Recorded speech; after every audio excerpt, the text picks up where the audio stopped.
Well,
Okay, we are waiting for the judges to join back. I think Saurabh, you can start because it's already live. So Yeah.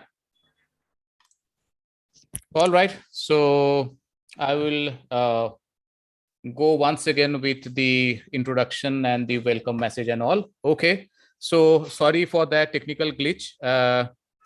As we all know that we planned for a link which have been shared, but somehow we couldn't go live with that particular link. So right now we are live on YouTube, and this is an opportunity for me to welcome you once again and congratulate all of you once again. So hello and welcome to the Witblox Young Inventor Techfest Grand Finale 2021. And my name is Saurav and I will be your host today. And before we move into the event, let me give you a brief on how this year's event is going on right now.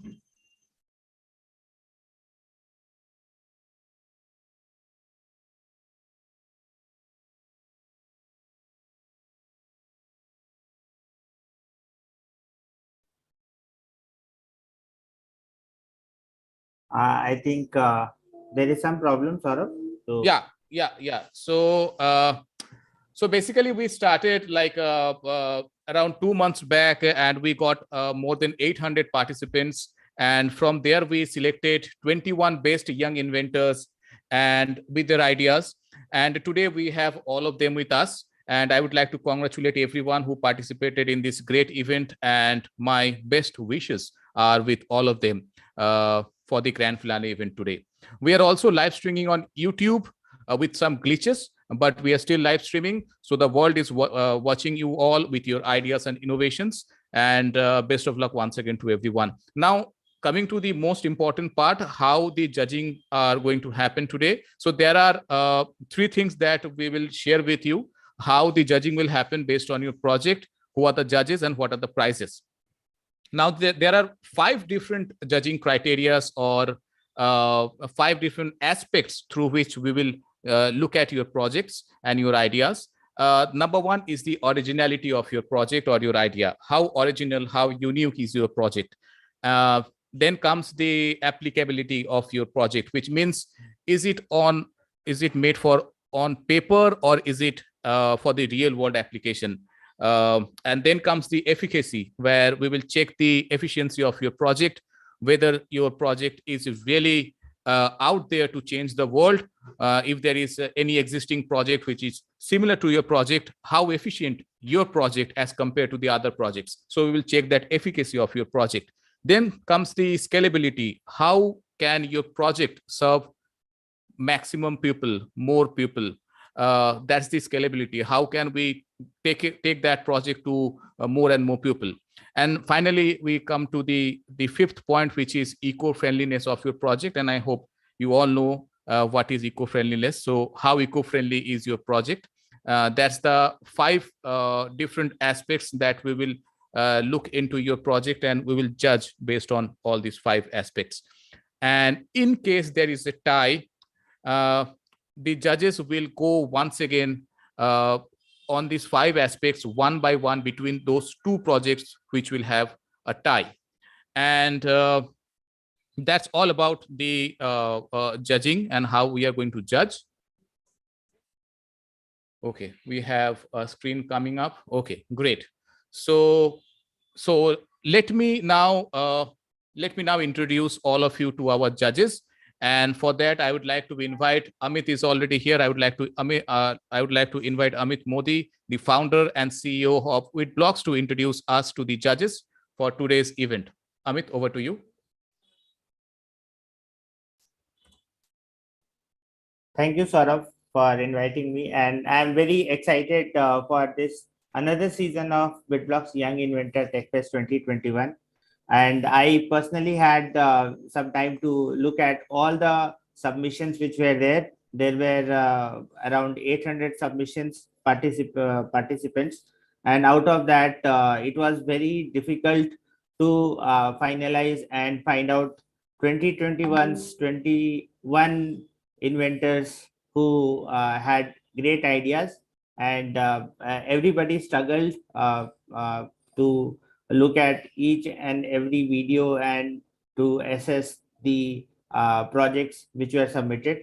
And based on that, you all have made it as the finalists for Witblox Young Inventor TechFest 2021. So congratulations to every one of you who is present there. You have made a mark. And to judge this, we have some very special people.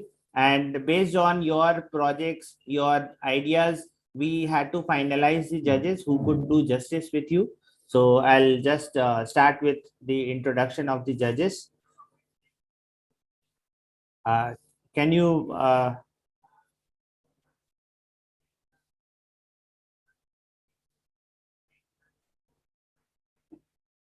So the judges, we have Dr. Gunish Shivare, then we have Abhinav Deep, then we have Devashish Bhattacharya, and we have Ajay Singh. So these are very special people whom we have asked them to give their time to hear to each one of you, and then look at your projects, ask you few questions. So I'll start with first Dr. Gunish Shivare. So she is, can you show the next slide? Yeah, thanks. So Dr. Guni Shivare, she is very special because she is a doctor and an engineer. So just understand like how special she is. She understands biology as well as engineering. She studied her dentistry, and then she studied biomedical engineering from IIT Bombay. And she works in a very special, very leading company in medical instrumentation that is called Medtronic. And what she does is that she trains doctors and medical professionals on how to use engineering instruments to understand its features and to use it effectively on their patients. So, and she has got wide variety of experience. So, instead of me speaking about her, it would be good that if Dr. Guni can share few words to introduce herself. So, Dr. Guni, please. Yep. Hi everyone. Thank you, Amit, for introducing me. So participants, I am a doctor, like what Amit said. Perhaps during my internship, I realized that I had a keen interest in innovation, just like all of you, perhaps a little late. And that was the reason why, instead of pursuing a master's degree in medicine, I decided to do a master's degree in engineering, wherein I got an opportunity to understand what are the gaps present in the medical fraternity and try to bridge them with the engineering solution. That was the short brief about myself, and all the best to you guys. Thanks a lot, Over Dr. to you, Amit. Thanks a lot, Dr. Guni. I'm sure that today you'll be inspiring a lot of children through your story. And children, you can also you can contact Dr. Guni and get mentored by her if you have doubts, and if you think that you have a solution which can be used in the medical field. So the next judge, let me just go to the next slide. The next slide. Yeah. So the next judge is Avinav Deep. He is a technologist and a business strategist. So if you are working with an idea, means many of you I have seen your project. So if you are working with an idea and if it is on the software side, he has got an MBA from IIM Lucknow and he's a computer science engineer. He has more than 12 years experience in helping brands build software products right from the idea stage to a very successful software product. So he has worked with lots of companies and helped them launch the product. I would ask uh, Abhinavdeep to please share a few words and just introduce yourself at how, please. Thank you, Amit. Thanks for the introduction.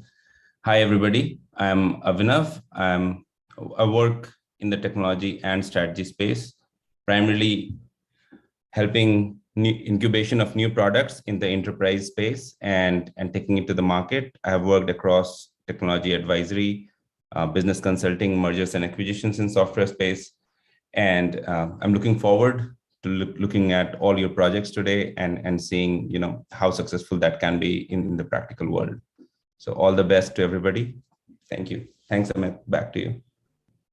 Thanks a lot, Abhinav. So the next judge with us, he's a very special friend of mine, and his description is that he is a rebel.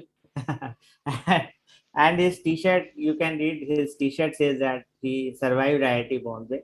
So he is an expert in VLSI design, that is and he designs a lot of circuits and software for high performance, like he will explain you better that what he does. And he has worked as a senior R&D engineer in Philips, then Nvidia, then Synopsys. Currently he is working as a senior design engineer at Juniper Networks. So he will be looking at the technical side and he'll be asking you questions, and also he'll be supporting you and he can help you in future as well. So Devashish, can you come on the screen and introduce yourself? Yeah. Hello. Hello, everyone. I hope you guys can see me. Yeah, as Amit already mentioned, I worked on high speed or performance side of the chips. So I have I am working mostly on the high speed network and on the R&D side, and yeah, working on the VLSI design. Here, I think that I'll be able to know a lot of things, what you guys are thinking and how you guys are going to innovate. Looking forward. Thanks. Thanks a lot, Devashish. And then we have another judge. I'll just change the slide.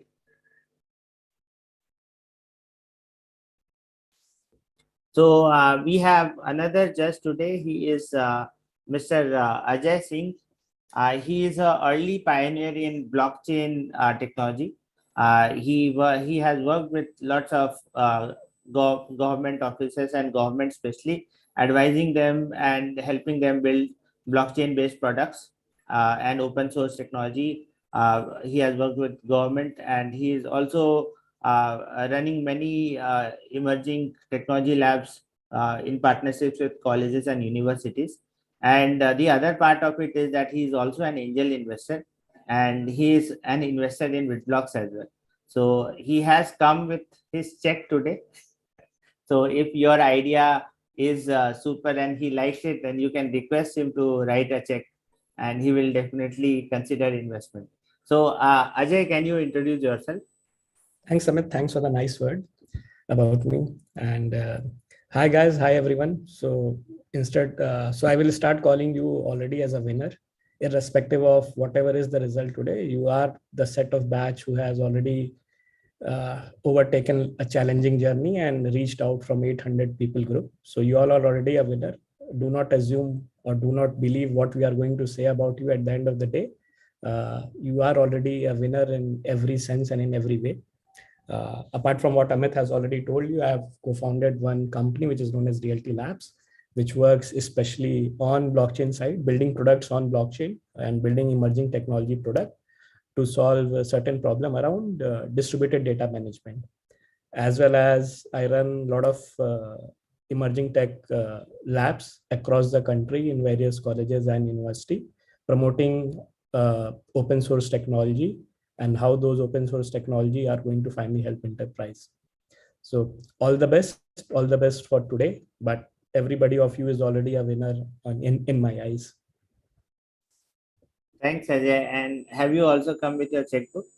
Yeah, checkbook is there with me. I always have a checkbook, right? Jokes apart, right? So, but guys, all the best. And one thing I would like to add, Amit. So, at the same time, I am overwhelmed with the product and how these products are helping these guys to actually innovate. But at the same time, I am feared with the competition. What if I would have been at their shoes and in their place, right? So at the same time, I have a very good product which is helping me innovate, but at the same time, the challenges, the competition is very much. And so in any case, these guys are already a winner. Thanks a lot, Ajay, for your encouragement. So that's it from my side, Saurabh. Now you can start with the presentations, I guess.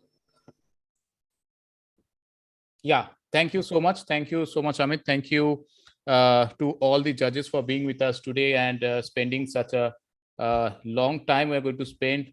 We are going to see 21 different projects from 21 extraordinary children.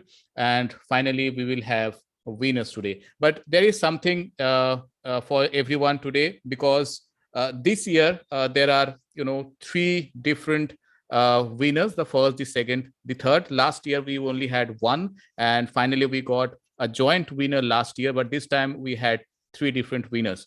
So let me take you through the prizes now. The total prize worth for the competition is 60,000 cash prize, and this will be divided into the first, second, and third prizes. So the first prize will worth 30,000 rupees cash. The second and third will worth 20 and 10,000 rupees respectively. Other than that, everyone who participated in this year's Witblox Young Inventor Techfest 2021 will receive a participation certificate from Techfest IIT Bombay. Also, those who made their way to this grand finale will receive a Young Inventor Finalist certificate from Techfest IIT Bombay. And also the 3 winners who will receive a certificate of excellence from the Techfest IIT Bombay itself. So let's not wait anymore. And remember, for each participant, you will have 10 minutes of time, which will include your project video, discussion, and the question and answers from the judges. And we have to be very strict on that 10 minutes because we have a limited period of time. And before we start, let me tell you one more surprising gift that is not meant for today, but it will take some time to come, because it's a surprise gift from the Witblox team itself, and it's called the Witblox Most Popular Invention. And the selection will happen through voting on the Witblox app itself. And this will start from December 22nd. And the decision will be announced on January 26th next year, on the day of Republic Day. And so all the 21 projects will be featured under this voting option. So make sure you get the highest vote and you win the Witblox Most Popular Invention Award. So let's not delay anymore. And once again, congratulations to everyone and best of luck for tonight. And let's have the projects one by one. We will go through the projects one by one. We have compiled a video which will feature their projects, and they will discuss about it. And then I will open the stage for all the judges to ask questions randomly based on their projects, and then we'll take it forward there. We will take short breaks after a few projects so that we get a breathing space. We can refresh our mind and we can come back, and we will do the same once again till we reach 21 projects. Okay, let's start then.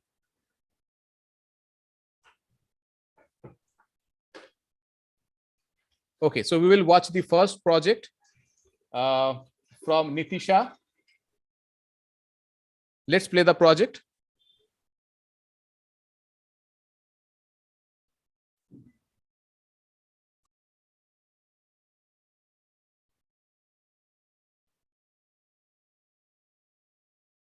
Inventor Techfest 2021 organized by IIT Bombay.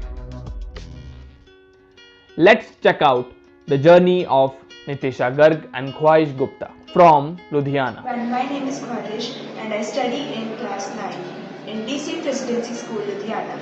I love to paint, I love to write, and horse riding is one of my favorite sports. Hello everyone, I am Nitisha Garg. I study in 9th class in DC Presidency School, Ludhiana. I love to read, dance and play sports. It's not that we use technology, we live technology. Greetings to all. I, Nitisha, and I, Khwaish, we, the students of DC Presidency School, Ludhiana, are going to present the working model for IIT Bombay Techfest Witblox Young Inventor 2021. For this project, we have made a landslide detector. Now we will be showing the working model of our project. Foremost, I will explain the components used in this. This is a soil moisture sensor and it will detect the amount of moisture present in the soil. Moving forward to Node MCU, we have used Node MCU because it has built-in Wi-Fi and the data can be easily sent to ThinkSpeak. At present, we have used the plastic box, but in future, we will use a metal container. Last but not the least, we have used ThinkSpeak platform so that the public can access the data. Momentarily, we will be explaining the working model of our project and explaining how it works. This system is based on two parameters, that is, soil moisture and vibrations occurring in the Earth's crust. These two parameters and landslides are directly proportional to each other. Now, when we insert the soil moisture sensor in the soil, the data is sent to ThinkSpeak and public can access it. We hope you like our project and it will really help in future. Thank you and have a nice rest of the day.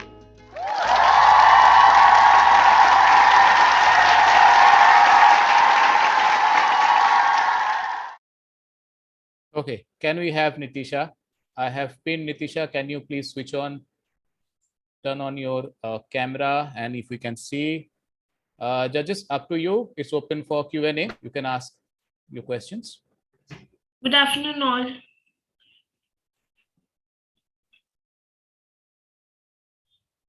Hey guys. Yeah, hi Nice. Nitisha and Khwaish.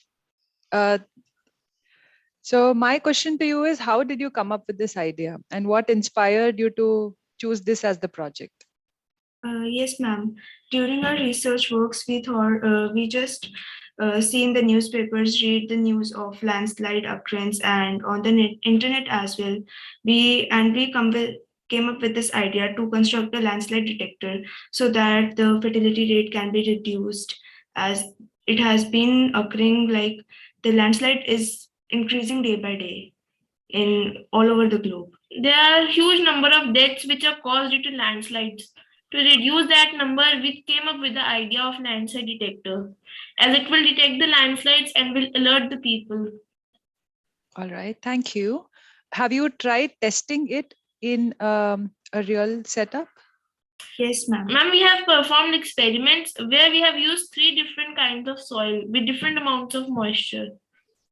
Like fully dry soil and with and the second set of the soil with some water in it, and at the last the top soil which will be having really very high moisture. So 3 different sets of soil with this we have tried. All right, thank you. Thank you, ma'am. Thank you, ma'am. And you guys also talked about the vibration part. So did you do anything? I didn't understand that part actually. Yes, sir. So actually the vibration sensor will detect the vibrations Okay, so there is a okay.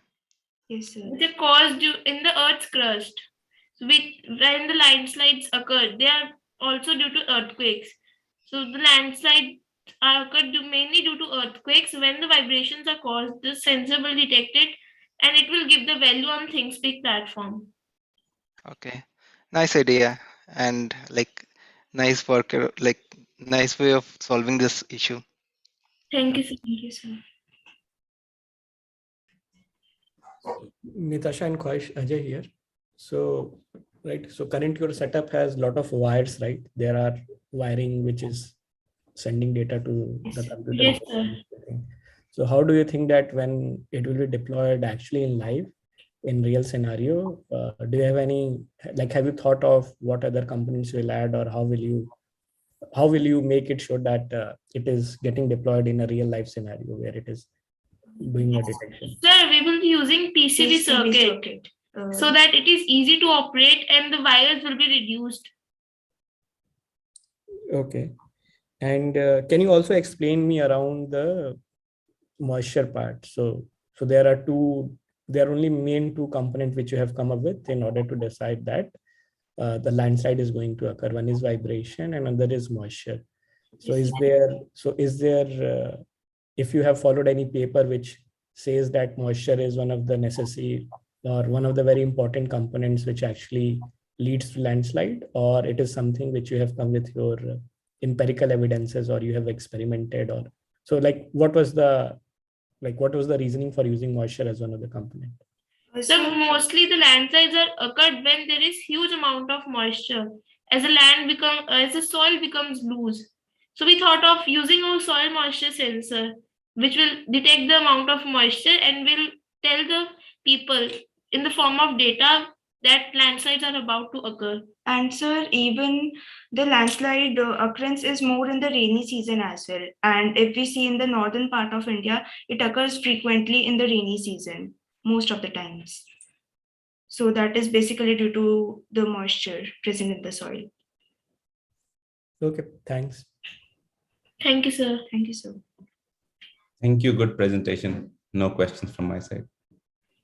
Nitisha, Khwahish, another one from my side. Now, what will potentially happen if it's raining and say a train or a heavy vehicle passes by your device? Will it be able to differentiate that from a landslide, or will it potentially trigger an alarm or detect it as a landslide? So how have you tried to differentiate a false positive, false negative?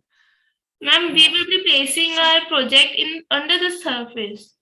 So Okay. from there it will detect the Earth's crust, like under the Earth's surface. All right. Thank you. Thank you, ma'am. No more from my side. Okay, so we will move forward. Thank you, Nitisha and Khwahish. We will come back to you. So let's put up the next video. And this is from Muhammad Sazin. Project number 2. And it's a Locopilot Ascent robot. Okay, let's check out his video then.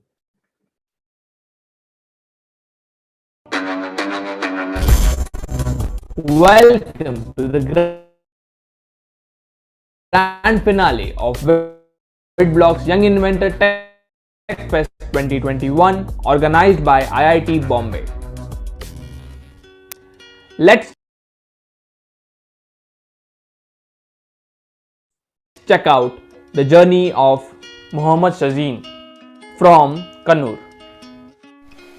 Hi, I am Muhammad Shazin Devi. I am from Kerala, Kannur, Varam. I am studying HSS Adavu, plus 1 Science, Software Developing and Game Developing. I am mostly liking for IoT developing, Internet of Things. My mother tongue language is Malayalam, so I am not a fluent for English. First of all, I am asking sorry.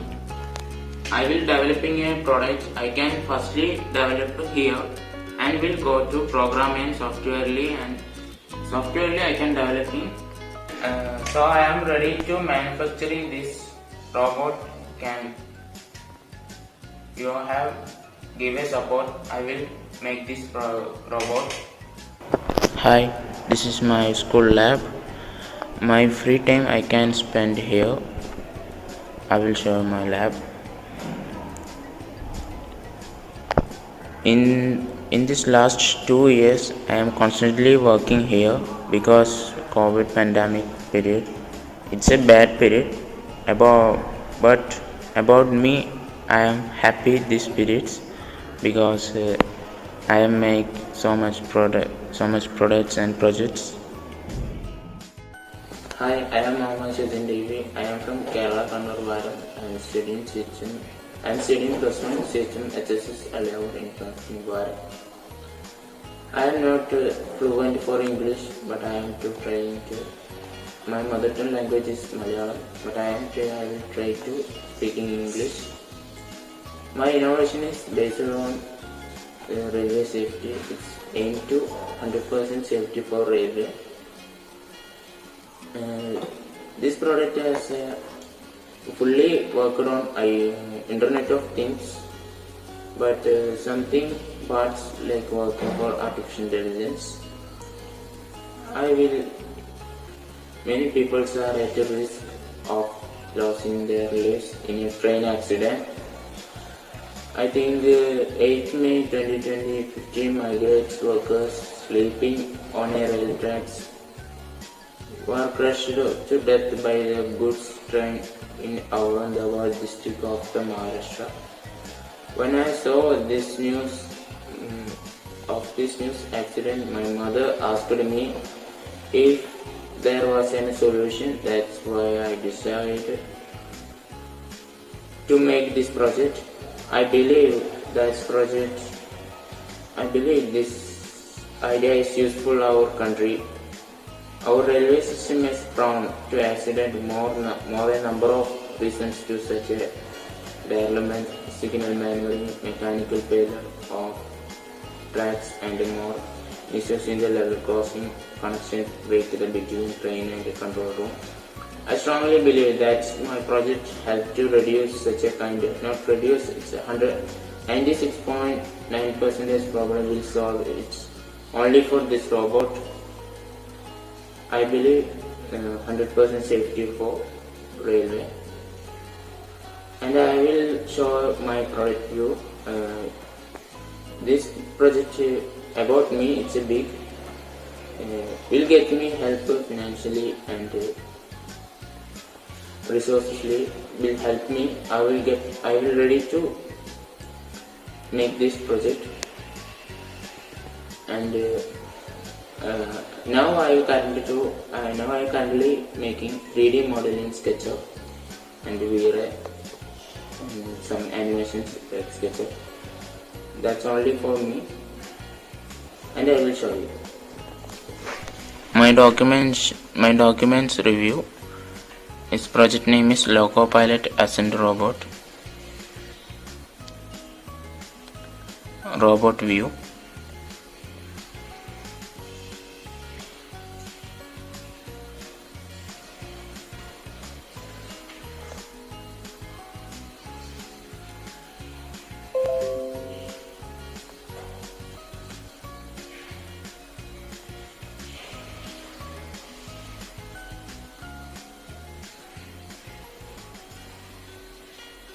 It's a working view, and it's a train, and this is robot and detecting some animals and trees, cars and humans. Anything robot will detect to make a message for train, and this message will braking distance for keeping for robot.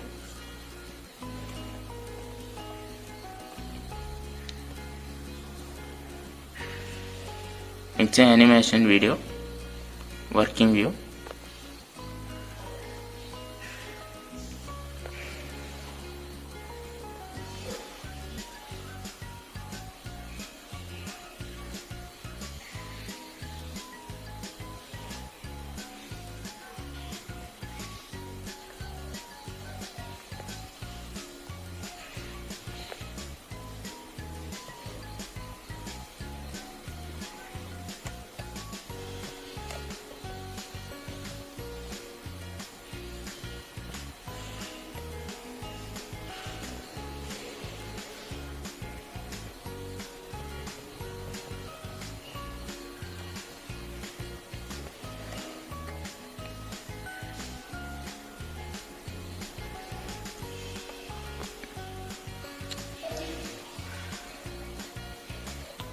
Understanding the glory of robot. Using this robot can solve 96.4% accidents in our Indian Railway.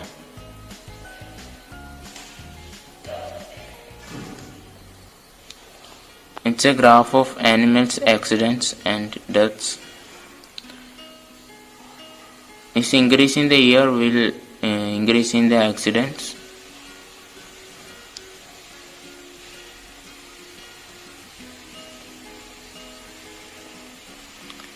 Humans accident list.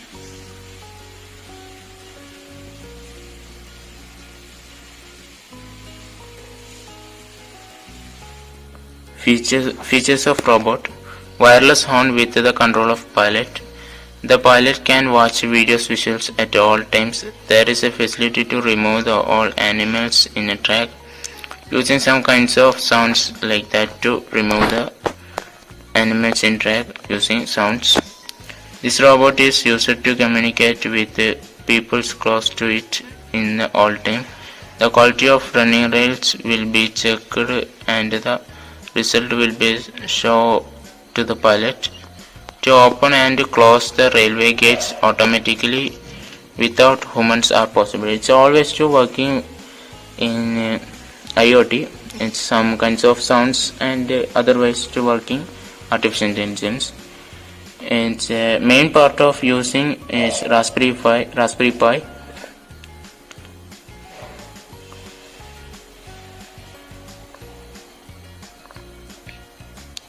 This addable features.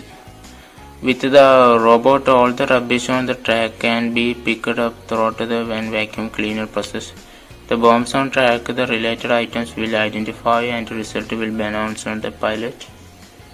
Details of using waves. It's sometimes is a train will going into forest and that time will not get a network. This problem will solving for RF waves.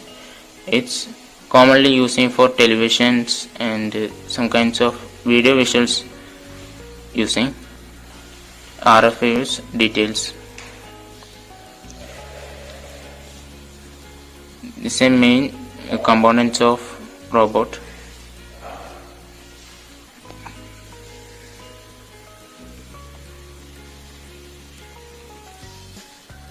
Objective consuming energy system.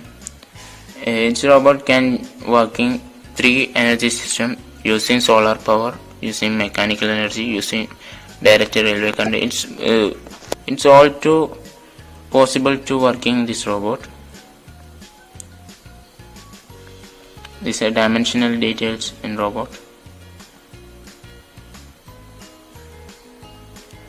And thank you.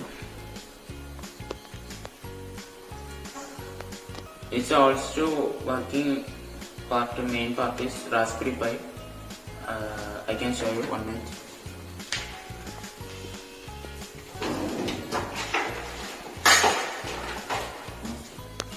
It's a mini computer. It's a Raspberry Pi. It's always to working for Raspberry Pi. It's possible, and it's a sound system removing animals like ultrasonic and infrared sounds to using elephants and other animals to remove that sensors use. This always to control in this mini computer is a Raspberry Pi. And like visuals to using RF waves become this and RF modules give this can to possible to visuals transferring pilot and robot communication.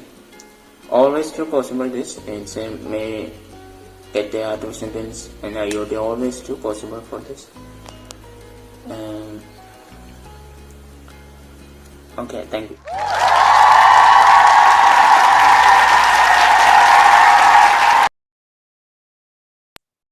Okay, we have Mohammed with us. Mohammed Sajin, can you switch on your camera if possible? And judges, over to you for the Q&A. Hi, Mohammed. Hi, ma'am. So Mohammed, my question to you is, what is the range of this device? How far, if there is an obstacle, the device will be able to detect, your robot would be able to detect? Ma'am, I think it's a ultrasonic sound or infrared sound like this. to remove some animals like elephants and all animals not are possible. Some animals like elephants and like others. I don't research for distance. Okay.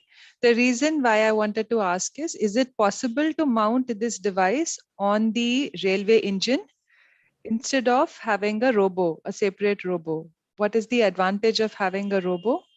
I understood one reason could be so that you maintain a safety distance. But is it possible to integrate it with the engine in that case? If the range is, um, let's say 500 meters or so, do you have an approximate idea? Ma'am, I think some spirits like 160 kilometer per hour can go. Stopping distance like 800 meter. Okay, It's based on train speed. all right. Um you may or may not wish to answer this, but say you get the funds required to make this, what would be the estimated cost of building a robo like this? Do you have an estimate how expensive this is going to be? Ma'am, I think 2.5 lakh. Okay, right. Thank Ma'am, you. okay, I will share my screen. Sure. Amit, if that's allowed. Mohammed, what exactly you want to share? So my product can change to solar. I All will right. show. Okay. Is that the thing that you want to show? Yeah. Okay. I think judges, is that understandable, or do you want to see what he wants to explain? I wanted to know the estimated cost of the product, and I think he has answered my question, Mohammed. Right. Thank you. Yeah. Sajin, we have got the answer because your video was already more than 10 minutes. So we'll try to wrap up the Q&A session as soon as possible. Right. Okay. Judges, over to you. Yeah. Thank you. That's all from my side. Hi, Mohammed. I have one question, as in, what are the technologies you're using to detect any intrusion on the railway tracks? So anybody coming on the railway tracks, what, except for video camera and infrared video, what else is there? So like a CCTV camera. Oh, okay. All time show in local pilot. Got it. Thank you. That's it from me. Thanks. I do not have any question, Mohammed. I also don't have any question. Video was elaborative enough, and Yeah. one of question I had, which you have answered for other panelists or other judges already. Thanks. All the best. Okay, Mohammed, thank you. Thank you so much. We will move forward now with the next video. Just a second. Okay, so we have Pranit's project next coming up. It's called the Valuable Trash. We'll watch the video.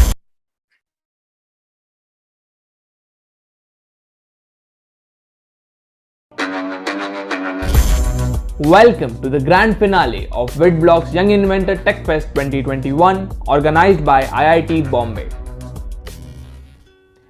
Let's check out the journey of Pranit from Mumbai. Hi, I am Pranit Hiranandani. I live in Mumbai and study in the Cathedral and John Collins School in grade 9. I am 15 years old and I am passionate about programming and robotics. Being an avid cricket enthusiast, I was disheartened when I could not play cricket during the lockdown. So I built an automatic cricket bowling machine using waste materials. It made me wonder what other people do with their waste. Due to the lack of practical solutions to repurpose waste, most of this waste ends up as garbage. Before starting this project, I did some research on how plastics can be reused and repurposed and whether it is safe or not. I also conducted a survey with some of my classmates on whether they reuse their waste and how difficult they find it to do it on a daily basis. I also did an online course on Flutter, the multi-platform mobile app development framework.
One of my future plans is to partner up with local waste management companies.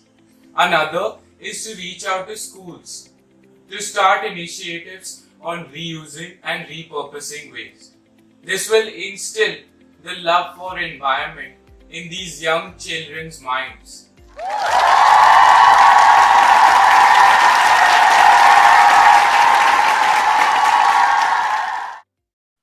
Okay, we have Praneeth on screen. Judges, over to you for the Q&A.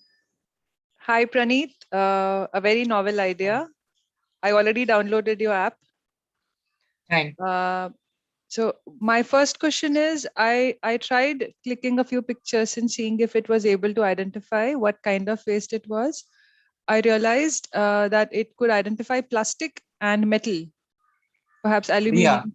Yeah, as a waste. Yeah. What are the other categories of waste that you have tried to categorize the pictures? So basically, I've trained the AI on many plastic waste, like plastic bottles, glasses, and bags and boxes, etc. And also, it works on aluminum soda cans. So that's why. All right. I also saw that your app is able to point out where are the recycle centers. Does it point? So I am also based out of Mumbai, and I see that it works for the city Mumbai. Does it also work for other cities in India? So basically, it uses Google Maps. So it should work in any city where the recycling center is registered on Google Maps. All right. Yeah. Thank you. That was all from my side. All the best. And can I just share my screen to elaborate on a few other points that were not mentioned in the video? Saurabh? It's up to the judges if they want to see the points, because it was like all the points needs to come in your video, project video. Otherwise, sorry, we can ask, give Praneeth the course permission for some way, and he can add some points. Yeah, that can also be done. So we can go for the Q&A first, and if you feel like you need to know the other points, the judges can take the call. Hi, Praneeth. A quite a novel idea and very eco-friendly as well, and very pertinent today. So my question is, all these recycle centers that you're talking about in your app that shows up, what are these recycle centers? Who runs it? Is it more like the municipality garbage recycling center, or are these specific organizations? So basically, this could be like any recycling center that, say, recycles plastic or aluminum for the soda cans. And it could be like non-government run or anything. It could be even, say, like a company, but it needs to be registered on Google Maps, of course, Right, for you to locate it. And does your app provide ideas about how folks can, once the AI detects what garbage or what container is that, what are the ideas that can be used to basically make something useful out of that garbage? Yeah, so basically what my app does is when you click a image of a particular waste, it identifies it and then it gives you like sort of ideas which you can create from that. So for example, say if it was a plastic bottle, there were few ideas where you can create, say, a bird feeder. One of the ideas was a rain gauge. So there are a lot of items that you can create from this waste. So that's what my app helps you with. Great. Thank you. That's it from me. All the best. Hi Praneeth, it was really nice idea. So one thing I want to mention that if you integrate this idea for waste segregation, let's say in some like using some robot, you can do some waste segregation, and that is how also you can extend it and like build a complete like solution for waste segregation and like finally come up with an idea. Just think on that term also. It can be useful there also, because you have the capability to detect what kind of waste it is. A robot can do it, and based on that it can segregate, and if it can segregate, then yeah, it can use it accordingly. You can automate that complete process.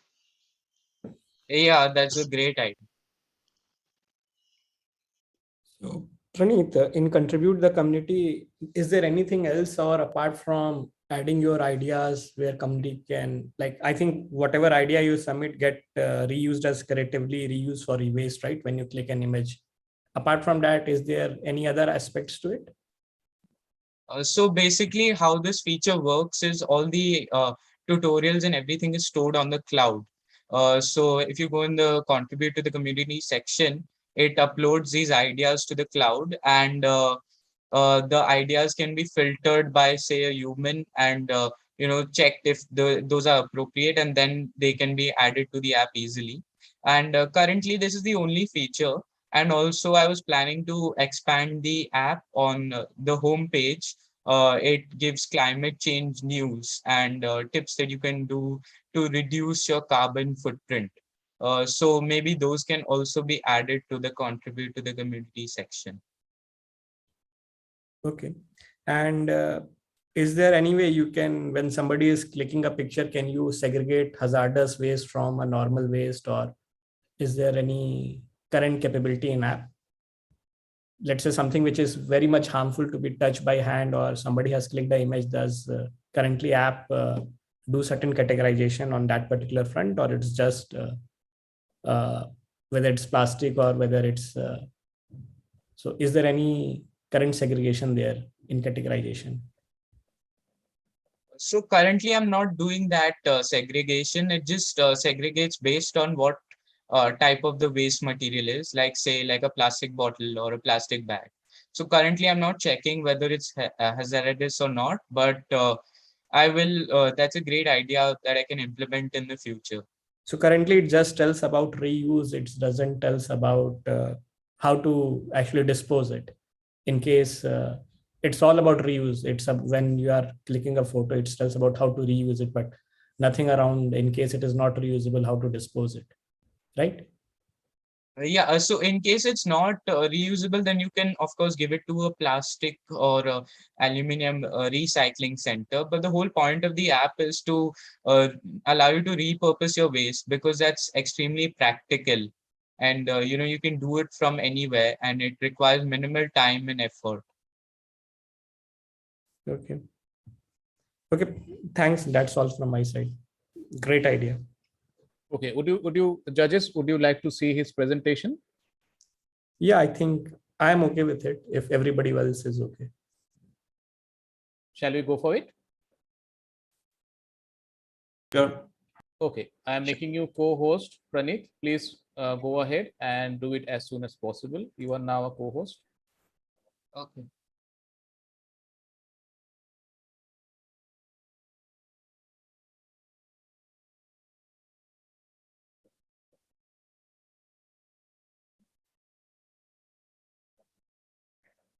Uh, yeah, so my data set, it comprises of various daily use items, such as plastic bottles, plastic bags, plastic boxes, soda cans, plastic cutlery, and plastic glasses. and it comprised of around 100 images of each class. And there was no easily available data set on the internet. So I had to struggle to gather my own data. And since I gathered my own data, my data set has a lot of variety. And I used an image classification algorithm to train the AI model. And the accuracy of the model on the validation set is quite high, and it has a low loss considering the amount of classes. What model have you used? So I used convolutional neural networks, and the type of CNN that I used was MobileNet V2, because that's suited for mobile algorithms. Okay, great. Thank you. So I built the app using Flutter, as it is a multi-platform mobile framework.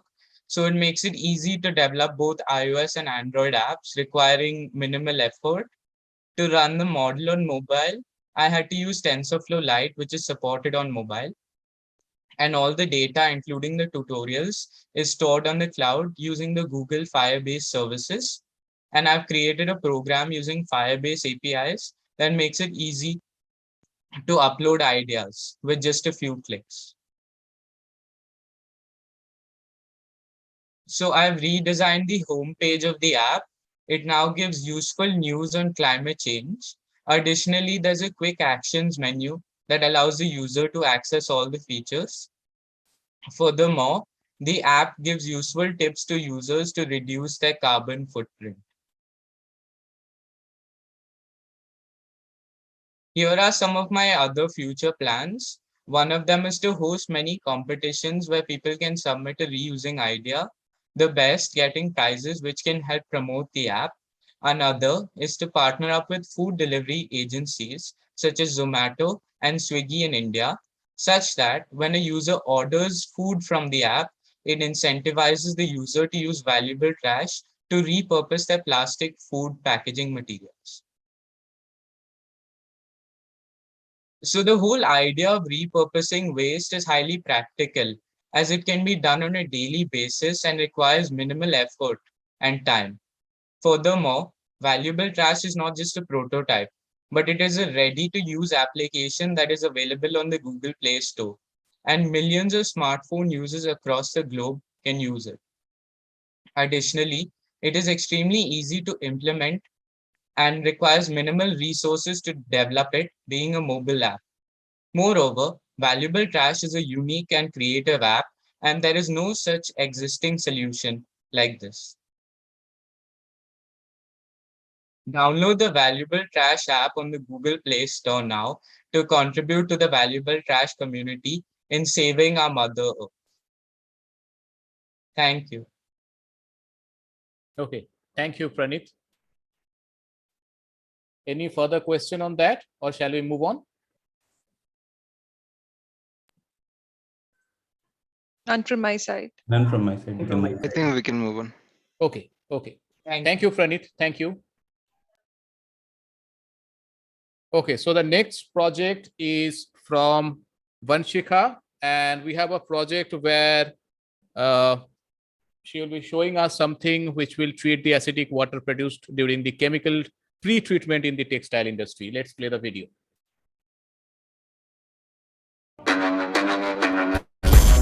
Welcome to the grand finale of Witblox Young Inventor Techfest 2021, organized by IIT Bombay.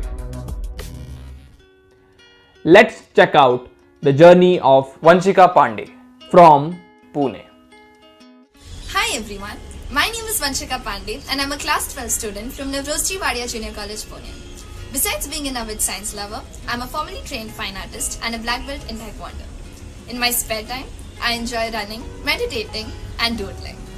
My water conservation project revolves around the treatment of acidic water produced during chemical pre-treatment in the textile industry. Last year, I and a few friends had the opportunity of working on a project about the harmful effects of the textile industry. During this period of time, I came across a number of issues that are present while producing our clothes. Therefore, even after the project was over, I was determined to find solutions to the various harmful processes that occur during this process. During this time, I came across a process called chemical pretreatment. This was a really harmful process because it produced around 4,500 gallons per ton of acidic water that was released untreated by factories. This caused serious harm to the environment. I received mentorship from my teachers, conducted online research, and even had the opportunity to interview scientists as well as experts from the textile industry about how I could solve this problem. Finally, I came across a solution. In order to test my hypotheses, I had the opportunity to conduct experiments in my school's chemistry lab. Finally, I also created a miniature working model to test the results. The results were positive. I believe this project has great potential because it is eco-friendly, scalable, and cost-effective. I look forward to implementing it on a larger scale in the future. Hi everyone, my name is Vanshika Pandey and I'm a class 12 student from Pune.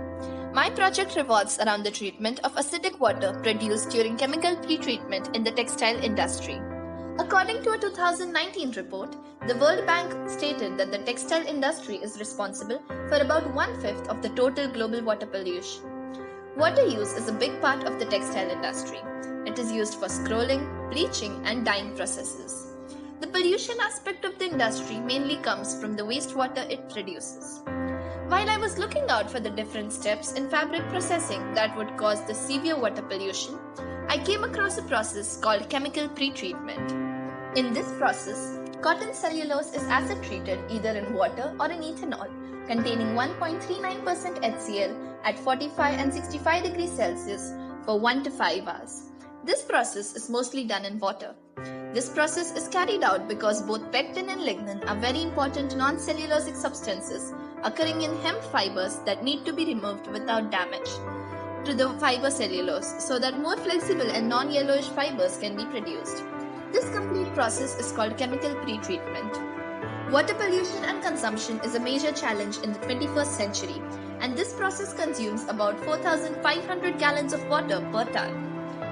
The resulting wastewater is extremely acidic and has around 2 to 3 pH. This is very dangerous. Industries need to spend a lot of money for its treatment after the end of the process, and therefore a lot of factories simply release this extremely acidic water in the surroundings without treating it. This severely affects the ecology, animals, human food discipline, and soil or groundwater in the surroundings. In order to solve this grave issue, I have designed a circular model that works as follows. The water used in the degradation of cotton cellulose becomes acidic. Therefore, after chemical pretreatment and before entering the next process, this water can be collected in a tank and an Arduino programmed machine can be used to drip NaOH, which is a base, according to the measurement of pH using a pH meter Arduino. The base reacts with acid, giving us a neutral solution. The equation based is HCl plus NaOH is NaCl plus H2O. Then, in order to purify the water from the soluble salt, we would use reverse osmosis, also known as RO, which is one of the greenest solutions, as it does not require the use of any harmful chemicals. There will be a sensor at the end of the tube to start allowing the flow of water. Therefore, water is now flowing in a closed circle and is reused efficiently. This significantly reduces the amount of water required for the chemical pretreatment of cellulose.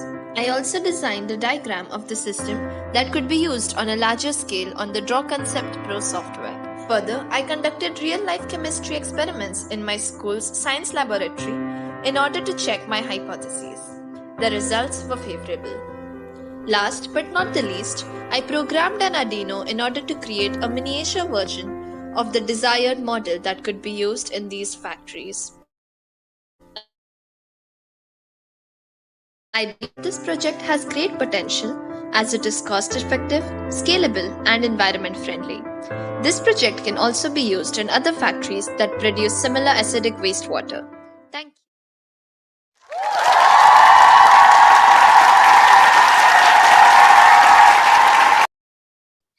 Yeah, we have Vanshika with us. Vanshika, thank you so much for coming and joining with us. Okay, judges, over to you for Q&A. Hi, Vanshika. Vanshika, you are on mute. Good evening, ma'am. Hi. So, Vanshika, great idea. Another very novel idea. So it's not on the technology part. My question is not on the technology part, but it is, are you aware of the current ways that the textile industry is using to address the acidity problem? One you mentioned in your video, which was they just dump the acidic water into the water waste, water bodies. But are there any other solutions apart from what you mentioned in the industry? Right. Yeah, so as you must have realized, the problem that I chose was a fairly specific one in a huge industry. So data on the internet was very limited. I could hardly find anything about it other than the fact that it is, simply thrown out in the acidic state it is in. So I actually had the opportunity, like I mentioned, I could talk to a couple of people in the textile industry, as well as I had the chance to interview a scientist. And from what they said, they also mentioned the same thing. As far as they know, it is simply just thrown out right now. They don't treat it. So, and that's a lot of water. So I thought it needed to be sorted out. All right. So I acknowledge that there is a problem. Again, on the implementation part now, say you upscale it, you scale it up, you create a real prototype of how this is going to be. You go to an industry and you plan and execute it. What are the bottlenecks that you feel you will face? Because currently, without spending any amount of money, they are directly dumping it into the water bodies. I'm sure there are rules against it in the government, but how will you sell it to them? Because they will have to spend extra money to buy your technology and implement it. Right. So number one, it is not very expensive. It is a very cost-effective idea. And number two, as far as we say, it is the moral responsibility of every company, and it is a part of their policy to, treat the water, the wastewater that they are throwing out. So the government can also regulate it if the problem is brought to notice. All right. Thank you. Thank you so much. That's all from my side. Hi, Vanchika. It's Hello. a nice idea. So, one question I have, that is regarding, other than acidicity, what else do you think are required to be treated? Because it's one problem, right? There are other issues, other chemical also, which are dumped by the textile industry, and it is the same water, right? So how will you solve those? All right. So when I was looking at the water consumption by the textile industry, it consumes a significant amount of total water. It's, I think, the second highest water consuming industry as well. And they use water in different parts. So different processes require different water. They don't use the same water from start to end. So I chose this particular part of the industry where they take fresh water and it's acid, there's acid added into it to carry out the chemical pretreatment. So this particular part could be treated this way, but other parts can also, like the water that is used for dyes is separate as compared to this one. So this solution is for the particular problem, not the others. And I think it could be implemented in other industries where similar acidic water is produced. Okay. Thank you. So, Vanchika, I have a question. So this treatment is specific to a specific acidic compound, or it is for any type of acidic chemicals which are getting released, or it is that same kind of acidic things are released by every textile industry? Yeah, so this particular process, chemical pretreatment, there is only specifically HCl and H2O used in this process. So the resulting solution, like I mentioned, is NaCl plus water. And this is how with reverse osmosis, you could, get finally clean water again. So this particular solution comes for this industry or this problem only. But similar solutions could be used, but this is for this particular problem where you use H2 and HCl. Okay, so and all industries use the similar one. Okay, so every industry acidic is released as HCl. Yeah, right. Fabric producing part. Okay, apart from that, so I think it was already asked, but I will like to dwell further into it. So do you understand what is the reason why? So we understand, right? Currently, nobody is using it or nobody is doing it, right? But what is the reason that people are not doing it or people are not treating the water? What challenges they are facing because of that they are not doing it, apart from maybe saving money, or do you have a list of challenges which they face because of the reason it is not done currently? The challenge that I came across with the people that told me They did mention the two major things are either, you could just slip out of the policy, and it's easier. The easiest thing is to simply throw out the water. That's the reason why they do it. Otherwise, the solutions that people come up with are usually very expensive, and the company feels they don't necessarily, why to implement this particular solution, rather just throw the water, because solutions usually cost a lot of money, which is why throughout the process, it was in my mind to make it very cost effective. So those are the two things I think that is why people don't treat it. So why do you think that your solution is cost effective? Like, what are those components which you have used are unique to your solutions, which may not be used, or which other guys may not be using it? Any idea on that front? I think, see, as far as the model that I made at home is considered, it was extremely cost effective, because the only cost that I had to bear was that of the Arduino and maybe a couple of wires, you could say. And even on a larger scale, I don't think a lot is required other than a huge tank and, the setup. So there is no other process that you need to do. You just have to go on dripping base till you get a final solution.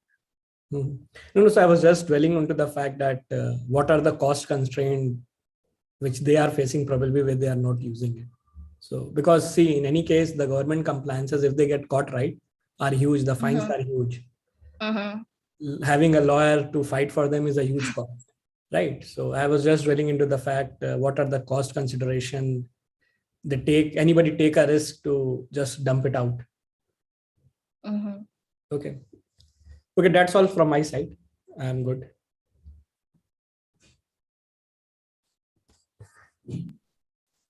Hi, Vansika, good project. And no further questions from my side. I think Ajay and Dr. Guni have covered all of them.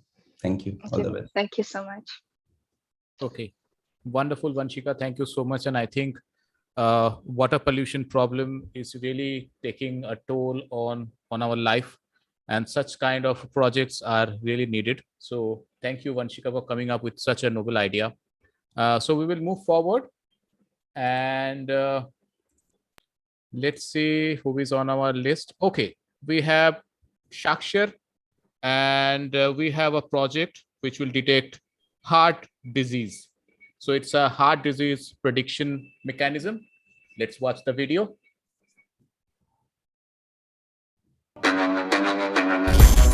Welcome to the grand finale of Witblox Young Inventor Techfest 2021, organized by IIT Bombay. Let's check out the journey of Shakhyar Gagoi from Shivsagar. Hi there, I'm Saikar Gagoi. I'm 15 years old and I study in 9th grade in Sophie Mars Memorial School, Shivsagar, Assam. I'm an AI developer. I started programming when I was 11 and have been working with machine learning and deep learning for more than 3 years now. Currently, I'm working on a research paper about an NLP model, and I'm a lead developer of an open source AI project. You know, it is really difficult to identify a heart disease because of several risky conditions such as diabetes, high blood pressure, high cholesterol, abnormal pulse rate, and many other factors. I think integrating AI in such complex diagnosis tasks will help in providing cheap but accurate identification of a heart disease. Thus, we can also say that a proper implementation of technology can significantly boost the lifespan of human beings on Earth for a longer period of time. Talking about my future plans about this prototype, I have already hosted the web app as heartcheck.pythonanywhere.com. The model was really lightweight because I have added a min-max scaler to reduce the expensive computation of the KNN model. The prediction was made on a really low compute power with a free hosting plan. This shows how scalable it is, and everyone can use it to check it for themselves if they have a heart disease or not, without having to go through the traditional identification process. The only struggle that I faced while building this model was preparing the data. The dataset was not nice and clean. It had a lot of missing values. It was really noisy, and moreover, it was not a single file for the dataset like train.csv. No, it wasn't like that. I had to concatenate 4 different datasets from 4 different hospitals to form one data frame. And as I already told, that the data was really noisy, so more than 70% of my code is just about pre-processing and trying to figure out how to build a proper input pipeline for my model. Cardiovascular diseases accounted for 28.1% of total deaths in India. Most people have this type of diseases because of unhealthy diets, less precautions, and late diagnosis. If people have been diagnosed earlier, they would be safe. But since heart disease diagnosis is quite expensive, and since the best doctors are busy with active heart disease patients, many patients with less symptoms get ignored sometimes. This is actually a big problem, but there is a solution for everything. I have built a heart disease machine learning classifier with an accuracy of 92.3% and hosted it on web so that anyone can check if they have a heart disease or not. So let's quickly jump into our demo. As you can see that I have hosted the web app on pythonanywhere.com. You can now explore the other contents of this page, but I have to wrap everything up in less time, so I am just going through the important parts. So let's go to the survey page. Here you can see that we have to fill this form so to predict if we have a heart disease or not. I have given a few example sets that we can use for testing. So let's fill this quickly. So when I submit, the model predicts whether we are going to have a heart attack or not, and it sends you to a health page if you are interested to know more.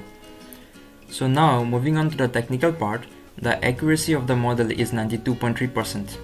I have used machine learning for this task and not deep learning because I wanted to make it as lightweight as possible, but not compromising the performance of it.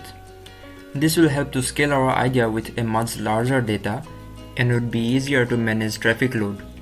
Also, I have hosted it in a much lower compute power with a free hosting plan, so it shows how scalable, lightweight and efficient it is. Moving forward about the model, I have used the k-nearest neighbor algorithm for this model. I got the best accuracy with this model while comparing with other models. Now about the dataset. I have used UCM Machine Learning Repo's heart disease dataset. I have stacked 4 different datasets from different hospitals into one data frame. The data was extremely noisy, so I had to do a lot of pre-processing to make that data suitable. It was actually a multi-categorical classification problem. It had 5 values, 0, 1, 2, 3 and 4. The number represented intensity of the disease. Any number above 0 is positive anyways, so why not make it a binary classification problem? It will help in improving our score since there were very less target values for other numbers. The whole project is extensively documented on my GitHub repo if you want to know more. Even this is just a prototype, still it's free and legal for anyone to use it for real diagnosis. So I hope a little contribution will help to create a brighter future. Thank you Techfest jury and Witblox team for reviewing my idea.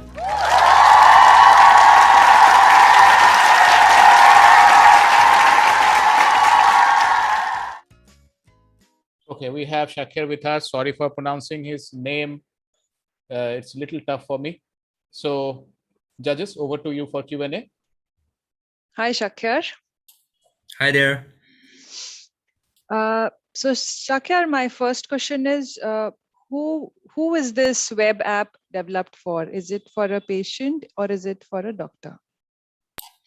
It is most likely for a doctor because you need to fill some fields where like you have to fill let's say the chest pain value, whether you are having a typical angina or something like that, which like normal people don't know much about the like the complex medical stuff that goes behind, so it is most likely for doctors and for hospitals to perform quick predictions on multiple data points so that they could diagnose and predict if many people are having a heart disease or not at the same time without having to go and check it individually, each one of them.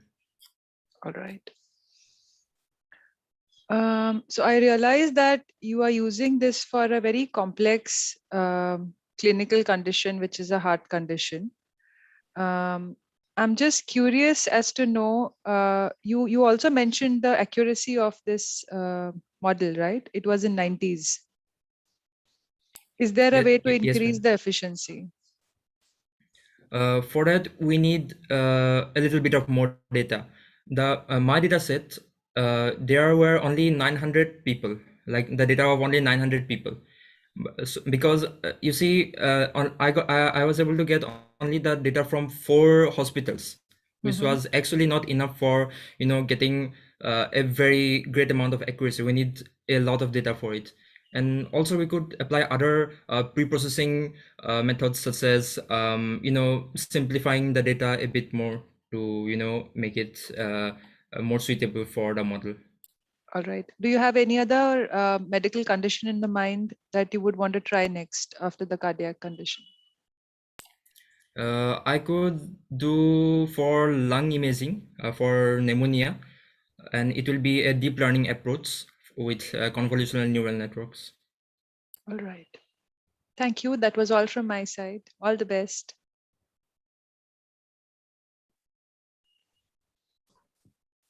Hi, Shakhar. Quite a good initiative. I don't know if you're aware, but many of the world's biggest companies are working in similar space, and IBM Watson has been investing a lot in this space. Yes, so I want to talk to you about the data model, as in not the data model, but rather the data set. And as with any ML model in practical life, the data set, getting the data set is challenging. So if your solution goes to market, how do you think that will scale? As in, what are the sources of data set do you think coming in, and how can you make it very, very intuitive and very effective, so that all of that processing in terms of naturalization, you don't do it on the runtime and don't take the complexity to the users, because then it will not be successful. So I think you want to know from where I will get from where I will get more amount of data, right? Right. Yes. So we can go to hospitals and collect data. We could hire data miners there, so that to collect data of people who came to diagnose their diseases, their heart diseases, and which time we will get a lot of data, and we will collect the data from all the hospitals from in which we kept our data miners, and then we will collect the data, we will form it into one data set, and then again train our model into it, so that we will get a much better model. Right. And have you thought about using like data from the different smartwatches these days? Because if you talk about scalability, it might be difficult to coordinate with a lot of hospitals in the real world. Sir, using ECG data. The scalability part, it is just a website hosted on the web. So just with a single mobile, also you can like check if a person is going to have a heart attack or not. It's not about like a hardware project. It's just completely based on software. It's uploaded on cloud, and I think it's really scalable, because you can support a website on a computer, a mobile, a tablet, or anywhere. I'm not talking about the scalability of the website, because I'm sure it will scale. I'm talking about, with 900 data points, getting an accurate result for such a complex problem in real world is not practical, right? You need at least, even I would say 900,000 would be like the right kind of scale for this in terms of data set. Yes, sir. That's good. And what's the ML model that you're looking at? Currently, I have used the k-nearest neighbor algorithm for this task. And I have also tested it on other machine learning algorithms, such as SVM, SZD, and random forest, decision trees, and such algorithms. But I found the KNN model to have the most accuracy. Thank you. That is all. But very nice project, and all the best. I do not have any questions. I think all my curiosity was already like those questions are taken by Abhinav and Guni, so I'm fine. So Shekhar, I don't know whether I'm pronouncing it correctly.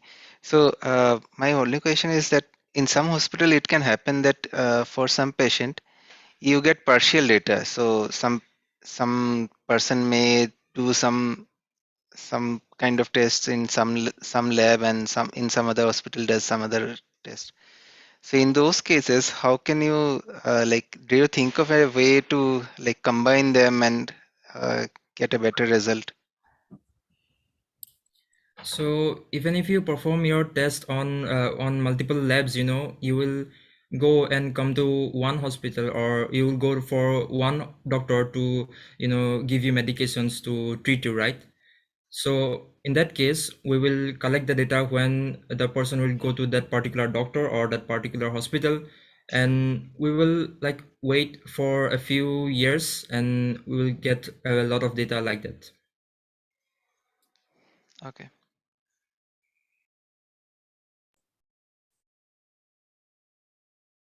Okay, so I think that's it.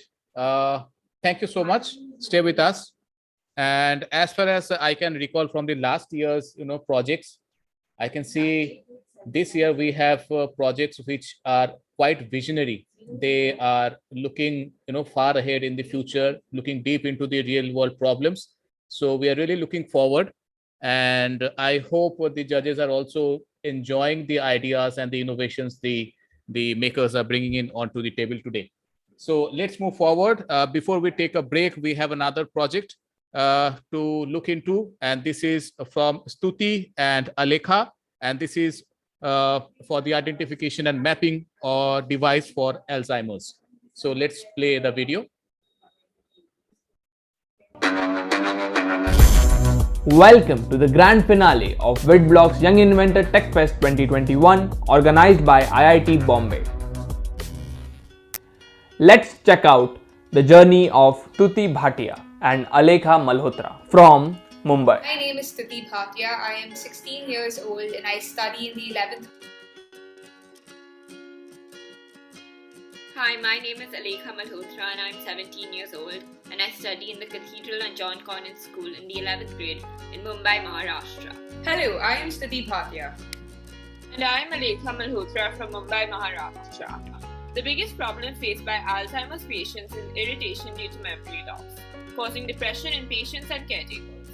Our solution, Memory Map, 3D maps the space, recognizes objects and people, and navigates the patient to the object and location through audio feedback with our novel AI model that works as dynamic memory. Memory Map is designed on-chip and programmed on Raspberry Pi using Python. A YOLO V4 model is used for object recognition, allowing the AI model to recognize when and where the object was last seen. The device can then be used for finding objects with in-house navigation. We have used the Unity engine along with Fusion 360 for creating a 3D floor plan. IMU probability density function and Python application programming provide a map and a real-time virtual path as patients' inability to remember simple information, such as locations of objects, creates irritation and depression. Built-in auditory assistance helps users to communicate with devices. Entire data sets are saved in an Excel sheet for recurrence and future use, using XLRD and XLWT for the file management system. Memory Map also uses a NumPy model for facial recognition, alleviating grief of patients and family due to their inability to recognize familiar faces. As per our research and testing aided by Dr. Jyoti Sangde's insight, we believe this solution with an accuracy of 92% will be efficient and helpful for Alzheimer's and other geriatric memory loss patients. Before building the physical prototype, we looked into the various difficulties faced by Alzheimer's patients to understand how we could best assist them with our project. We decided to aid them in three major areas: navigation for object finding, facial recognition, and object detection and recognition. The video feed recorded by our smart glasses is constantly analyzed. The footage is fed into our machine learning model, which has been trained on several images of various people and objects. The NumPy model for facial recognition assigns numerical expressions to the characteristics of the faces that can be compared to determine their similarity. Our NumPy algorithm recognizes objects. The object's name, location, date, and time of recognition are constantly recorded by analyzing neighboring objects and using the datetime library. This data is then entered into an Excel database using XLWT and XLRT. On forgetting a person's name or misplacing an object, the user would give a voice command requesting a name or guidance towards the object. Audio feedback would help the user identify faces. For navigation, the device would detect the last known location of the object, the patient's current location and orientation, and a digital map of the house for reference would be drawn up. The patient and the object would be mapped on a 3D model of the house using Unity and Fusion 360, and a route would be automatically created to guide the patient. For our microcontroller, we decided to use the Raspberry Pi because we needed something that was cost-effective, fast, compatible with all the modules we needed for our project, and that could handle heavy processing. We were inspired to choose this prototype because we both know patients suffering from Alzheimer's disease, and we've seen the immense pain and impact it has caused for both the patients and their families, who also act as caretakers at times, when they're unable to recognize people or do simple daily tasks like navigate to a pair of glasses or find a bottle that they've left somewhere. And due to the incurable nature of the disease, the only way to help these patients and families is to make life easier for them. So we decided to make a prototype of a device that does exactly that and aids Alzheimer's patients with daily tasks. The glasses, using image processing and machine learning, 3D map out the location of both the object and the patient to navigate them to any object that they have misplaced, help the patient to recognize familiar faces, and assist with the identification of locations based on surrounding information. This allows the patient to become more self-sufficient and independent, reducing their irritation and likelihood for depression. We hope to be able to improve the accuracy and efficiency rate of the prototype to a stage where patients and families can actually use this as a product. We also want to work on the wearability of the glasses so they're better suited for Alzheimer's patients who are mostly over the age of 65 years old and are easy to integrate into their daily life. This project can also be expanded and adapted to assist other geriatric and dementia patients suffering from memory loss. One really funny memory from developing the prototype was when we were working on the facial recognition aspect of it, and while we were writing the code, we swapped both of our names in the array that would recognize each person. So when Alekha was in front of the camera, it would detect Stuti, and when I was in front of the camera, it would detect Alekha. And we were really confused by that and could not figure out what was going wrong for a really long time. So that was really fun.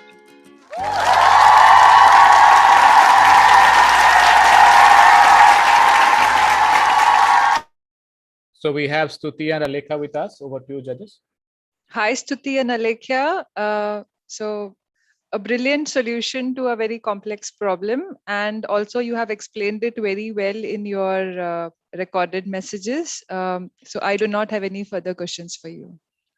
All the best. Thank you. Thank you.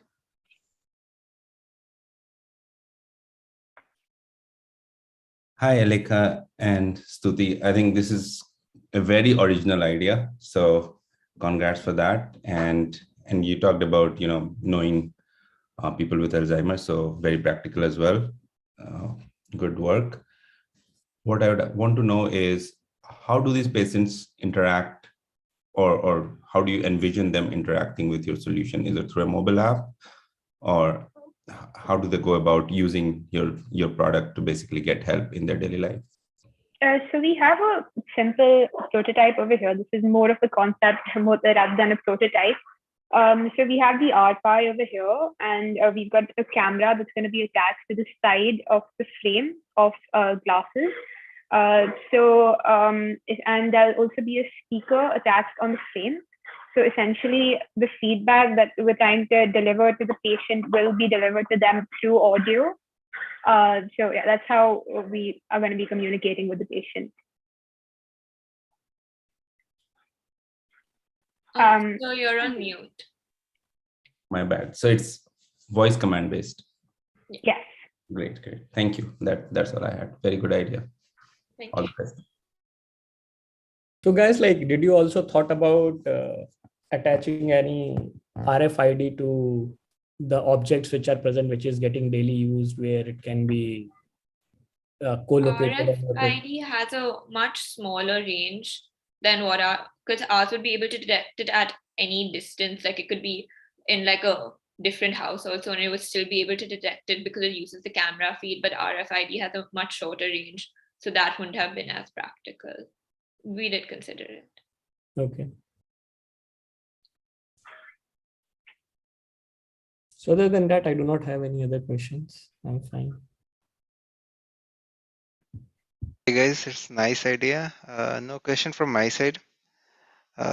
It's a good thinking and like it's a problem that needs to be solved and good effort.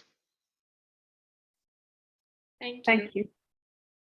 Okay. We Anything you do want have to add? Yeah.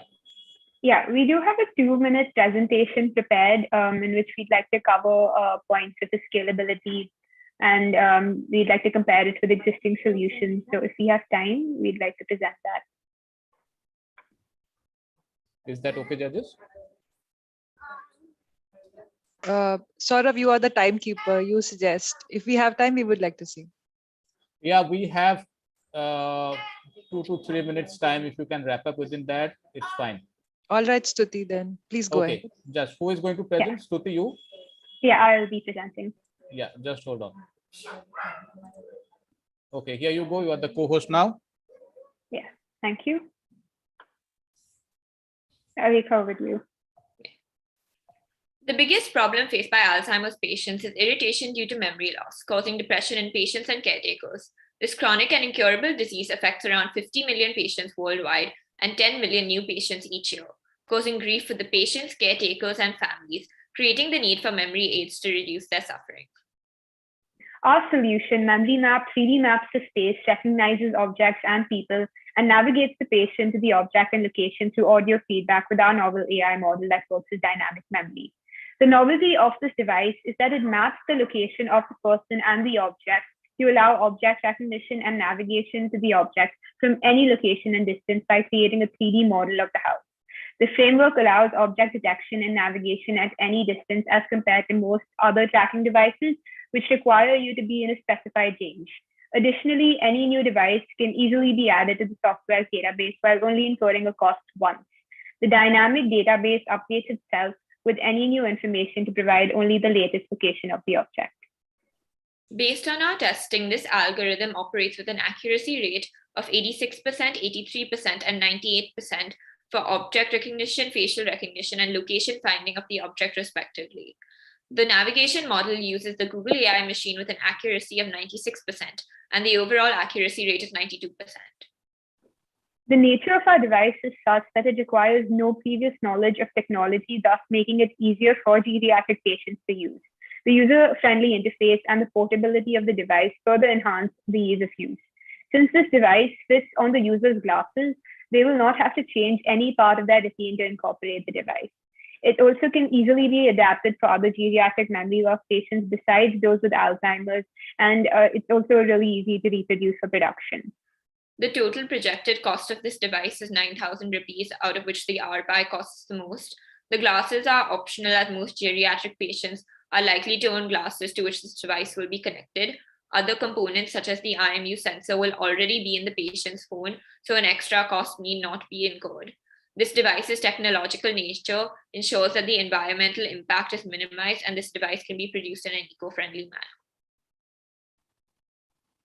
manner. For future goals, we hope to add a number of features that will make our product more efficient and useful, including introducing an AI assistant, tracking memory progress in patients, to increase the scope of navigation outside the patient's home and care center, increase the product's wearability, adapt the product for other patients affected by dementia or visual impairments, and improve the accuracy and efficiency by increasing the database. The two main alternatives to Memory Map are the existing assistive technologies and formal and informal caregivers. While most existing devices retail in the range of 7,500 rupees to 9,500, from a functionality perspective, these devices are essentially only GPS trackers. Our device, on the other hand, allows location tracking, indoor navigation, object recognition, and facial recognition. While we have listed a cost of rupees 9,500 for our device, this cost is arrived at by adding the retail prices of the components being used. When the device is produced on an industrial scale, economies of scale will kick in and we will be able to negotiate the cost with vendors directly. And this makes us confident that we will be able to retail the device at a cost that's lower than 7,500 rupees. So in conclusion, our project is not only feature-rich with functionalities relevant to Alzheimer's, but it will also be much cheaper than competing products. As per our research and testing aided by Dr. Jyoti Sangle's insight, we believe this solution will be efficient and helpful for Alzheimer's and other geriatric memory loss patients. Thank you. Okay. So any further question on their PPT? Oh, I have a few points. Like one of them, how do you think you'll go to market? As in, do you plan to retail this? Because you have thought through so much, which I didn't expect, but how do you plan to take it to market? I think we certainly do need to develop this a bit more and then consult a few healthcare professionals and then decide on our plans accordingly. Sure. And I don't know if you're aware, Bose has a similar, spectacles frame, which they use to play music. It will be very suitable to your device. You might want to check that. Thank you. That's it. We will look into it. Thank you so much. Okay, so thank you, Stuti, and thank you, Alekha. And we will take a short break of 10 minutes here so that we will have our tea, coffee, water, and we'll come back. It's 6:11 now. So we will get back around 6:20, 21. Thank you.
All right. We are back. So let's begin where we were. Okay. So next we have Nandika, and we will be seeing the project where it says that it's a menstrual cycle prediction using machine learning. Sounds very interesting. Let's watch the video first.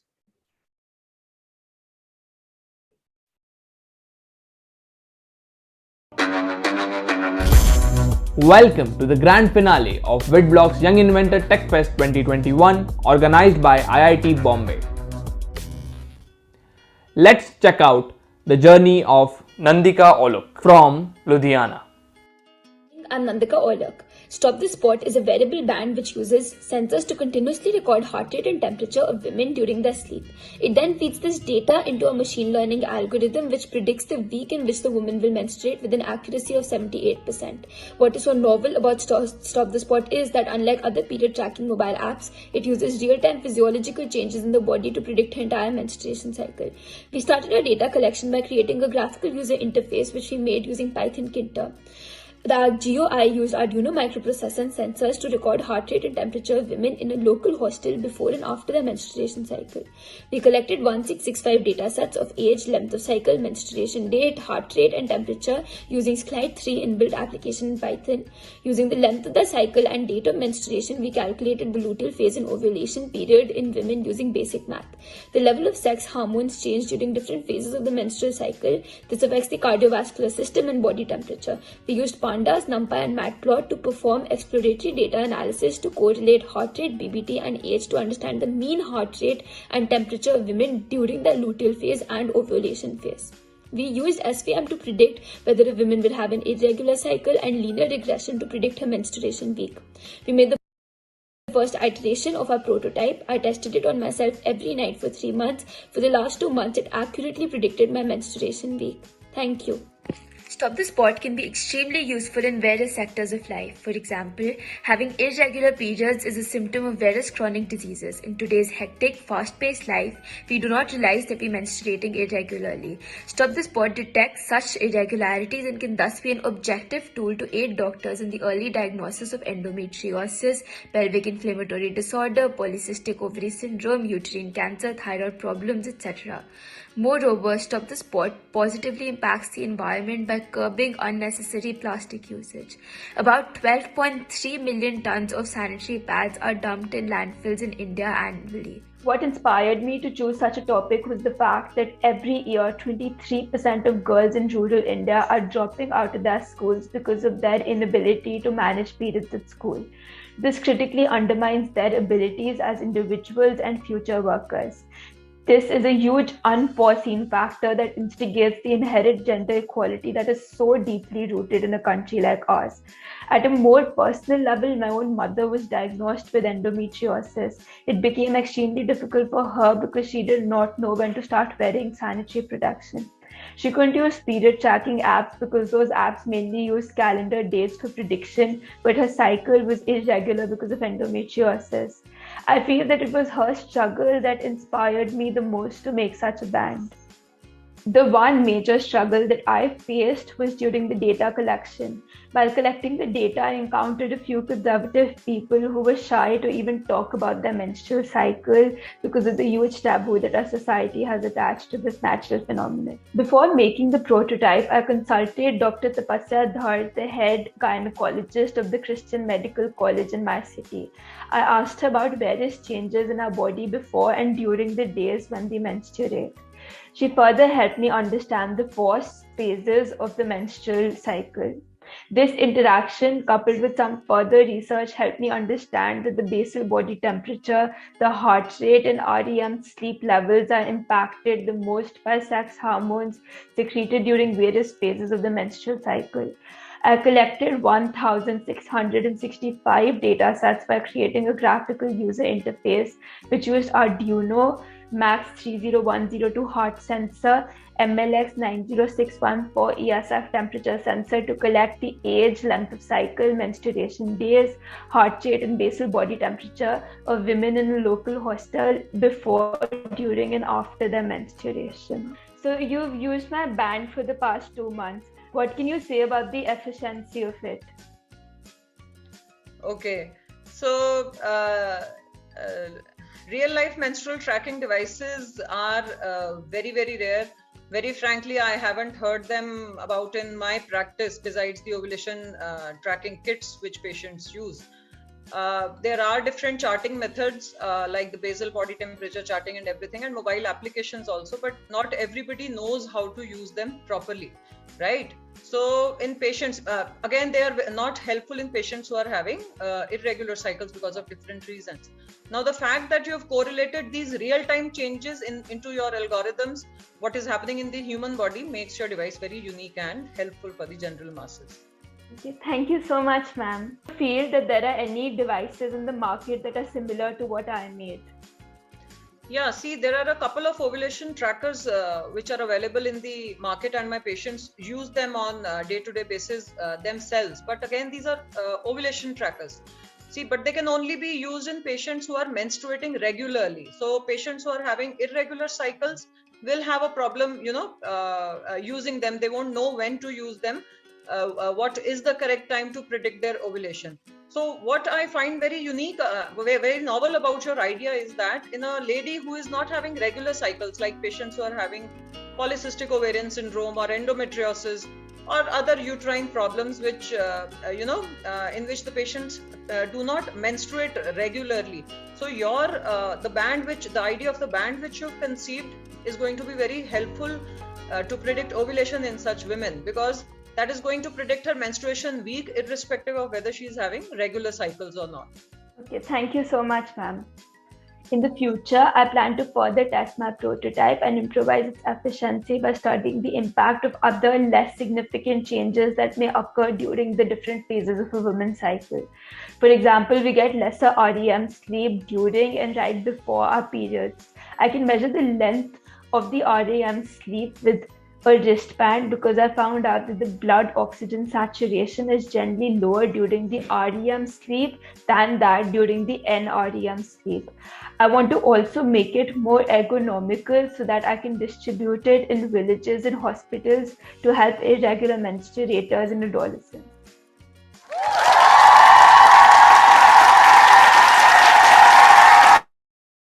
Okay, we have Nandika with us.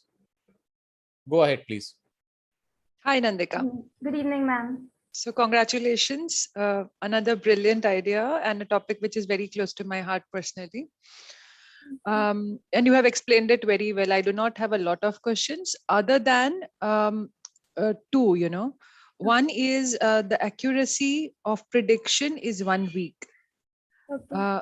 Do you have ideas as to how you can make it to 2 days, 3 days or shorter? Yes, ma'am. So initially I wanted to make it to like a lesser amount, a lesser window. But then the thing is that I need to have more data sets for it because it's actually something that's very variable. Like your basal body temperature and your heart rate, they can be affected by parameters other than your menstrual cycle. So I think collecting more data sets, and also I want to contact companies like Fitbit or smartwatch companies that I can extract the basal body temperature and the heart rate so that I can collect more data points that I can make it more efficient. All right. The other was an idea which perhaps you can integrate with the, the idea that you already have. Perhaps you can give it as a solution to hormonal imbalances, not just the menstrual imbalance, but there are other hormonal imbalances which a lady can have, for example, maybe thyroid or diabetes or some other. See if you can find an integrated solution to address other imbalances also. I also have seen your video earlier, which highlights about the sustainability part. Maybe offer sustainable or educate people about the sustainable menstrual solutions, especially in villages. Yes, ma'am. Thank you so much. Yeah. All the best. Thank you.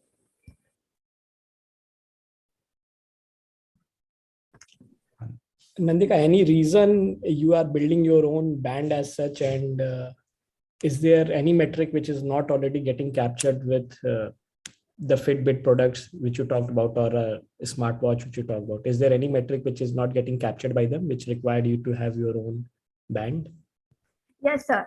So the major thing is that I've seen that a lot of companies like Fitbit, for example, is launching something known as a Priya band. But all these bands, they aren't exactly menstruation trackers. These are ovulation trackers to help ladies conceive a child.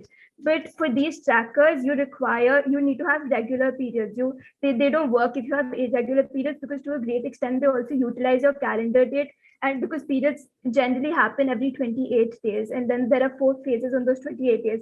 But for irregular menstruators, which are my target audiences, the window is like from 21 days to 35 days. So you can have shorter or longer periods. And these people, they don't know when they're ovulating. So that's why I feel that I've correlated factors which the bands that are available in the market, they're already capturing.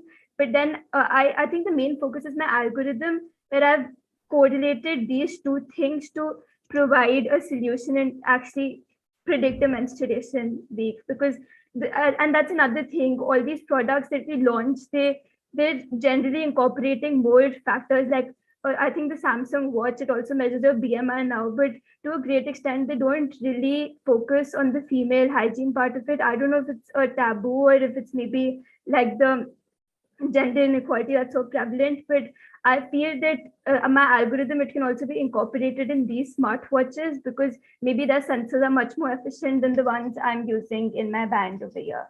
So yeah, so that's what my question was actually. So according to me, your algorithm is something which is unique, which is actually providing you the end result. But my question was that, is there any metric which you are measuring, which you are extracting from your band, which is not already available with any other band provider or a smartwatch? Metric as in like a parameter? Yeah, like a parameter, like basal body temperature or whatever you are recording, right? Is current band manufacturers or smartwatch, like they do not record? So the thing is, the smartwatches, they record the body temperature, but the basal body temperature is when you're at rest. So what my algorithm does is it sees when you're at sleep, and then I also want to incorporate a motion sensor generally, so that it can basically get to know when you're at sleep, and then according to that it can basically correlate these factors during your sleep time, because it's not the body temperature that actually helps you predict your menstruation. It's the basal body temperature, which means when you're at rest. And also, more than that, I think I want to further incorporate the REM sleep thing, because that really gets impacted. REM sleep is basically the deepest sleep. So that really gets impacted and it gets shortened when we're menstruating. So I feel that our blood saturation levels, they actually impact our REM sleep. It impacts our blood saturation levels, and I don't think any other smartwatch does that. So I want to try to incorporate that as well. Okay, that's all. Thanks. Thank you, sir. No questions from me. Very good area and very good product. Thank you, sir. Yeah, no question from me also. All my doubts were asked by the panelists. Okay. It's a good product. Thank you, sir. All right. So thank you, Nandika. Thank you for your ideas and innovation. Looking forward to it. We will have our next project, and that has been done by Ayan. It's an Autobot for water parameters data using 3D mapping. Let's watch the video.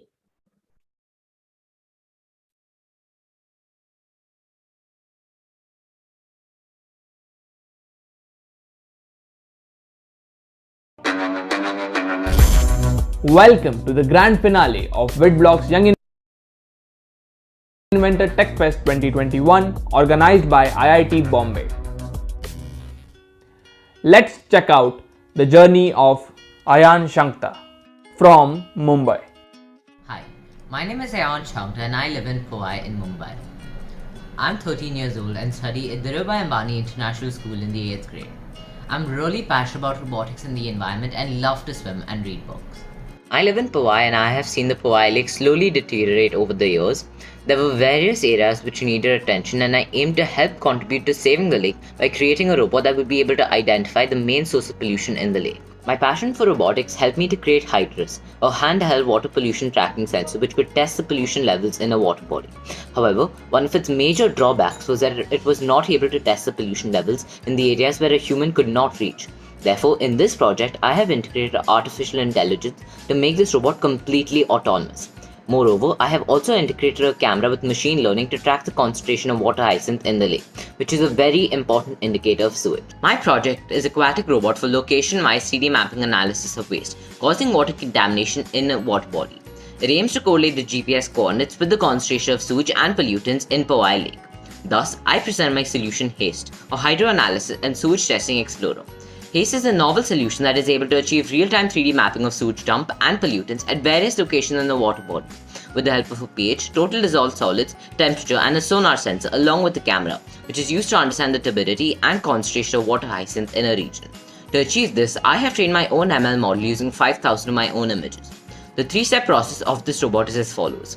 HASTE is a completely autonomous pre-programmable robot that can navigate itself using GPS data as per the map planned through Mission Planner. For movement, the robot uses a principal operation of a hovercraft, and with this approach, the robot can achieve a speed of 1 meter per second. Secondly, when the robot reaches a pre-programmed location, the sensors start taking data and send it to the user using the 433 MHz telemetry, which has a range of 1 kilometer line of sight. The robot body is designed and simulated using Fusion 360 software and made with the polycarbonate material which maintains the concept of buoyancy. Thirdly, the data can be stored on Excel sheet for future use, and I have analyzed the data to indicate the change in terrain as well as the change in pollution levels and impact on the local ecosystem. I have created a 3D mapping code that maps the GPS coordinates and uses each of the sensor values to indicate the terrain as well as pollution levels, as you can see in this image. My 3D plotting code has an efficacy of 91%, and the water hyacinth detection code has an efficacy of 89%. The parts I use in this robot are easily available in the market and they have no negative effect on the environment. Polycarbonate has been used for the entire frame of the robot as it is environmentally friendly and has minimal impact on the environment. Moreover, since this robot works on the principle of a hovercraft, it does not affect the nearby marine animals or plants in the water body. This project can have massive impacts and can help save thousands of water bodies in the world. Thank you. Now, though I was able to make the robot, I was not able to test in the lake. So I had to test in an inflatable baby pool, which I used to play in when I was smaller. My future plans are to extend the testing parameters of this robot by adding other sensors, which include the nitrate sensor as well as the oxygen sensor, as they too are very important indicators of pollution.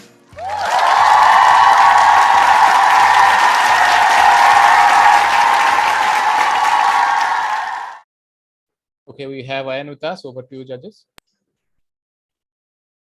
Hi, Ayan. Yeah. Great efforts and great project. Thank However, you. no questions from my side. Thank you. Hi, Anne. Thank you. This is a good project and a good initiative. What I would want to understand is you have this 3D mapping of the lake and understanding the pollution there. So how is it different? As in, what's the applicability of this solution? How is it different from a normal pollution detector versus this one? How is it going to help clean the lake or help the lake be sustainable? So one of the most important parts of this entire project is that it's able to drive itself autonomously. So that means compared to the previously existing handheld sensors, which are able to basically get the same parameters, but those handheld sensors, they can't go to, say, to the middle of the lake, and they can't go to the parts of the lake where it can't be manually reached. And therefore, with this project, it's able to reach those parts of the water body of the lake, which is very difficult to reach. And moreover, this 3D mapping code, it's not been used before using this sewage dump. And by analyzing this 3D mapping, it's able to therefore show the increase or decrease and therefore depict if the situation in the lake is improving or deteriorating. Okay. Got it. Thank you. Thank you. So I have only one question. So, and like, what was the reason you could not test it out in the actual lake? Why were not able to? Yes, so one of the major reasons I couldn't test it in the entire lake, I could test in a small portion of the lake, but during the process while I was making it, I couldn't go to the lake because that time there was lockdown in Mumbai. So I wasn't really able to go to the lake and go outside.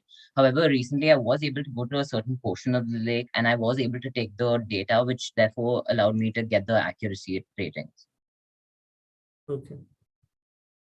Thanks. All the best. Thank you, sir. No question from my side also, Ayan. It's a good project. Thank you. Also, judges, if it's okay, can I just share a quick presentation? It's just going to take like 2 minutes. I'm just going to reiterate a couple of the important points. 37.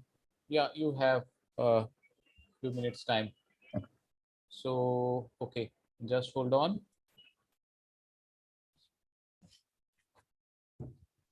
Yeah, go ahead. Yes.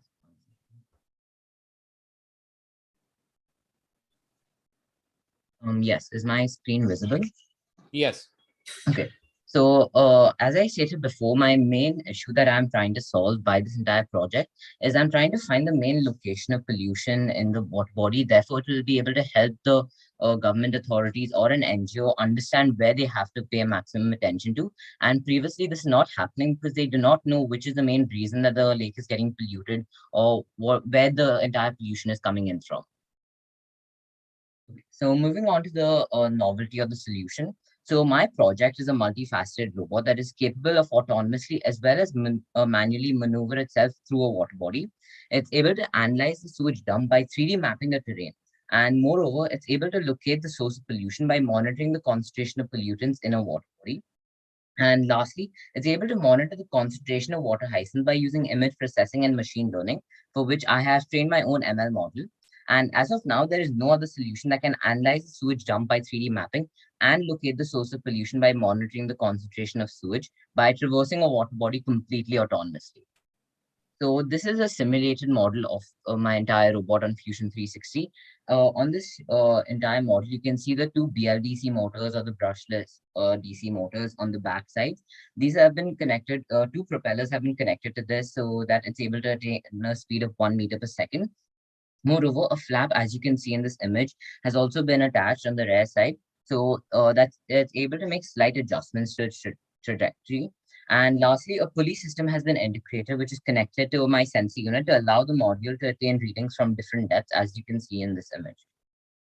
So my method for the solution, this entire robot is controlled by two major microcontrollers. One is an APM flight controller, and the second is an Arduino Uno. The APM flight controller is used to control all the autonomous parts of the robot, which means that it controls the movement of the robot. However, the Arduino Uno is connected to the sensor unit, which consists of the pH sensor and the TDS sensor, along with the ultrasonic sensor. The data obtained is then sent via an NRF module to the laptop. And lastly, an FPV camera has been used, which is able to find the turbidity and concentration of water hyacinth in a region. Therefore, this robot is able to track the pH, TDS, turbidity, concentration of water hyacinth, and depth, which is used to calculate the increase or decrease in sewage dump. The project tests and results. So numerous tests were conducted wherein the robot had an accuracy of 91%, and the test indicated the highest point of pollution and the lowest point. And the water hyacinth detection code had an accuracy of 89%. And then moving on to the scalability. So since this robot is completely autonomous, it is able to successfully traverse a water body on its own without any human intervention. And therefore, this will mean that 2 or 3 of such robots are placed in a water body. There will be no requirement for humans to monitor the pollution levels. Moreover, since this entire project is so cost efficient, it will be much easier to make more of these. And moving on to the environment friendliness, this entire robot is made up of a small polycarbonate body that contains a battery-driven mechanism that does not release any emissions. And most importantly, it can help save the environment by finding the main source of pollution. Thus, it can help increase the efficiency of cleaning drives. And moving on to the impacts, this robot has massive impacts, and the sewage and pollution mapping and the water hyacinth concentration and detection can help save thousands of water bodies in the world, which are currently not being properly maintained. And lastly, the conclusion. Therefore, to conclude, by being able to 3D map the terrain, I'm able to detect the sewage. Therefore, by mapping the terrain over a period of time, I'll be able to determine the increase or decrease in the sewage dump and pollutant concentration. Therefore, this project is able to find the main source of pollution, therefore will help facilitate and successfully helping save a water body. Thank you. Wonderful. Thank you. Any question based on his presentation? None from my side. Nothing from my side, Saurav. Okay. Okay. Okay. So let's move ahead. Thank you, Ayan. We will watch the next video.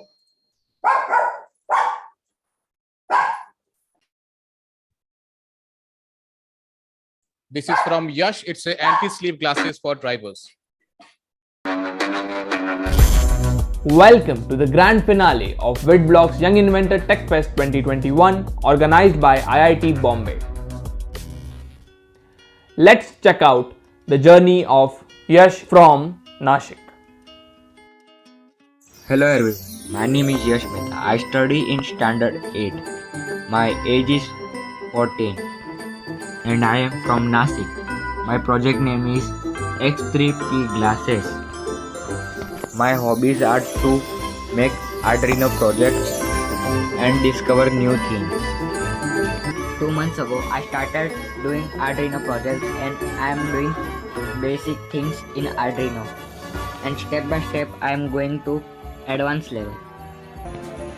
I am inspired from Harish Project's YouTube channel to make this project. And I have put my own ideas also in this project. And my future plan is to make advanced level Arduino project. Let's see what is X3P glasses.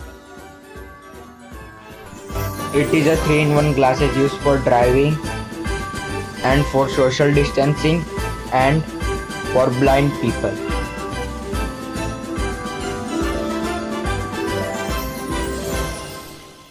Whenever I close my eyes more than 1.5 seconds, the buzzer will produce the sound and alert me.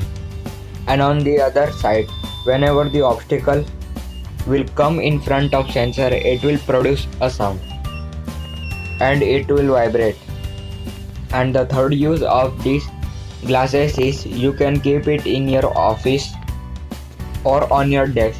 Whenever someone will come near your desk, it will produce a sound.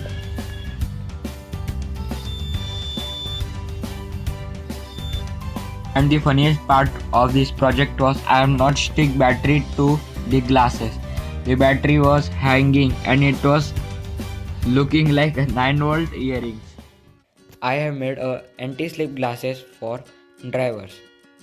Now I will show you how it works.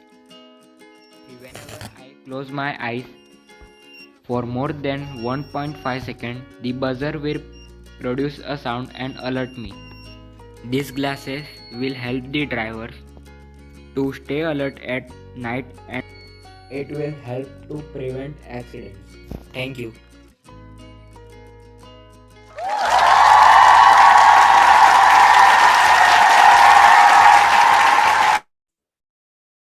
Just hold on. I am looking for Yash. Where is Yash? Yes, sir. Just hold on. Let me pin you. Okay. You are down there. Yeah, judges, go ahead, please. Thank you. So Yash, while you were presenting, I was looking if there is a commercially available product. Commercially, if the product is available, similar product. It So is available. yeah, it's available. So I wanted to understand how your product is different than the ones that are commercially available. One is something that I realized you have also attached a sensor which might be useful for blind people. Yes, but I prefer ultrasonic sensor because ultrasonic sensor range is more than IR sensor. Okay. And I have made this without Arduino. All right. No further question from my side. Yeah, that's all. Thank you, Yash. Thank you, ma'am.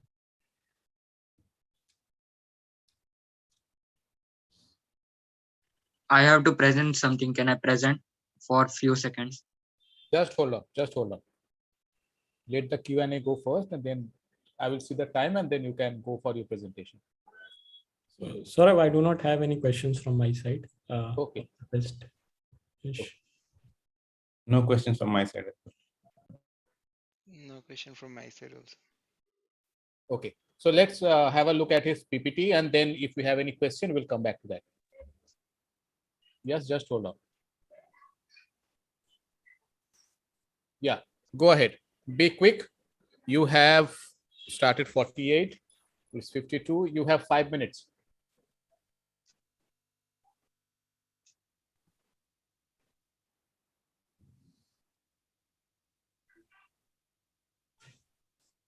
Sir, it is not sharing. Sir, can I show it on screen? I have second phone here. Go ahead. Sir, this is some design for that glasses. So they will.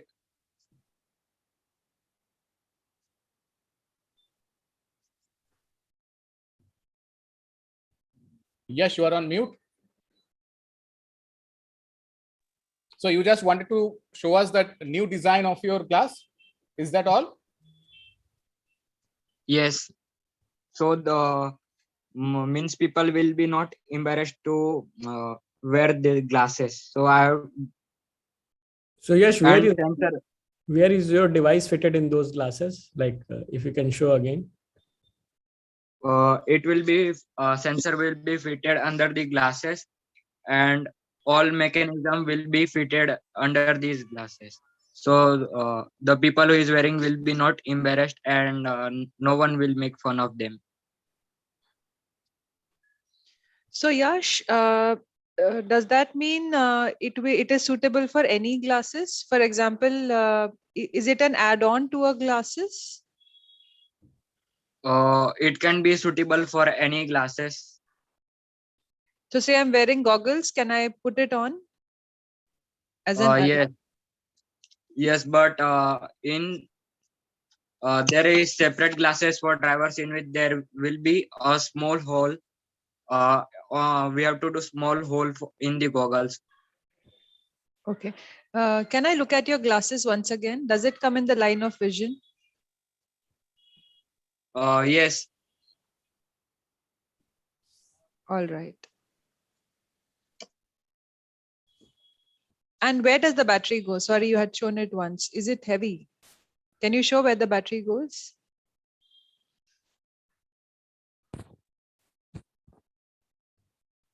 Yes, you're on mute, but I can see that. Battery will be sticked on glasses, and we can use a mobile battery also.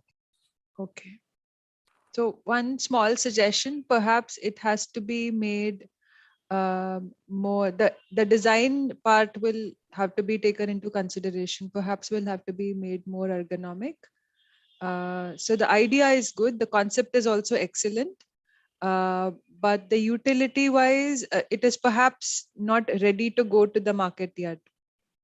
Yes. All the best. Thank you, ma'am.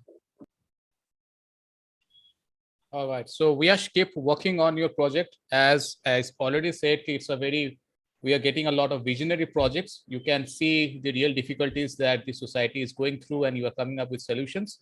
So just keep working on your project. There will be a glass in the market very soon, which will have your innovation in it. So thank you, Yash. And we will move forward now. Thank you, sir.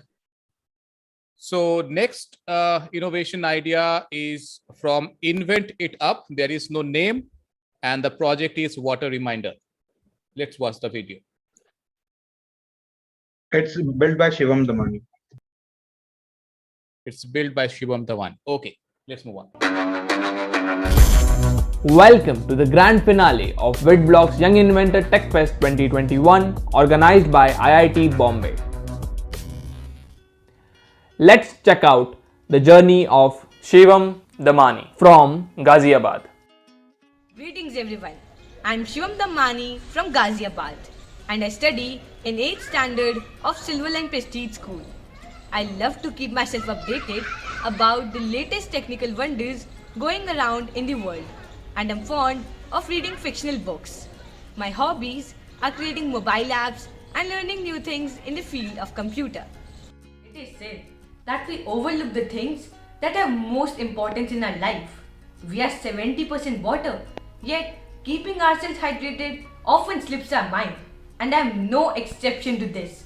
My mother is always after my life as I do not drink enough water, and this gave me the spark to address the common problem that most of us suffer from in the race of life.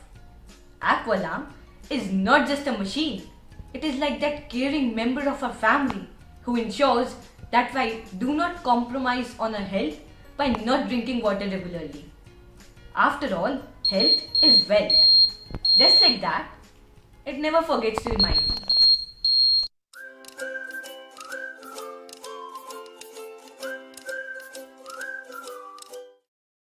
Hello everyone, I'm Shivam Damani, Invent Up, and this is my Aqualarm machine. So many times you have faced the problem when you forget drinking water. But now, this machine won't let you forget it. Or you can even calculate how much time has passed since you last took a sip of water. So, this is Aqualarm and it runs on Arduino Uno. It has two modes, stopwatch mode and timer mode, which can be controlled with this switch over here. So this is the stopwatch mode. So now whenever you put a glass of water on its top, it has got an ultrasonic distance sensor on it. So whenever you put the glass of water on it, the timer will start, as you can see. And once you take it off, it will pause. It will restart. So now whenever you put the glass of water in it, it will start and you can calculate how much time it has been passed since you last took a sip of water.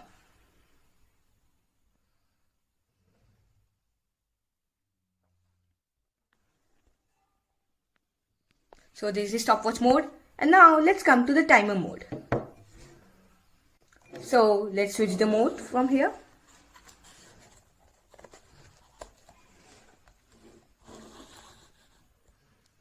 As you can see, now it's on the timer mode. So with this potentiometer, I can change the time. As you can see, by turning it in clockwise direction, the time will increase. The maximum time that you can set is of 1 hour, as you should drink water at least every 1 hour, at most every 1 hour. So if I run it in counterclockwise, the time will decrease. So I will set a timer for 5 minutes. And I will put the glass on it. And after 5 minutes, it will buzz off.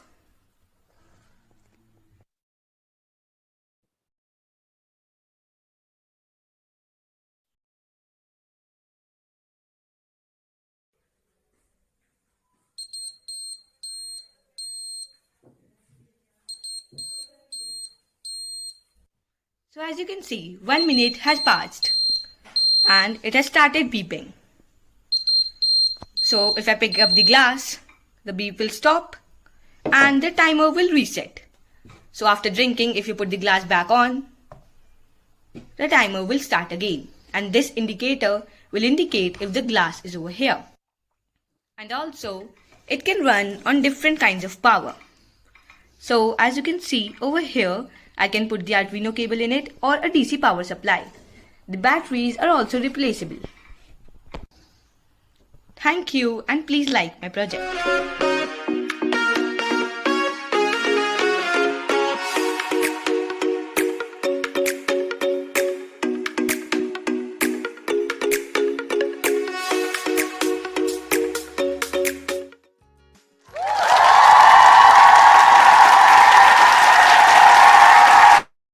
Nice idea, Shivam. Do you use it? Yes, right now also I'm using it and I'm using it for like from the start time that I made it. So you drink water regularly now? Yes, regularly. So does it reset? So you set a timer and when you, let's say you set a 5-minute timer, when Yes, you sir. take it up, then does it reset again or it will continue? So it will reset again. Like if I take the glass off, then it will reset to 5 minutes and whenever I put it again, it will start. So there is no other user control in there once after setting the timer. Okay. And is there an indication saying that glass is there, like glass is present or not? Is there any indication? Yes, sir. There is an indicator in the LCD screen only, and it will show N if the glass is not there, while Y if the glass is there. Okay. Okay, sure. Nice. Nice idea. Thank you, sir. So Shivam, good project. I think everybody in the room, I mean the virtual room that we are in, perhaps Yes, understands the ma'am. importance of water. And Yes, like ma'am. you already heard from one of the panelists, very few actually comply to it. Um, there are apps available which track or which remind you to consume water at a regular interval. So that's why I'm also wondering how feasible is it to have a product which will remind you of the same. My second question to you is, let's say there is a family of four. Would you suggest having four such units installed in a household, or you have a solution to cater the need of multiple members of the family? Also, is there a way to make it more portable? Say I am at home right now and I will be traveling to my office. Uh, what is the solution or the challenges that you see for me to carry it from home to office? Do you see that as a challenge? Yes, ma'am. So, ma'am, for the last question, it's like completely portable, and I've also worked on making it 3D model and a PCB design. So, like right now, I've used Arduino Uno, and that makes it a bit thicker and also a bit bulky. But if instead we use a PCB, then it will be more thin and it can also be easily portable, and the cost will also be reduced.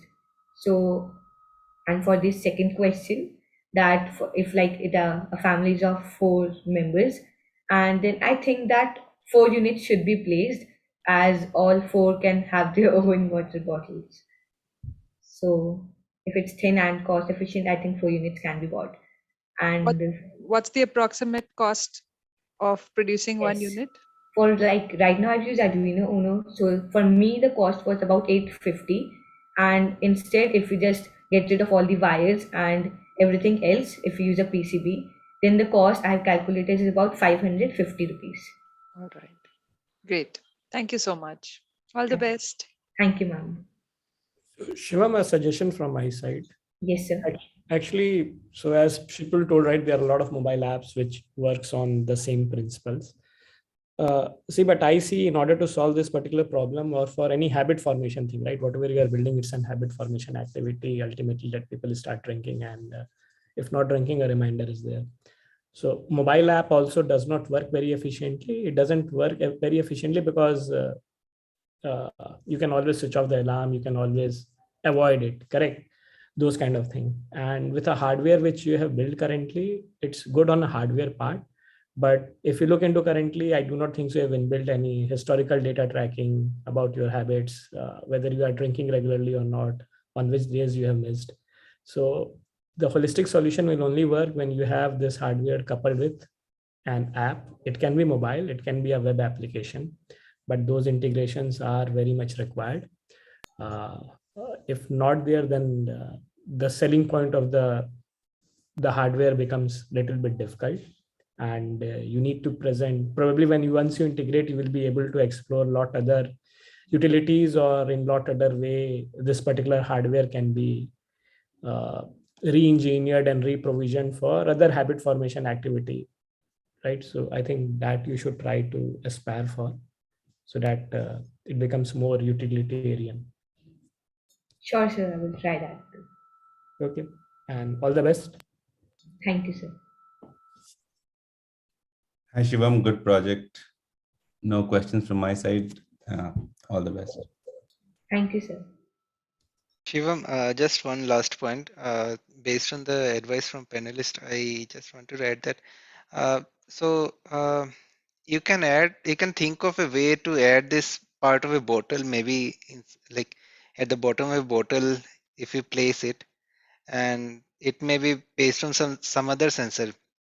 If you can detect whether that person is drinking or not, then that may be more useful, because otherwise people will not carry extra hardware to create habit, right? Inside a bottle, it may be more like people may opt for doing it. Or just to extend, it can be directly integrated to the filter system in the house itself, where it says somebody's name, like we're talking about, right? How it can be extended to all families where a single device can work. So you can build. So once you start integrated with your application, right, you can repurpose it. You can always have Yes, sir. more thought process onto that particular process. So same device can be used now in the household. It can start beeping name that Shivan has not drank water from last 2 years, Yeah. 2 hours or something. Yes, sir. So please So, go sir, ahead. like we can Go ahead, directly take and drink. integrate. Yeah. So Yes, just sir. try to think more on that particular direction, Okay, because sir. that standalone hardware, right? Once you start thinking in that direction, can be repurposed and utilized in a lot of ways. Sure, sure. Wonderful. I think we have got a future idea of something new coming up from Shivam. That's wonderful to hear. So thank you, Shivam. Thank you, sir. So we will move on with our next project, and that's from Samira and Naisa. And the name of their project is Waste Wash. Let's look at the video.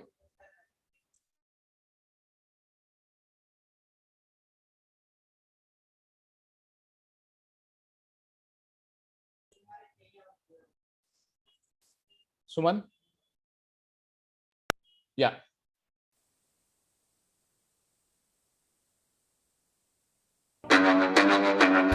Welcome to the grand finale of Witblox Young Inventor Techfest 2021, organized by IIT Bombay. Let's check out the journey of Samira Gupta and Naisa Gaur from Mumbai. Hi, I'm Naisa. I'm 15 and I go to St. Andrews International School, Bangkok. Some of my interests and hobbies include photography, guitar, golf, swimming, technology, coding, and designing, among many others. Hi, I'm Samira from grade 10. I'm 15 years old and I study at Oberoi International School. I'm from Mumbai and I enjoy painting, art, music, sports, and I enjoy technology and coding. Hello, I'm Naisa. Hi, my name is Samira. Our project is about a retrofit autonomous mechanism for greywater separation and harvesting at the source. Use of grey water is an important step for conserving water. The source of grey water separation has been the most important feature for an implementation. Our project, Waste Wash, works to separate feces and urine at the source, which will prove beneficial for biological treatments. In addition to this urine, water has the largest proportion of nutrients, making nutrient recovery from urine more attractive, efficient, and easy, compared to filtering sludge that takes 3 to 18 days, yet ranging with an efficiency of 20 to 40%. Waste Wash is a retrofit mechanism in the community. To achieve the project objective, we've developed a retrofit mechanism. It starts by detecting whether the waste is solid or liquid. The drainage pipe is divided into two with a mechanically sound mechanism as shown here. Sludge will be flushed into the drainage system while urine will be separated into another pipe and go through a 3-stage filtration process which separates it, and the water is then stored in a grey water tank. The system uses 3 DC water pumps attached to grey water, recycling, and normal tanks. This water is reused in a 70-30 ratio where the initial 70% of cleaning is done by grey water and the rest 30% is done by clean water. This allows water to be separated at the source. The technology involved in our system includes a digital IR sensor to indicate the type of waste and an MP137 gas sensor to measure the intensity of the waste to rationalize the proportion of grey and clean water. The prototype is designed and tested on 3D printed PLA parts which consume 12 volt and 2 amps of power. This system is driven by an Atmega 328 IC chip which works on embedded C programming. To understand the type of waste, we've developed our code using the PD proportional derivative method, and to understand the waste intensity, we've used a technique called RT versus FT. The separation of the two streams at the source will increase the efficiency of the dewatering process and make it more cost efficient.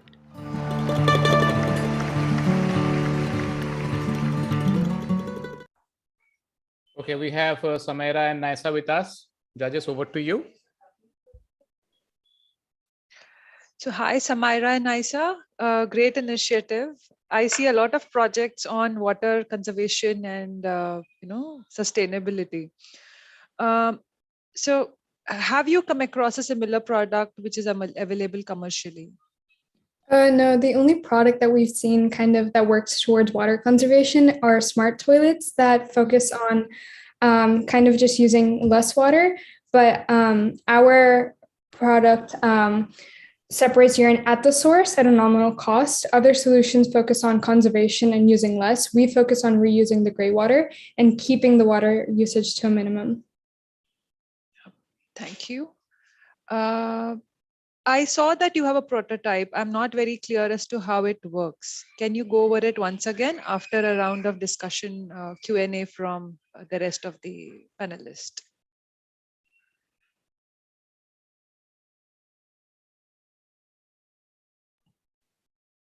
No questions from me. I think you can go through the prototype. Yeah, I think I have, but I will ask my question after, because I also want to understand how it works. I was not very much clear. Like Yeah, so I understood that you plan to separate the solid and the water waste, and 70% of it would be something and the rest 30 is something else. I did not understand that part very well. So we have a presentation prepared. So would you like for us to go through it? Sure. Take us through it. Yeah, we will do that. Okay. I can do that. Okay, just hold on. Yeah, go ahead. Okay. So our project is waste wash. It separates gray water at the source. Firstly, in our preliminary research, we found that the average person goes to the bathroom 6 to 7 times a day. This is about 22 liters of water in a 3-person household, which is a lot of water. The urine and feces collected requires a lot of time, cost, and processes to undergo water treatment. The average cost is 6 rupees per liter, average cost for treatment. Our solution separates urine at the source at a nominal cost, which encourages gray water usage. Yeah. So the impacts of our project, the 3 main impacts of our project is that it's cost effective, it ensures hygiene, and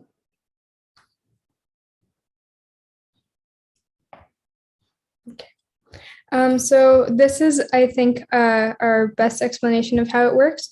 So firstly, the IR sensor over here will detect whether the waste is solid. This will allow the water to use a sufficient amount of water. The gas sensor, which is over here, will determine the intensity of the waste. Through the intensity measured, the electronic system will turn on these water pumps, this one particularly here, and will pump the water for the amount of time that is required. The water will then go through our three-phase filtration system. So in the first step, the hard waste will be filtered out and directed into the central sewage pipeline, as it contains a lot of waste. This waste can actually be used towards filtration, which is also a great thing for the environment. Secondly, the waste will go through liquid waste treatment, where all bacteria will be removed and 99% of clean water will remain. Thirdly, the remaining water will be filtered back into the toilet's water tank to be reused. This water will be reused in a 70 to 30% ratio, where 70% of it will be gray water and 30% of it will be clean fresh water. to test the efficiency of our project, we ran through a prototype which we created. Wastewash has a 98% accuracy in differentiating between the two waste at the source, which is the first step of our project. Further, the filtration system has a 90 to 95% success rate of sending the water back to the tank for the gray water, showing how our project is successful.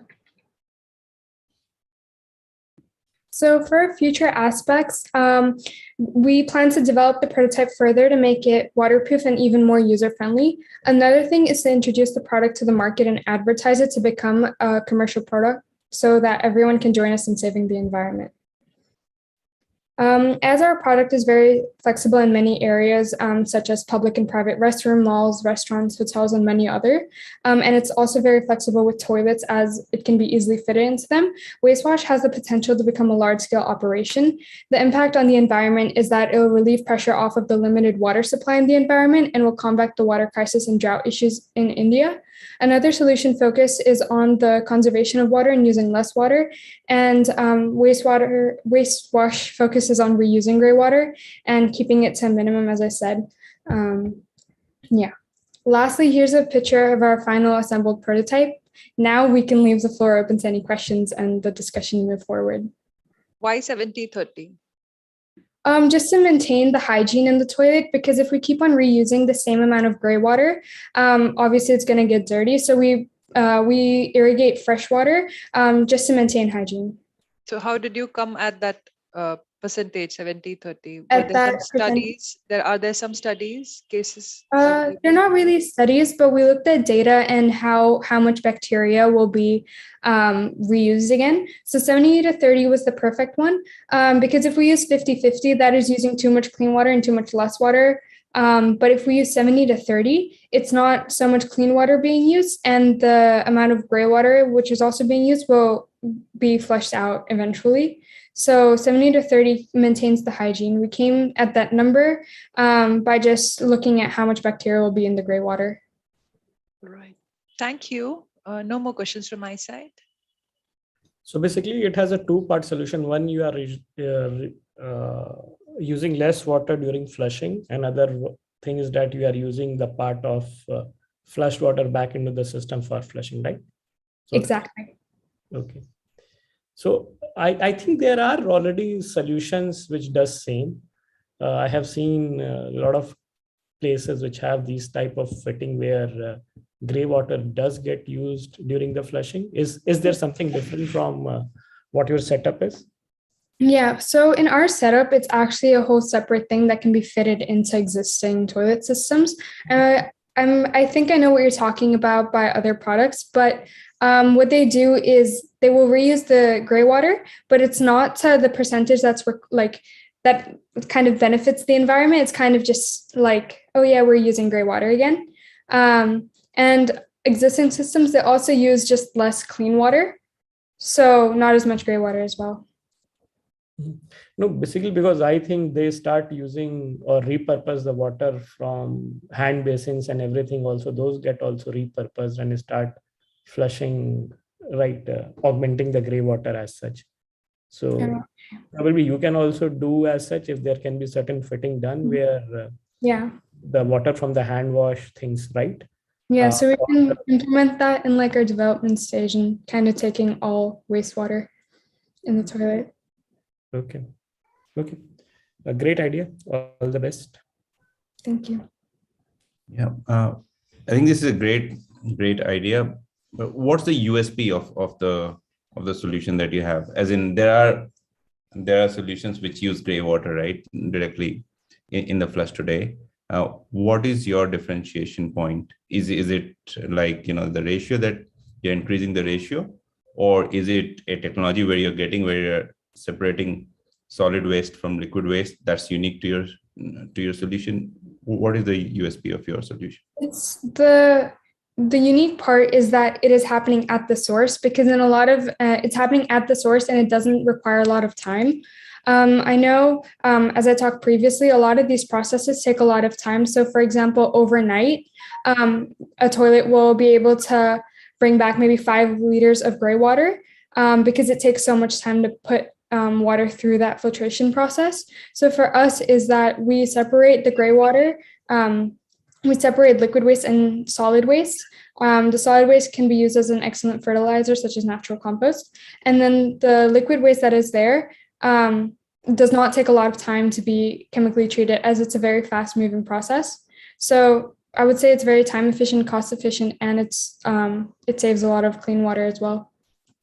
Great. Yeah, to add on to what Nisa said, another USP of our project would be that, like how she said before, just to emphasize a point, which can be added to your existing toilets, which makes it very user friendly and easy to implement like as soon as possible.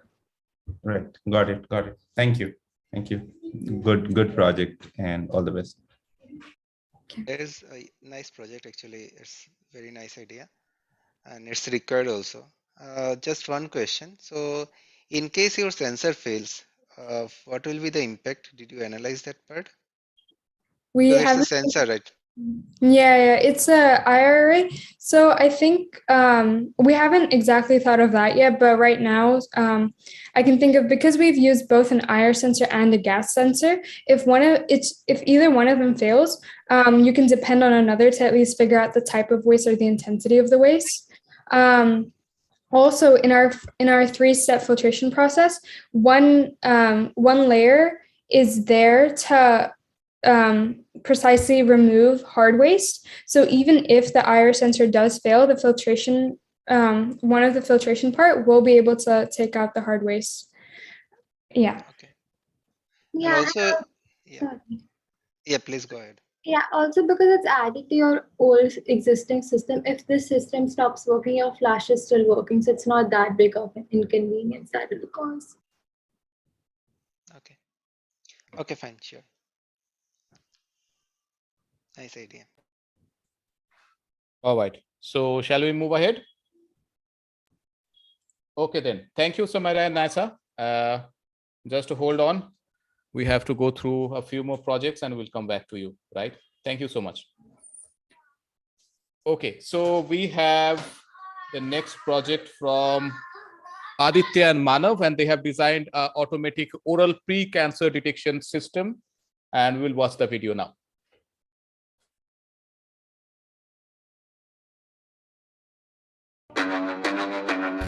Welcome to the grand finale of Witblox Young Inventor Techfest 2021, organized by IIT Bombay.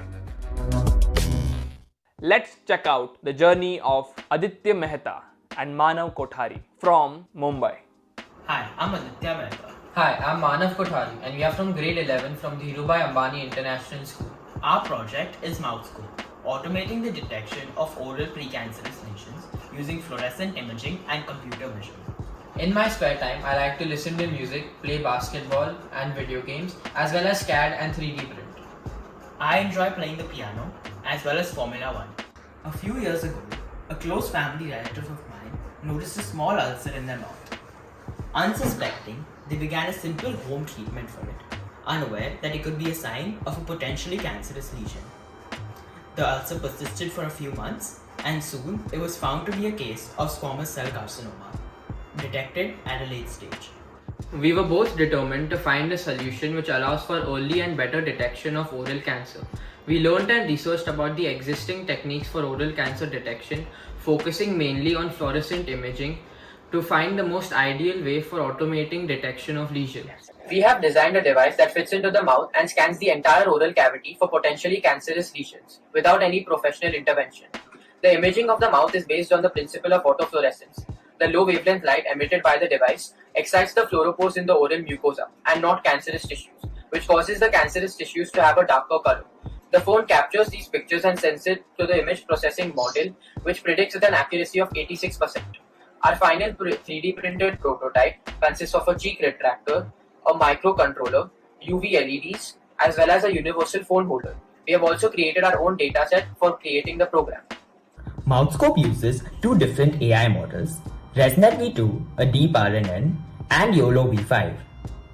For ResNet, we have developed an architecture that allows doctors to review the predictions made by the AI models, thus increasing its accuracy over time.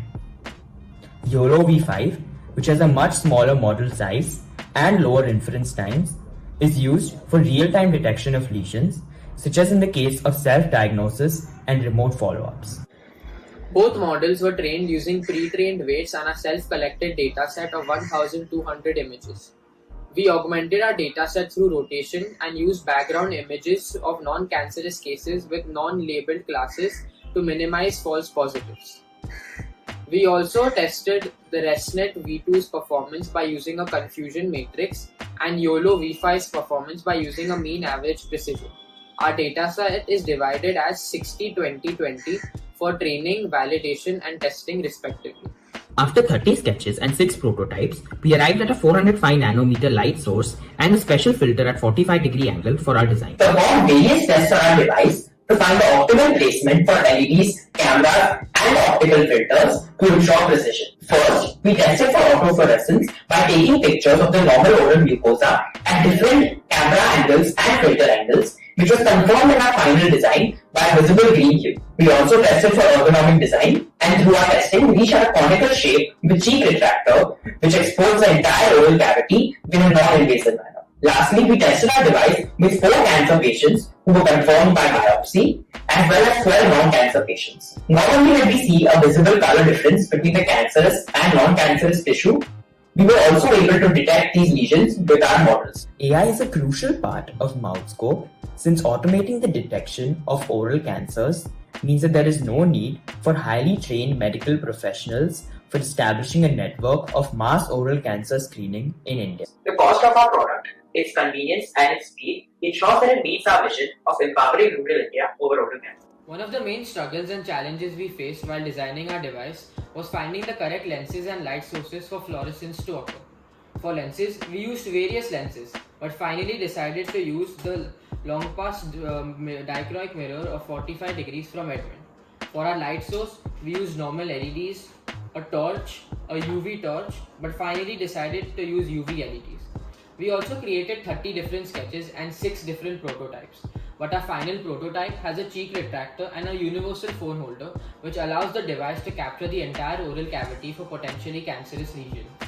Another significant struggle for our project was collecting the dataset of images for training the machine learning model. Since we were using a prototype which was completely unique, there were no available datasets which we could use, and so we had to collect the images ourselves.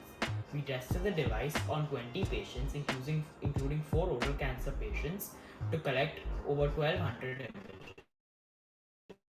We augmented these images to generate our dataset to create sufficient labels to train our model with fair accuracy.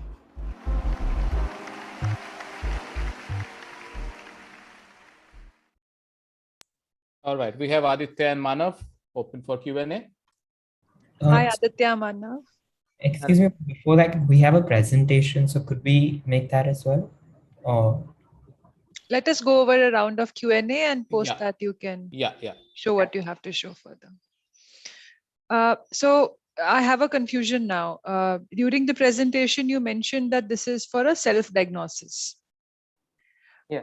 But down the presentation, you showed that this is to be used for mass screening, where the the specialized perhaps a cancer specialist is not available. So who is the end target user of this? Would you be selling it to a lay person, or would you be selling it to a medical professional? yeah, so if I can answer this question. So we've actually, for our prototype, we have trained 2 machine learning models. So one is ResNet and one is YOLO V5. So YOLO V5 is quite a small model which predicts very fast. So you essentially get the predictions in real time. So that is the model which you would use in the case for like self-diagnosis. And the other model, which is ResNet, that is something you would like deploy on a cloud and then use for mass screening purposes. So the answer to your question would be that we have designed it from both point of views. So like both for individual customer and for primary healthcare centers like hospitals and doctors and mass screening. My follow-up question is, say I am a patient, I'm suffering from say precancerous lesion, ulcer was your example that you use. How many of us, a general public, do you think will go to a counter and ask for this device? I think sort of the main target audience for our product would be common smokers or tobacco chewers, because they are the main people who will be affected by oral cancer. So it's mainly for them, and so that they can have a routine checkup, say a weekly checkup, instead of, because the current sort of systems for checking for oral cancer is biopsy, and that is something you can't do on a weekly basis. Therefore, sort of this is just sort of a routine checkup which they can do in case they have oral cancer, and which after that, so this is just for screening, and then after that they can go to a doctor to check and confirm with biopsy. All right. Yeah. Later on, if you could demonstrate using, do you have a model with you? Yeah. Image now. Yeah. Later on, if you could demonstrate putting it on yourself. I found it a little complex to use the cheek retractors for somebody who is not trained to use them. Might be uncomfortable, the lips would be stretched out. So I wanted to see how easy or difficult it is for self-diagnosis. I fully agree and support it being used for mass screenings at primary healthcare center. That's a great idea.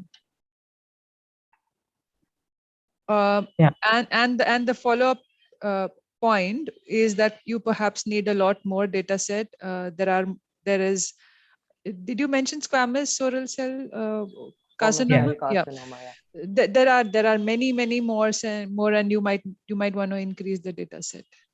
Yeah. So Many just to folds. address that, so there were actually two reasons why we found it a bit difficult to collect our own data set.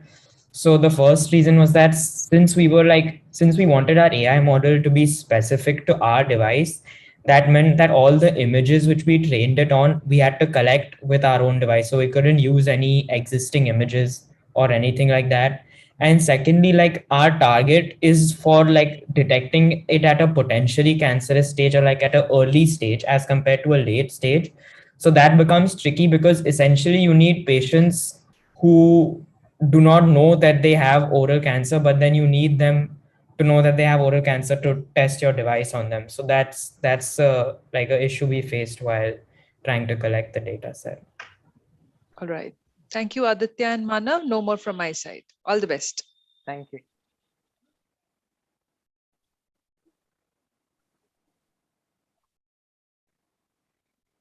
Sort of no more question from me. I think if there is something when they present again, probably I can ask anything. But at this point of time, I do not have a question. No question from my side also. Some of the questions already got answered. Yeah, if you guys wanted to present, I think if there's time, you can do that. Yeah. So. Okay, who want to present? Aditya. Aditya. Okay, just hold on. You have not much of a time. You have started at 7:19. It is 33 right now. You have already passed 10 minutes. So you have to be very, very fast. Yeah. Okay, go ahead, Aditya. So can you see my screen? Yeah. Yeah. So this is the design of our mouth scope, and our ergonomic conical design fits into the mouth and scans the entire oral cavity for potentially cancerous lesions without professional intervention and in a non-invasive manner. And this entire device was designed on a computer-aided software called Fusion 360. These models were 3D printed using a resin 3D printer for better accuracy. And the final design consists of a 450 nanometer dichroic long pass filter, ultraviolet LEDs of wavelength 405 nanometer, an Arduino Nano microcontroller, a cheek retractor, and a universal phone holder.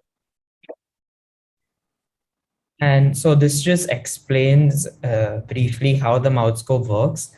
So it starts with the physical device, which we just showed you, that captures the mouth of the entire oral cavity of the person who is being screened.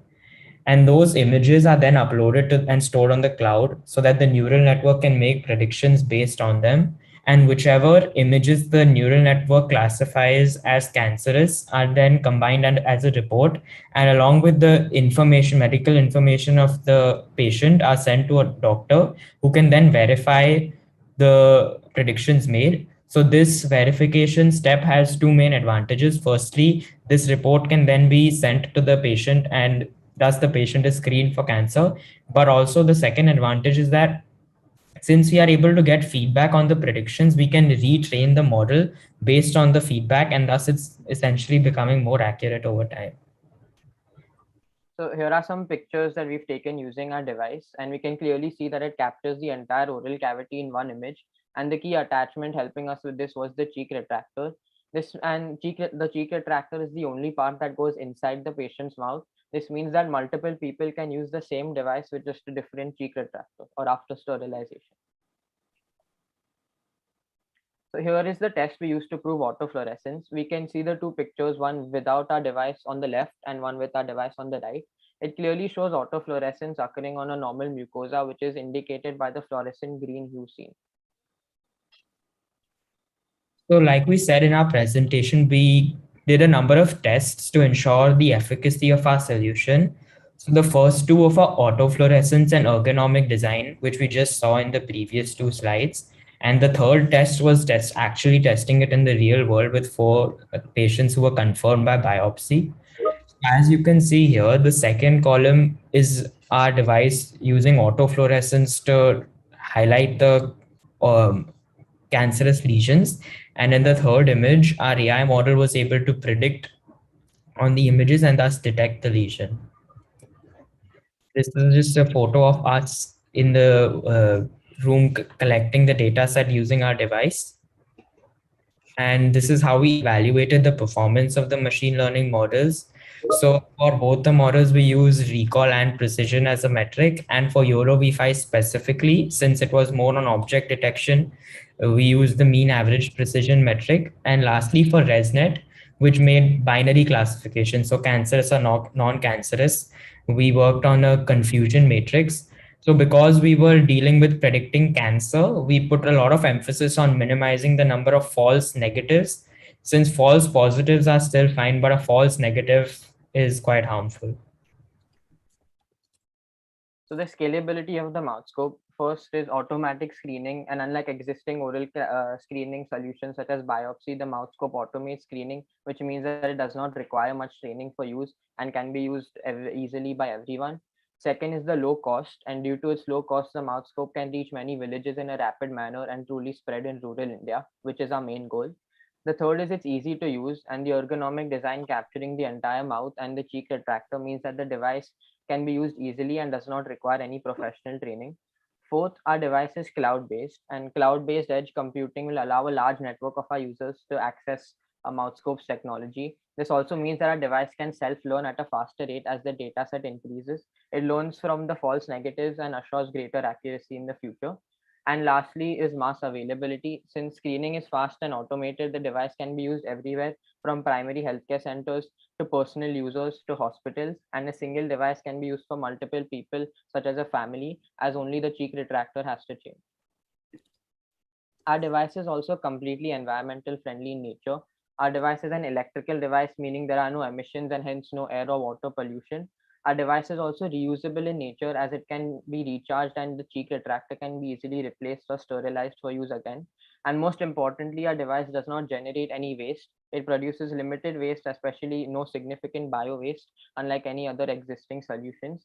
And the only possible waste could be the used cheek retractor. However, cheek retractors can easily be reused or sterilized after cleaning, and hence this is not a major problem. So lastly, to summarize, these are just a few of the USPs of Mouthscope compared to the existing solutions. So the main advantage compared to all existing solutions, such as Wellscope, is that it automates the detection of lesions. The model is self-learning and learns from its own predictions, thus becoming more accurate over time.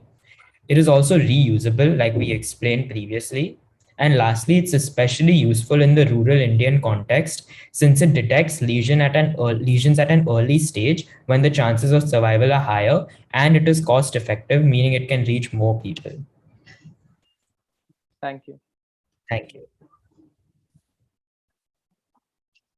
Any question based on their presentation? No questions. Thank you. No. All the best. No question. Thank you. Thank you. All right. So thank you, Aditya and Manav. Stay put and we'll come back to you. And let's move to the next project before we take another break. And this project will be presented by Vineet and Sneha. And the name of the project is Detect FM. Let's see the video.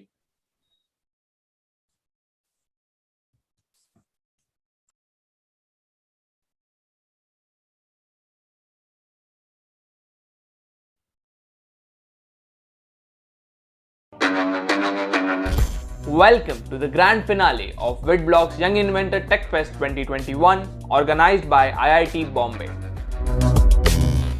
Let's check out the journey of Vineet Prajapati and Sneha Pandey from Raipur. Greetings all. I am Sneha Pandey from 11 Sciences, studying in Bhavan Sarkeshada Vidya Mandir, Raipur. And I am Vineet Narayan Prajapati. I too study in Bhavan Sarkeshada Vidya Mandir. And here are my hobbies. The first one is Karpat, which is a classical dance form.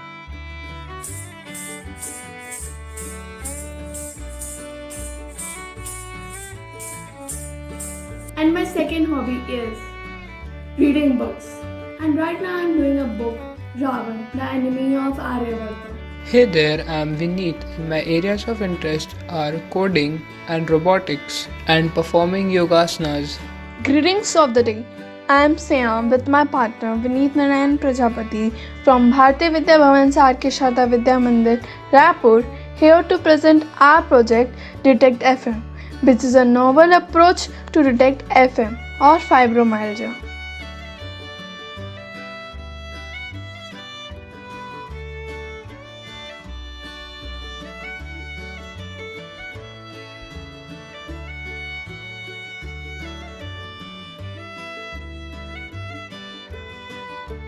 Here are the headlines of various newspapers related to fibromyalgia. Here you can see how fibromyalgia has grown due to COVID. So then, when we read these newspapers or news headlines, we decided to work on fibromyalgia as our project. Statistics related to fibromyalgia. In USA, about 4 million adults are suffering from fibromyalgia. This is about 2% of the adult population. Second wave of COVID has spiked the fibromyalgia case. In the whole world, around 3.4% women are suffering from fibromyalgia and 0.5% men are suffering from fibromyalgia. It is a condition characterized by the widespread of the musculoskeletal pain, static conjugative disturbance, psychiatric and multiple somatic symptoms often accompany the disorder. A question on the slide. That's why do the current diagnostic methods fail? Now I will tell you the reason behind this. The first reason is that there is no positive test available to detect fibromyalgia. Secondly, the test which is available right now to detect fibromyalgia is the exclusion test, in which doctors detect multiple musculoskeletal diseases, and if the result is negative, then detect that pain has fibromyalgia, which is a very costly or expensive test. We are trying to fill a gap between our patient and a orthopedic doctor. When a patient has a pain, he first starts doing the home remedies, and if he is not satisfied by this, he goes to a nearby medical store to buy a painkiller. Even then also he is not satisfied, then he goes to an MBBS doctor for his further treatment. And after this also, if the patient is not satisfied, then only he goes to an orthopedic doctor, which is almost after 6 months of pain for his or her treatment. But till then, the condition of the patient is very bad. According to this, our solution is a machine learning algorithm which calculates relative risk factors and use them to detect fibromyalgia. The relative risk or the risk ratio is the ratio of the probability of an outcome in an exposed group to the probability of an outcome in an unexposed group. So, the algorithm to calculate relative risk factor is based on a conventional method of 2 by 2 table. So to detect fibromyalgia, we have sought to have a web app. The web app is made through Flask, and the web app consists of a detailed questionnaire in which each question corresponds to a specific data point and is allocated a relative risk value. So for each positive selection of a data point, the person's risk to fibromyalgia increases. After the person has filled the entire form, he is drawn to a results page. Through this way, we analyze the person's risk to fibromyalgia. We display the person's initial risk on the results page and suggest them if they need to consult an orthopedic. Being the pioneer of proposing a detection toolkit for fibromyalgia, we needed some prospective data to select data points, that is, risk factors associated to fibromyalgia. So we conducted a study involving more than 50 patients with the help of our relatives and some doctors. So in the study, we decided to assess the following data points. After the study, the data collected was fed into a machine learning model to develop a variable importance plot that helped us to decide specific data points that we'll use for the detection of fibromyalgia. Having selected a data point, it was time to calculate the RR values. So we mimicked the algorithm of the conventional technique into a simple Python code. So the RR values hence calculated were age RR1, height RR1.18, sex RR 0.19, the proliferation of tender point RR 0.20, associated disease RR 0.41, concentration of cytokines RR 0.66, work duration RR 1.06, accident RR 0.55, posture RR 1.12, rest RR 0.82. Restrictions due to COVID-19 pandemic curtailed our reach for conducting a large-scale study. However, being freed now, we aim to conduct a large-scale study that will help us to develop a significant p-value. For conducting the large-scale study, we hold current traction with the Vodhe Hospital, Shri Balaji Hospital, AIIMS Raipur and Dr. Bhimrao Ambedkar Hospital. We also got a LOR from AIIMS Raipur for our endeavor. Through the project, we have been in constant touch with professionals in the field of medical sciences, who are Dr. Krishnadat Chavli from AIIMS Raipur, Dr. Namita Srivastav from Pandit GLM College Raipur, Dr. Raman Srivastav, who is an orthopedic surgeon, and Dr. Santosh Sahu, who is also an orthopedic surgeon. They have helped us along our way with their valuable advices that have brought virtue to us project. Artificial intelligence is penetrating into every facet of our life. Artificial intelligence has also marked its presence in the healthcare sector. Google's automated technology of using a smartphone to detect diabetic retinopathy and glaucoma accurately is evident of the same. Our project is also such an endeavor. It acts like a boon to the clinical etiology of fibromyalgia. Fibromyalgia, a wide term given to the unclassified pain in our body. The research to classify fibromyalgia as a disease is a matter of concern. Firstly, fibromyalgia was thought to be treated by a rheumatologist. Later, some arguments came up and it was then considered as an orthopedic syndrome. And latest discovery suggests that fibromyalgia is an autoimmune disease. This gradation in the research of fibromyalgia speaks that fibromyalgia is a weak disease. Our innovation comes up here. Our method of conducting a study and using the collected data to analyze and calculate the relative risk factors and henceforth proposing a detection toolkit for a vague disease is very efficient in diagnosing vague diseases such as fibromyalgia. And therefore, we are not just developing a detection toolkit for fibromyalgia but also proposing a method of curating detection toolkit for other vague diseases that are harming the mankind. Project is that our study is novel, as there is no study till now which tell us about the relative risk factors of fibromyalgia.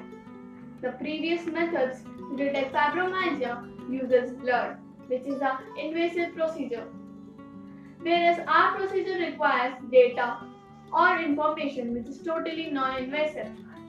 Secondly, the previous methods or the current diagnostic methods are of high cost, whereas ours is free of cost, as it is an app. The current methods were not able to distinguish between fibromyalgia and other associated diseases, whereas our web app is easily able to do so. So I would like to conclude with saying we have tried to make a cheap, non-invasive and highly efficient method to detect fibromyalgia with relative risk factor, which is a machine learning algorithm. This novelty will be a boon to medical etiology and modern diagnostics.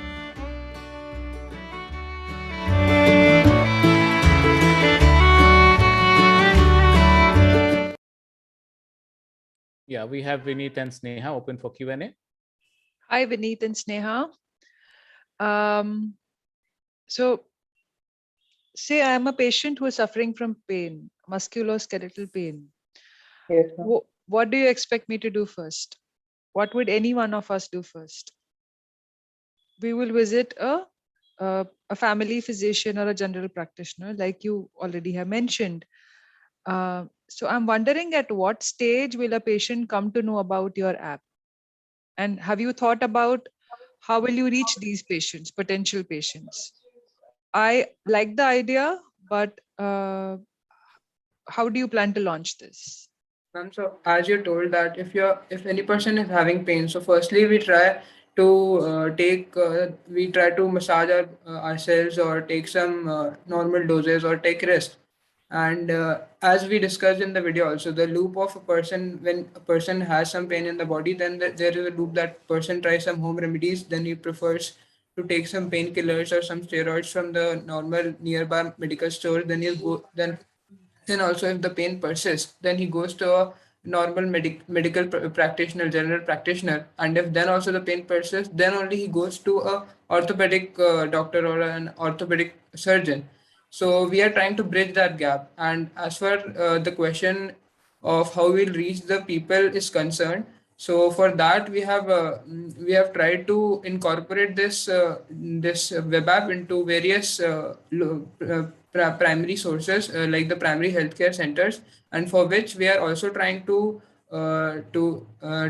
partner with the hospitals, so that a lot of times what happens is patients do not take fibromyalgia as a disease. Not the doctors as well. They do not diagnose fibromyalgia as a disease, and therefore what we'll do is we'll provide this web application onto the normal website, like onto the internet, and then for raising the awareness about fibromyalgia, we'll try to incorporate some of the normal socio economic events, and we'll indulge a lot of people into it, and therefore we would increase the people who will be using our web app. All right. The second question is, I think Sneha was mentioning about the other diseases that you plan to work on. So what is there in the pipeline? Yeah. So it is not the other diseases that will work. So our method of detection of fibromyalgia can also be used to detect other vague diseases that are constantly being poked to be the diseases that are being classified into autoimmune disease. Then they're told that it is not of an autoimmune disease. They're transferred into some other category. So for that, our method can be used. And in the detection toolkit, what we assume is, if a person has diseases such as arthritis, rheumatoid arthritis, osteoporosis, tumors, and other associated muscle atrophies, so what the normal human body tends to incorporate is, it is called as a referred pain. So for example, if I have arthritis, so I'll have a referred pain in my trapezius, and therefore I'll develop tenderness at that point, and usually we'll take that input from the patient, and according to that we'll add up the risk that will be calculating from the data set that will conduct through a cohort study. All right. Thank you. No more questions from my side. Thank All you, the ma'am. best. Thank you, ma'am. Thank you. So Vineet and Sneha, if I've understood correctly, you are trying to solve the problem that currently there is no testing methodology for fibromyalgia, Yes, right? sir. Whatever it's there, it's negative test cases. When everything gets negative, this becomes positive. So that is the only thing, right? There is no, like, you are just trying to correct certain metric. You have an AI/ML model built in the past, which looks into current set of metric and define whether that person can have fibromyalgia or not. So what you told is a part of it. What basically our method of detection transcends the conventional method is, in the conventional method, the detection of fibromyalgia is a differential diagnosis or a detection of exclusion, wherein the doctor usually asks the person to take different tests like the CBC test, the normal X-rays and CT scans, in which he diagnoses that person if he has some other muscle atrophies, and if he is found to be negative, if he's not having such diseases that could generate that pain, then the doctor classifies it as fibromyalgia. So we need to cut down that the hike in price for the diagnosis of fibromyalgia, and therefore what we'll do is we'll collect the data. For collecting the data, we have numerous data points. So we'll feed that data points into a KNN model using random forest. We'll build correlation between fibromyalgia as a label and different data points, and therefore when we'll find that if the data point is more correlated with diagnosing fibromyalgia, we'll take up that data points for detecting fibromyalgia, not using the conventional methods in which we usually take all the diseases. We take all the diseases into concern, and we'll just transcend that incorporation into our project. Okay. Thanks. That's all from my side. All the best. Thank you, sir. Do you have results with the whatever model you have built? How accurate it is? Yeah, sir. So our model is a risk prediction model. So we do not have accuracy. Rather, we have sensitivity and specificity. So sensitivity is the accuracy in in detecting if the person is having fibromyalgia, and specificity is detecting if a person is not having fibromyalgia. So we, from the data that we collected initially, we had about 70 patients data. We have the data of about 70 patients, and we randomly took 10 patients from the test group and 10 patients from the control group, and we fed the data into our the detection toolkit, the web app, and we found out that we have 9 true positives and 9 true negatives, and therefore our sensitivity came as 0.9 and our specificity came as 0.9, and therefore the total accuracy of the model, that is average accuracy of detecting fibromyalgia and non-fibromyalgia, was 90%. Okay. Okay, fair enough. All the best. Nice Thank idea. you, sir. Thank you. No more questions from me. Everything else is covered. Okay, sir. Sir, I would like to share a statistical data that we have collected. Would that be possible? I'm sorry, Vineet, we have already given you more than 15 minutes. So, Okay, sir. And we are already running late. So we can't give you that time. We'll take a small break right now and we'll come back like around 8, 7 or 9 maybe, or maybe 10 minutes from now to be exact. We'll have a small break. Thank you. We'll join back. Thank you, sir. Thank you, sir.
Hello?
Okay, all right, guys. We will resume now. Thank you for being with us for such a marathon grand finale. And we will resume, waiting for the other judges to come.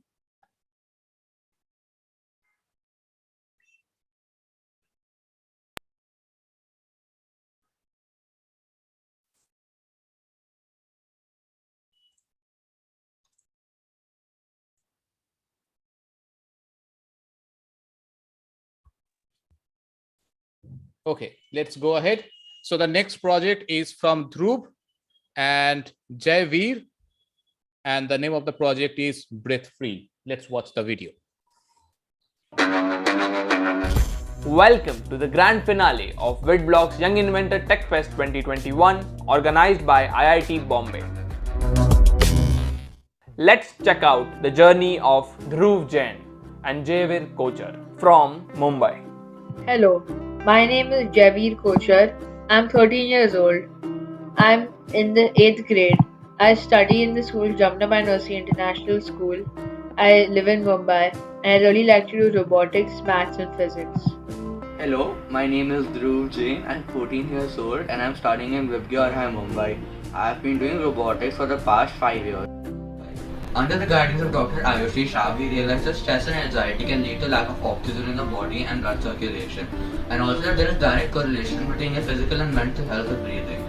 Our prototype Breathe 3 helps us to calculate a person's breathing rate, chest and belly breathing pattern, number of deep breaths, shallow breaths, and normal breaths taken, the consistency of the breath, and the time gap between each breath. Our prototype is encased in a 3D printed box with 2 elastic straps attached to it, which are supposed to be worn on the chest and the belly. These 2 straps apply pressure on 2 force-sensitive resistors, which then help us to measure the chest and upper abdomen expansion. We also use an Arduino microcontroller and a Bluetooth chip to send the data to the device at 70 to 80 samples per second like this. We start recording normative values of the individual with 10 to 20 regular breaths at a consistent pace. We have created data sets for simple conditions: sitting, standing, exercising, and gaming. We compare these to the recorded normative values. By testing, we found that while gaming or doing stressful work, people tend to do more shallow breathing, approximately 7 to 8 shallow breaths per minute, whereas at resting position, average number of shallow breaths is only 2 to 3 per minute. Our device is a breakthrough in understanding the scale and can measure the amount of stress and anxiety the individual is going through. This makes it very objective for the doctor to evaluate the condition, treat the patient, and track the progress. In the future, we plan to make a prototype a bit more accurate with the help of machine learning so that it can be used in the medical field by doctors. Go into further testing of it and to find out how it affects stress and anxiety more and find out how we can change that using this prototype. The funny things which happened during testing were that we could not get accurate data for very obese people and also for very skinny people.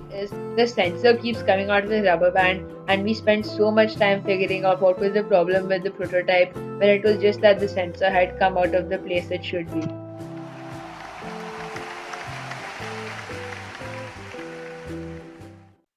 All right, we have Dhruv and Jaiveer with us. Hi, Open for Dhruv and Q&A. Jaiveer. Hi. Hello. Hello. Another great idea. So have you tested this and successfully detected somebody in stress? Right now in the prototyping stage, we did not test someone who was having stress and anxiety, but we sure did test our family members and friends to check if the prototype is working consistently by having them run a flight of stairs, maybe while gaming and while their normal sitting position. So when there is a physiological reason for increase of the change in the breathing pattern, you're able to detect it successfully. Yeah, ma'am. Yes. Okay. And we actually have a PPT to show. If it's okay, can we do that later? Okay. So what held you back from checking it on people with stress? So we've tested it in stress-like situations, like I mentioned while gaming, like when there's an intense point in the game, We have tested it and it is still giving us accurate results, but we haven't scaled it up to the way where many people can use it together and detect stress in that way. But it definitely works to detect stress. All right. Thank you. That's all from my side. All the best, guys. So, guys, like, is it a wearable strap on the chest, right? Yeah. So, how, see, stress is something where you cannot predict, okay, I need to check at this particular point of time or those. So, and I think there are a lot of Fitbit app, which measures the stress, whether a person is in stress or not. It becomes easy because they can wear it at any time, at every point of time. So how does your prototype look like currently? Is it easy to wear, which they can wear? Okay, my teammate will tell you about that. We currently it's in the prototype stage. That's why it's a bit bulky. Can you see the prototype? Yeah. Okay, currently it's a bit bulky and it has some sensors attached to it, which may we do not need in the future. And we plan to make it like in a small PCB kind of circuitry, so that it's much easier to wear. And as you said, a Fitbit app, the Fitbit basically checks your heart rate and then calculates your breathing rate. It's not an accurate data, whereas our prototype will directly measure your stress and anxiety with the help of your chest and belly expansion. Okay, that all from my side. So another one from my side. Whom do you recommend should buy this? Also, this product doesn't have any specific target audience, since stress and anxiety, depression, these problems don't affect a specific age group. So hence it can be for everyone and anyone. So like the other panelists said, would you recommend wearing it all the time? Also, at our current prototype stage, I wouldn't recommend wearing it all the time. But once it's at a manufacturing stage where it's much slimmer, we plan to make it a thing which you can wear all the time with ease. So yes. Okay, thank you. So as such, no such question. It's a very nice idea. Do you think that? So you said that your sensor was coming out and all those. So and with that you were able to, like, with motion and all, could you detect like heart rate increase? How is it working? Was it like how was your experience with when someone is more like some physiologically some activity with that person is moving, and like how was you able to detect that part?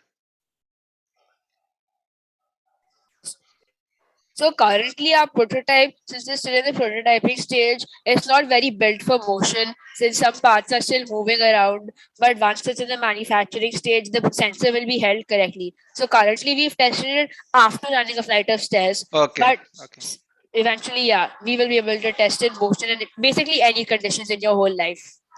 Okay, sure.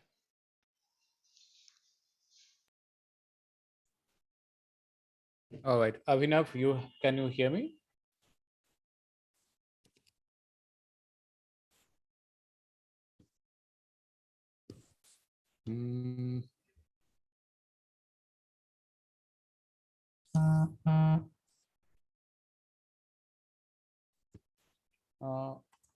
Avinav is facing some difficulties. What to do? Avinav, if you can hear me, you can just log out and log in once again, because from our side there is no such thing where we can enable your video or unmute yourself. I can only ask to unmute yourself. I can only ask you to start your video, and I'm doing both of that, but somehow it's not happening. So if you can, yeah, re-log in. That's the best thing. Okay. So we will just wait for some time. And what else? We actually have a PPT to share. So can we do that now? Okay. So let's, who will share? So me, Dhruv. Dhruv. Okay. Just hold on. How long is it? 2 minutes, 5 minutes at the most. Oh, we don't have 5 minutes. We have 2 minutes for you. Okay. Go ahead. Be quick.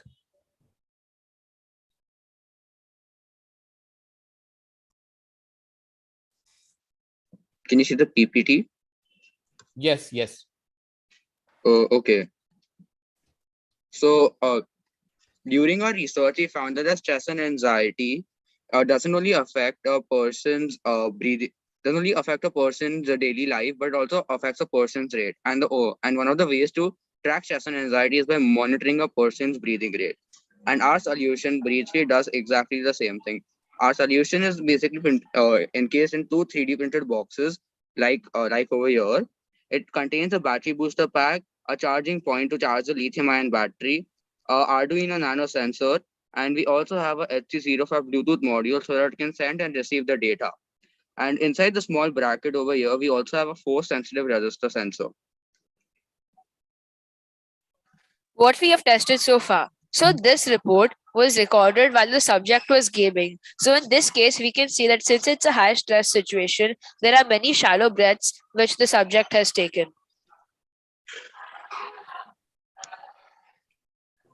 This is a normal 1 minute test report where the subject doesn't have any shallow breaths. Instead, it's more normal breaths. And on the top left, we can also see the age, name, and other different values of the breaths as well. And we've also have a graph for consistency and the chest and belly breathing patterns. The novelty of a solution is that it directly measures chest and belly expansion to track your breathing rate, whereas other solutions like Fitbit measure your heart rate and then give you an approximate value of your breathing rate. Dr. Ayushi Shah has told us that our device has great potential in helping patients dealing with stress and anxiety. And if you have a scale to measure it so that the patient can take important steps to improve. Our prototype has objective method tracking of anxiety and finding out the scale, regular tracking of anxiety, post-doctor intervention, and can also be used as a proper medical screening device. Thank you. Okay, thank you. Abhinav is here. Abhinav, you have any questions for them? I had one question regarding what's the medical viability of this, of the model that you have, as in the parameters that you have taken. Currently in the prototype stage, it's not for medical use, but in the future, when we plan to manufacture it with the help of machine learning, we are going to make it a bit more accurate so it can be used in the medical field as well. Right. Okay. Thank you. I don't have any further questions. All the best, guys. Thank you. All right. Okay. Anyone else have any question based on their presentation? Okay, I think we can move forward. Thank you, Javeer and Dhruv. We will come back to you and we will have our next presentation, rather video. And this is from Shaksham and the name of the project is Oxidant Project. Let's see the video first.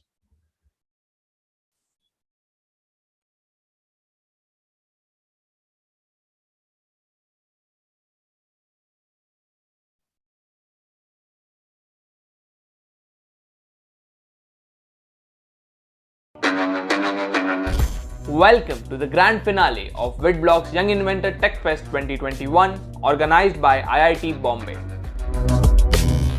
Let's check out the journey of Saksham Mihani from Nandura. Myself Saksham Mihani from Nandura, Maharashtra. I am 14 years old and I am 8th standard student in Jambar Vidyaniketan. I like skating and coding. My hobbies are reading novels and encyclopedias, playing Casio, and doing yoga. I love science. I have participated in competitions such as Homi Bhabha and Olympiads, and these are my achievements.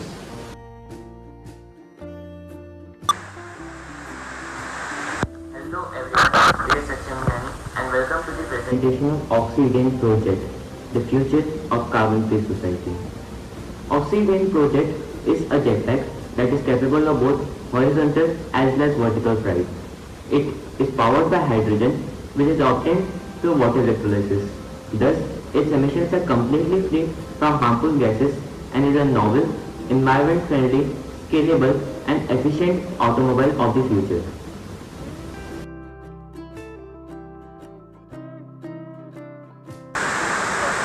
I visualized these things. First is this LPG cylinder, which is slightly modified. Inside it, we have water which contain dissolved potassium hydroxide. We have these graphite pencils. These will act as electrodes and we put them inside the solution like this. It is airtight like this. Then this will form hydrogen and oxygen at both the ends, the cathode and the anode. To indicate the pressure, we have this pressure gauge. After the suitable pressure buildup is reached, we have this valve to release the gas. We are going to power this entirely by the 24-volt battery.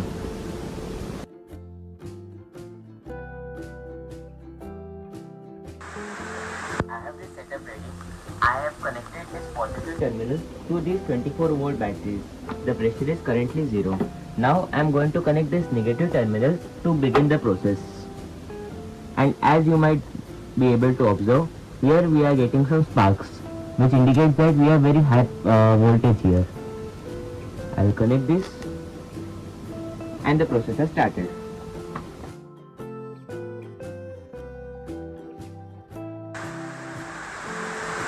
This setup has been connected to battery since 20 minutes. Now I am going to test how much pressure has been built inside it using this balloon I have tied to that pipe. Let's check it. I have to open the valve.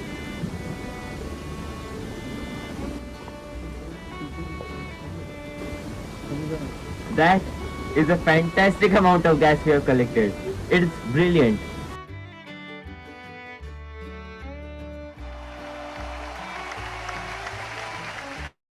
Okay, we have Saksham. Let's open for Q&A. Yes, sir. Sir, I would like to clarify two things. That firstly, it was Oxidant project, so common misconfusion that it might be a project. Actually, it is a project. And second, it didn't. My audio wasn't quite clear in my video, so I am clarifying that the Oxidant project is a jetpack. It is powered by hydrogen. So you are producing hydrogen by the chemical reaction. You are producing hydrogen, right? Yes, sir. Okay. So can you elaborate more, because I think audio was not clear. I do not think so anybody did get. All right, sir. I will show the chemical reaction. No need to show the chemical reaction. Just elaborate what was happening in the cylinder aspect, like when you pass electricity. All right. So inside the cylinder, we had these graphite electrodes, and we had connected it to the battery. So what happened was that electricity was flowing through them, and we had water with dissolved potassium hydroxide in it.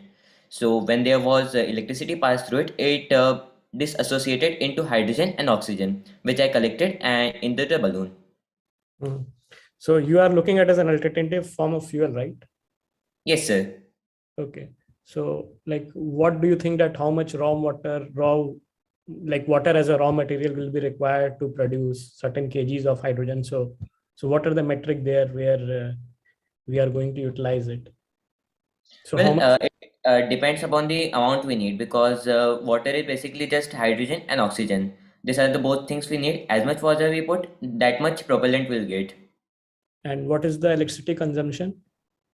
Electricity consumption also depends based upon techniques. For example, now I'm doing alkaline water electrolysis. It depends on the surface area of the electrodes. If it has wider surface area, it will be able to generate more hydrogen oxygen.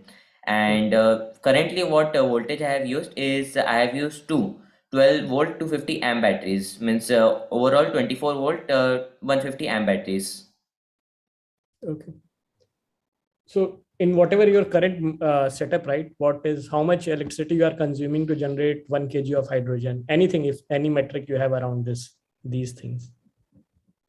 I did not actually measure the amount of current that is flowing through it, but I can certainly give that in 20 minutes, the hydrogen was formed around 0.1 kg per square centimeter.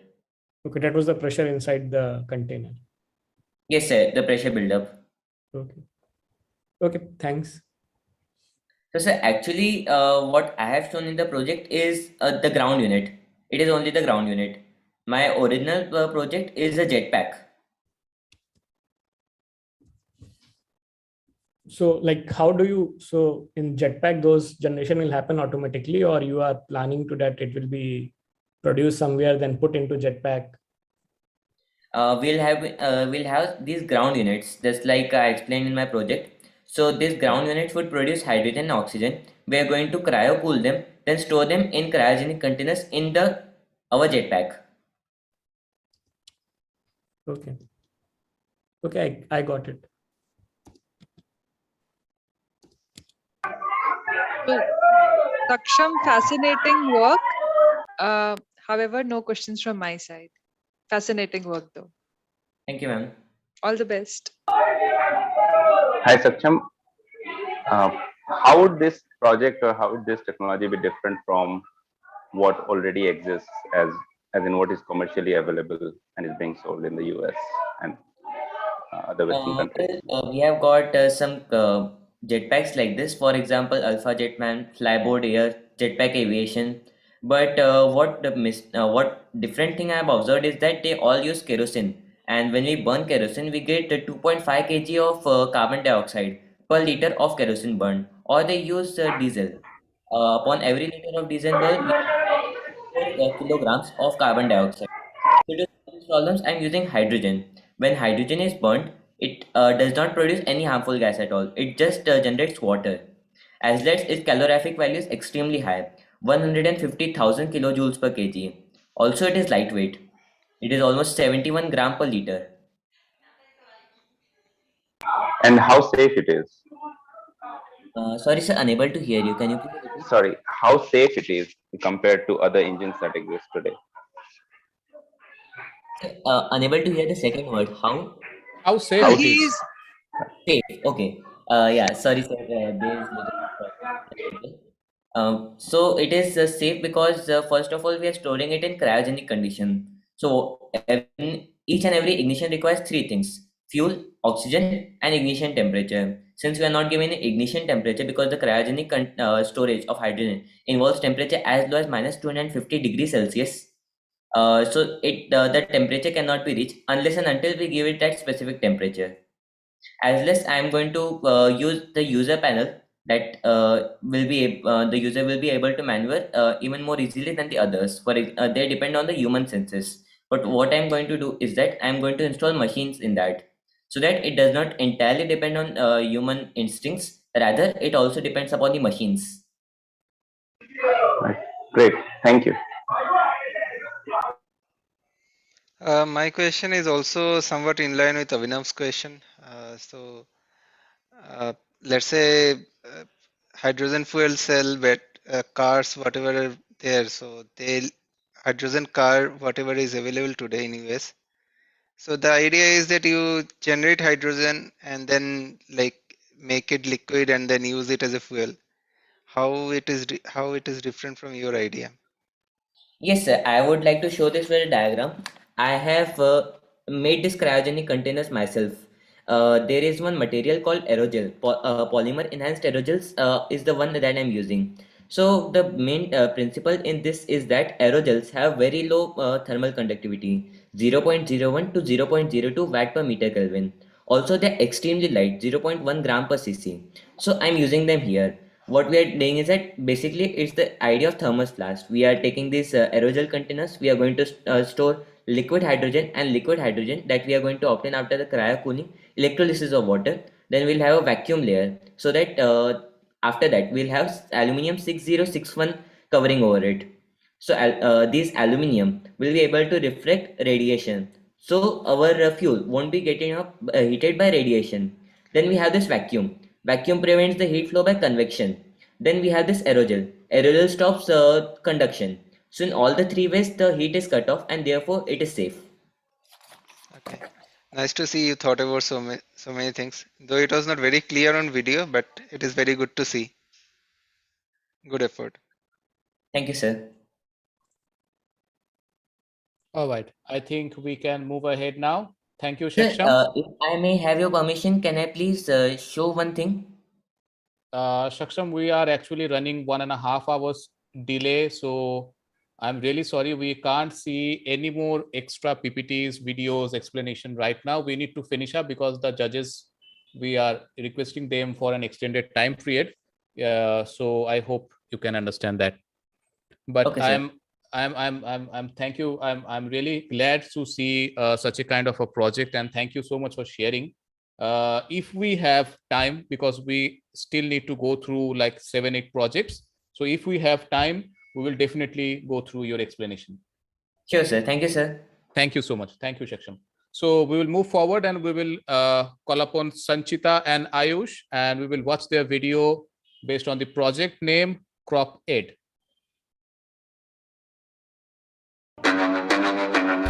Welcome to the grand finale of Witblox Young Inventor Techfest 2021, organized by IIT Bombay.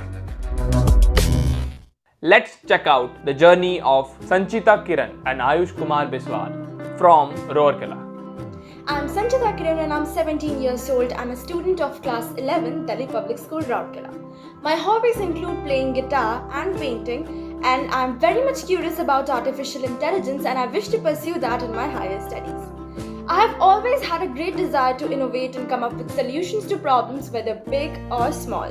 Ever since I was in 6th grade, I have participated in various competitions and have achieved recognition in different levels for a lot of my projects. The most recent one being a representative of India at the Intel AI Global Impact Festival 2021. This is Ayush Kumar Biswal, a student of Lakshmipad Singhania Public School, JK. With a strong interest in theoretical physics, I have the curiosity to unravel the mysteries of the cosmos. As a hobby, I like to play chess and listen to music. I read books from a variety of genres and sometimes write poems. I also code on Python. I've represented my school at the International Convention on Students' Quality Circles. Currently, I'm a part of Team Movies, a group of creative and imaginative people with an enduring passion for science and a desire to change the status quo. Currently, my teammate Ayush and I are collaborating with a team called Team Movis, which comprises 30 very distinguished individuals from all over the country who have been recognized by NASA, Microsoft, Intel, ISRO, etc. And all of us strive to bring major changes and help ease the lives of the people of our country. The existing farming system, according to our analysis, has numerous flaws and problems. How many times have we come across the news of farmers crumbling under debt? Of them not getting the expected amount of produce, the expected prices for the produce, and the crops dying due to late diagnosis of plant diseases. Hearing about such things has become really common these days, as these problems have become the new normal. Why? Because there are not any concrete solutions to deal with them. Therefore, through CropEd, we will be addressing a few of these problems. The first part of our project is Kishanyo. Preventing crop loss due to bacterial, fungal, viral, insect or other microbial attacks is one of the issues we are working on. This has been a serious issue since the beginning of agriculture and it is today one of the leading causes of farmer death. The real-time detection of plant diseases and simultaneous site-specific application of pesticides has always been time-taking and costly. But our solution is faster and also cheaper. According to the Food and Agricultural Organization of the United Nations, at least 40% of global crops are lost to pests every year, and the losses incurred because of this is at least $70 billion. Until now, there had not been any concrete solution to this. In fact, due to sudden changes in the climate, the risk of pests spreading in the agricultural ecosystem is increasing every year. India's agricultural industry is the country's biggest water user. It compensates for almost 90% of the country's yearly freshwater withdrawals. But due to poor water management, around 70% of the irrigation is squandered.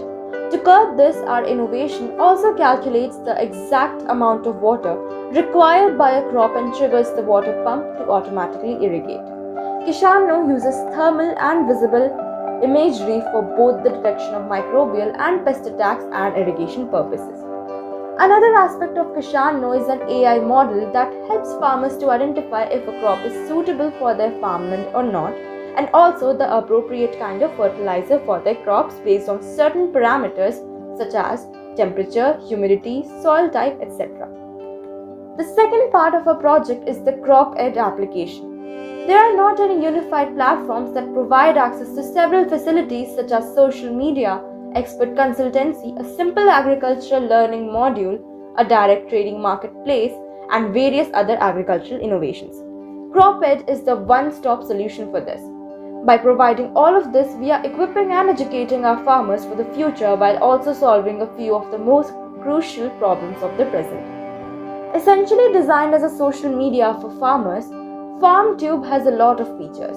It helps users to connect with fellow farmers as well as to contact agroscience experts for consultancy. Users can seek help and opinions from professional scientists from a variety of fields like crop health, agricultural tools, etc.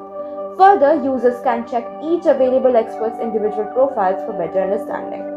Besides that, all sorts of media like picture, video, etc. can be shared through this FarmTube. FarmTube also provides all the latest agriculture related news and scientific articles to the users through its news section. To assist users in seeking help from the correct source, it is also equipped with a chatbot which will guide and suggest the next course of action. To provide the users a means to view their activities and posts as well as to act as a means of identification for other users, the users can customize their profiles.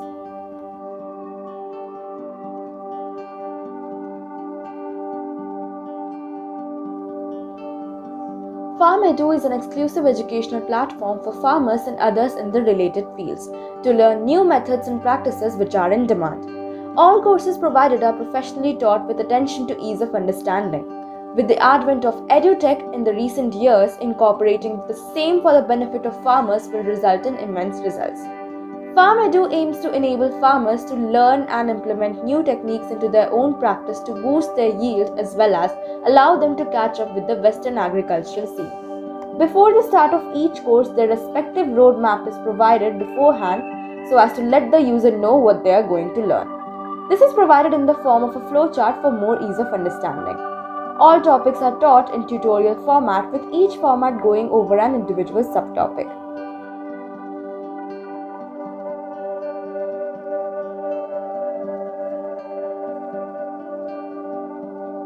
Farm trade was made with the aim of providing farmers with total control over the trade of their goods and yield.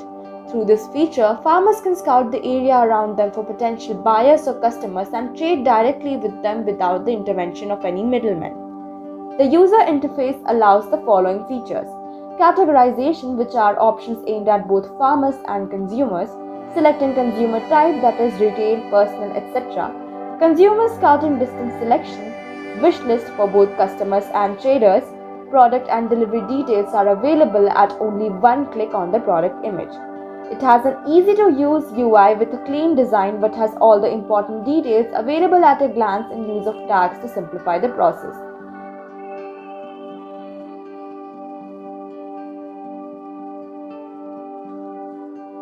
For making the app, we have used Android Studio, MongoDB, MERN, natural language processing, which is the human language detector, decision tree modeling algorithm for building the interactive chat. There are a few other applications in the market which provide agriculture-based solutions, but none of them provides as many or as vast services as Cropit will.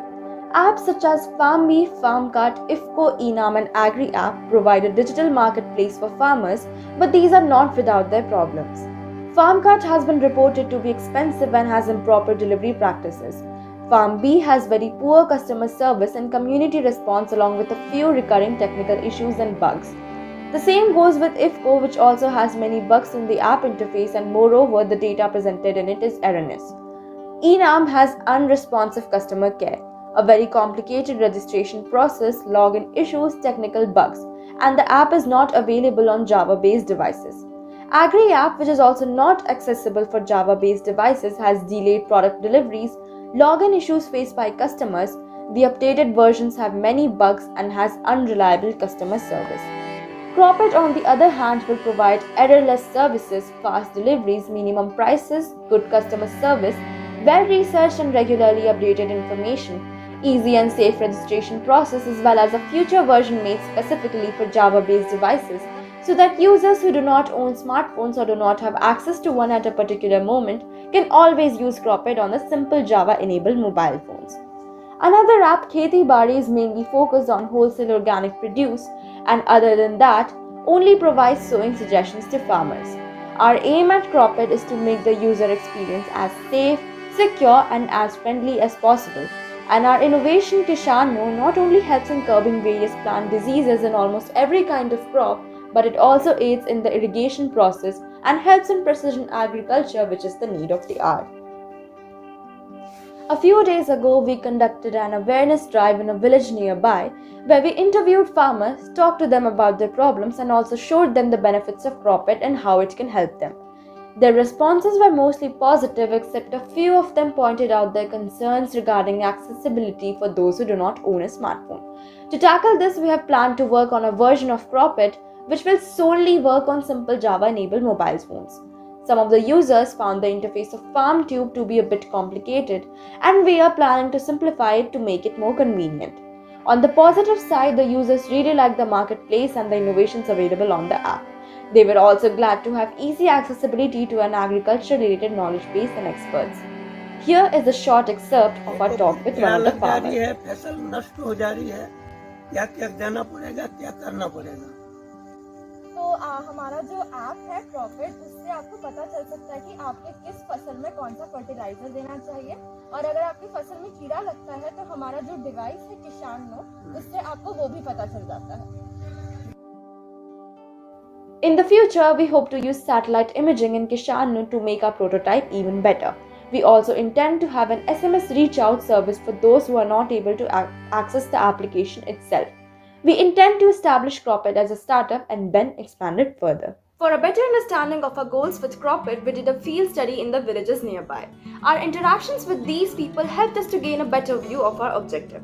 Further, it helped us to look at the issues more realistically and helped us to formulate on how to solve them more effectively.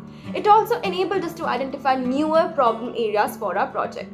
We also researched about the app's competitions and the existing solutions in the market and figured out their flaws, limitations, and issues so that none of these end up happening with CropIt. We also plan to use indigenous set of infrared sensors and microcontrollers in the physical setup in order to truly depict the Make in India values of the innovation. In the beginning, we designed the innovation in the form of an Android app, but later we realized that a large number of farmers don't have access to Android smartphones. Hence, we had to convert the whole thing into a web app. Our prime motivation for making CropIt was the fact that we wanted to tackle one of these problems that are often overlooked by everyone, because we believe that finding solutions to such problems will create the foundation for a better world. By establishing a relationship between farmers and urban society through a system of advanced crop protection, smart monitoring, efficient teaching techniques, and product trading using state-of-the-art IoT technology, our project aims to make agriculture more protected, secure, sustainable, and valuable. Cases like crop failure, lack of awareness among farmers about modern agricultural inputs, huge deaths in the agricultural industry, and the worst, farmer suicides are not a new thing for our country. Both of us have ties to agricultural families. We have witnessed the plight of our country's farmers with our own eyes. After observing all of this, as well as the market's lack of appropriate answers, we set out to change things. We are very much thankful to Witblox and Techfest for providing us the opportunity to present our idea to such a large audience, and we hope it moves on to become more amazing and helpful for all of humanity.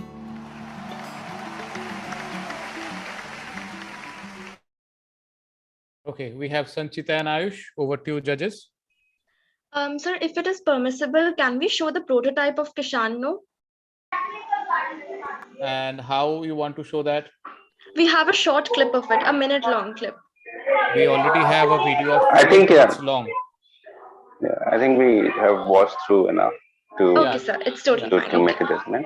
Yeah. So ahead, one of the, sorry, hey, one of the things I noticed is there's a lot of different modules in your app, as in you are putting in community, you're putting in machine learning to basically advisory, and then you have your tube as well. So a lot of different aspects. How do you think you'll get content for all of this?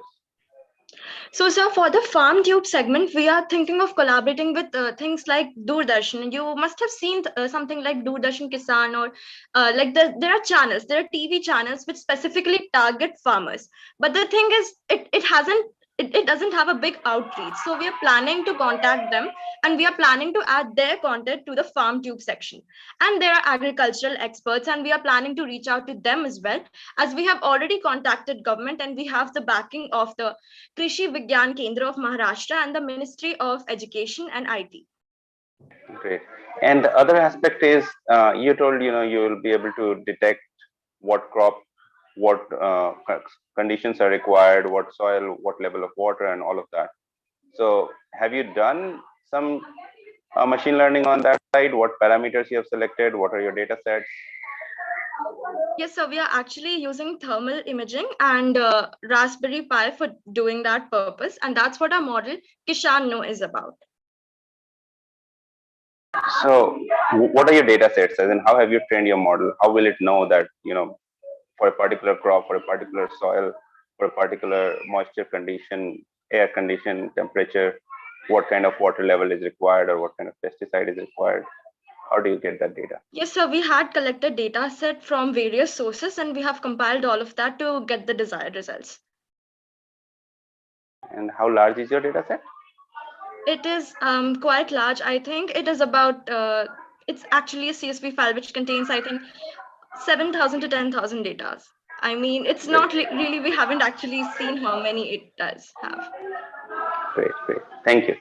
That's all. All the best. Thank you, sir. Guys, is your app live in any app store or somewhere?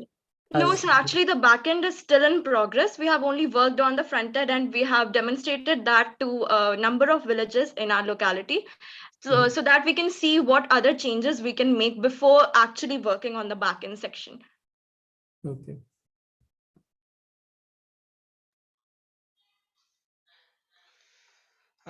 One thing you guys need to take into account about the supply chain part of it, because when it is farming, then you are targeting too many things, right? So yes, so supply chain will be one of the big things. Yes, sir. We actually have an entire marketing strategy devised for it. And if it is okay, we can also show that. I think fine. Like you guys can answer here only. So we are anyway out of time. Yes, I just wanted to mention that so, you guys we need to have consider. Yes, so we are actually as I already mentioned, we have backing from the government. So we are also planning that with that backing, we will also, once our app goes live, we will also employ youth from various villages so that they can also help out with the server part of it. And we will also take the help of social workers and social entrepreneurs. And after that, we also have plans for advertisement and various ways of minimizing the costs. Okay. One more thing I wanted to mention is I wanted to like to ask that you mentioned about competition, right? So did you consider like collaboration with one of those? Did you like evaluate that part also? Whether you can collaborate with one of those and build up a better product? No, sir, we haven't really considered that because we were hoping to build a standalone product and make our own brand. Okay. Sure. Okay, nice idea. Thank you, sir. Yeah, beautiful idea. And I think it provides a holistic solution, not just to one, but many of the problems and a different set of solutions. So yeah, no questions from my side though. Thank you. All right. So I think we can move forward now. Thank you, Sanchita and Ayush. We will come back to you. Thank you, sir. Okay. So we will watch the next video from Pranay and Manuswini. And they have the projects by the name Praman, Grain Coat, and Solar School Bag. Let's have the videos. Welcome to the grand finale of Witblox Young Inventor Techfest 2021, organized by IIT Bombay. Let's check out the journey of Pranay and Manaswini from Guntur.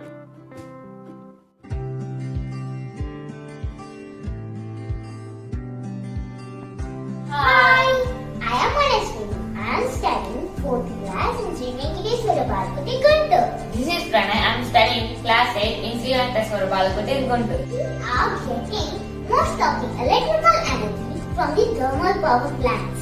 Thermal power plants use coal as fuel and release huge amount of carbon dioxide into the atmosphere. Causes climate change and global warming. It creates lot of problems in the environment. You think that can we give a solution to this problem? Here, me and my sister came with a new innovative idea, that is Brahman Solar School Bag.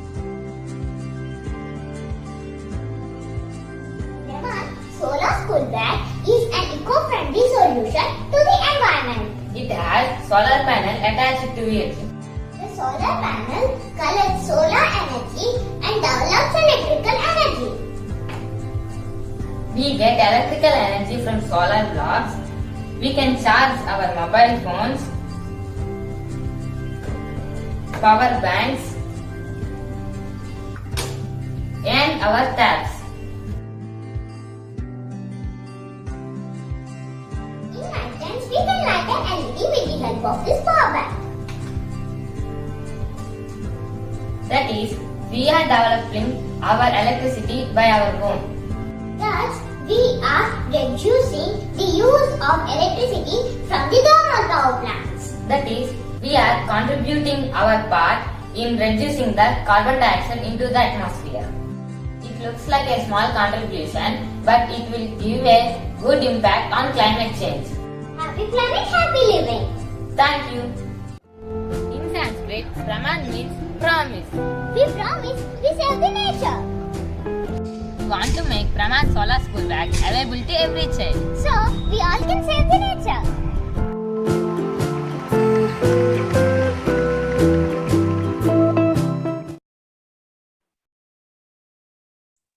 Hold on, we have another video.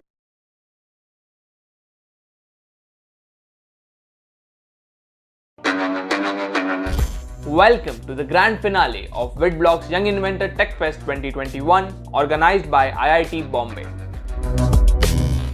Let's check out the journey of Pranay and Manaswini from Guntur. Hi, my name is Manaswini. I am studying 4th class in Sri Venkateswara Balakote, Guntur. Myself, I am Pranay. I am studying 8th class in Sri Venkateswara Balakote, Guntur. Farmers usually dry the harvested food grains under the sunlight in outdoors.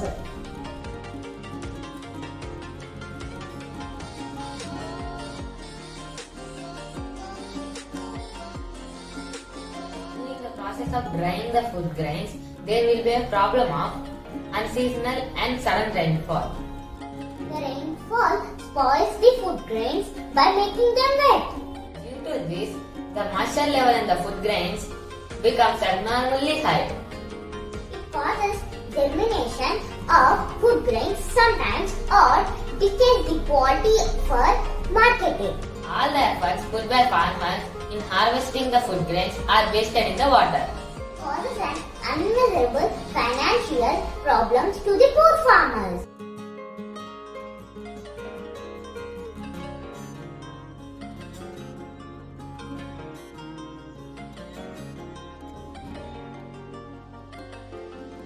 We are seeing all these problems happening around us. We think that can we give a solution to this problem? Me and my sister come up with an innovative idea, that is Brahman Green Coat.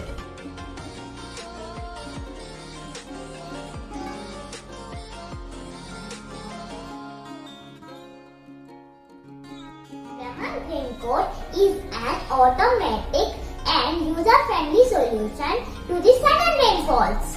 It has a raindrop sensor to detect the rainfall. An Arduino takes the data from the raindrop sensor and informs the motor driver to cover the food grains with the Brahman grain coat to protect them.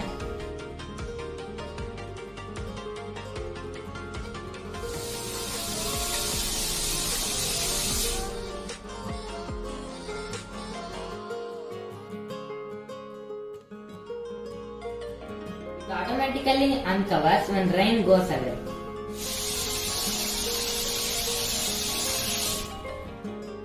It not only detects the rainfall, but also protects grains from the fog during the night times by covering them in the night.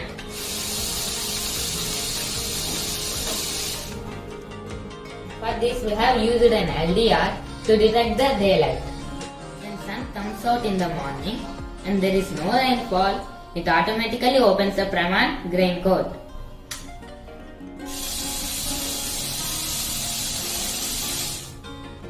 We have faith in our tiny idea. Definitely it will give a big change in the farmer's life. The farmer's happiness is The nation's happiness. Thank you. Our future plan is to make Praman grain code as much as portable and so cheap. so all the farmers can use it.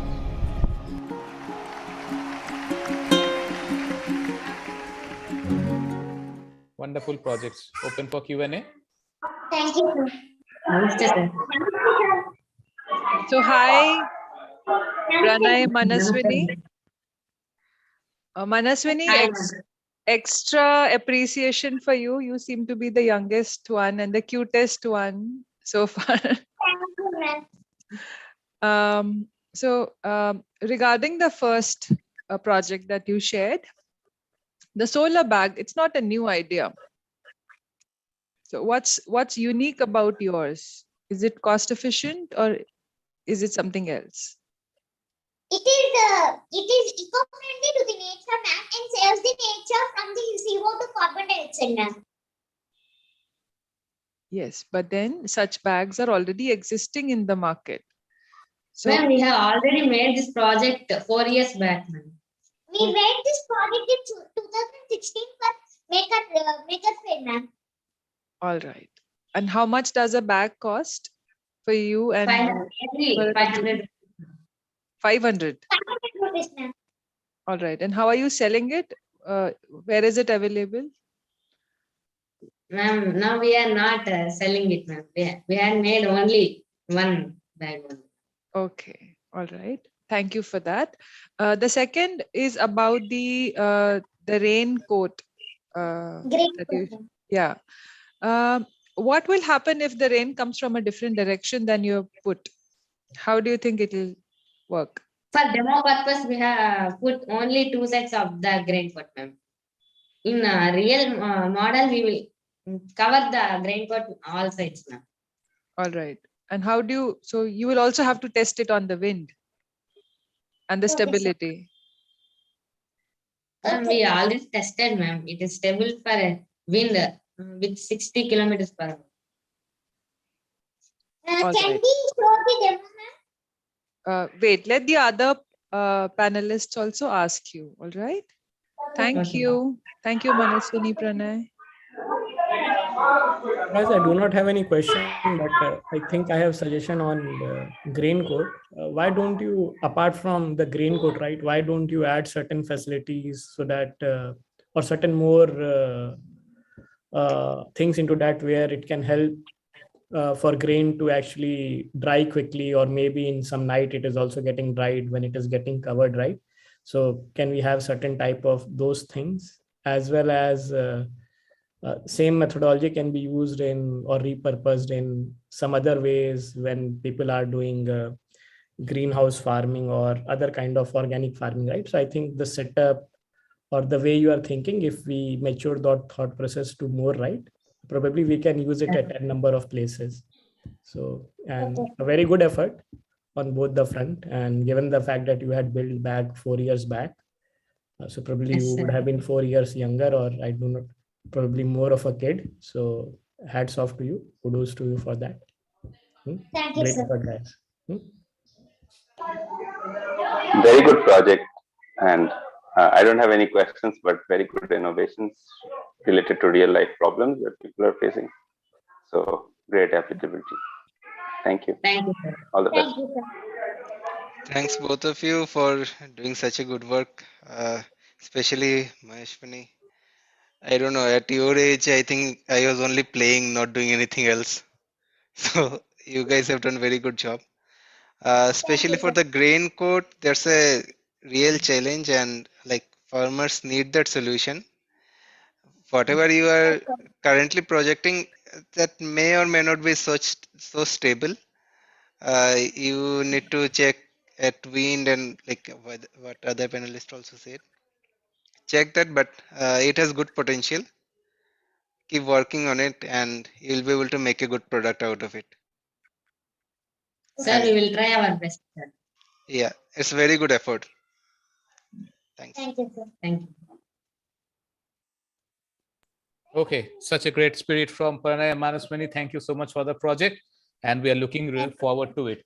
So we will move forward and we will watch the next video from Shashank, and he has designed a solar tracking system. Let's watch the video. Welcome to the grand finale of Witblox Young Inventor Techfest 2021, organized by IIT Bombay. Let's check out the journey of Shashank Pai from Bengaluru. Hello, my name is Shashank Pai. I am from class 10, Delhi Public School, Bangalore North, and today I am going to present to you my idea of a solar tracking system. Francois Hollande, the French president, rightly said, we have a single mission, to protect and hand on the planet to the next generation. One of the simple ways to do this is by leveraging the sun's energy that is cast upon the earth.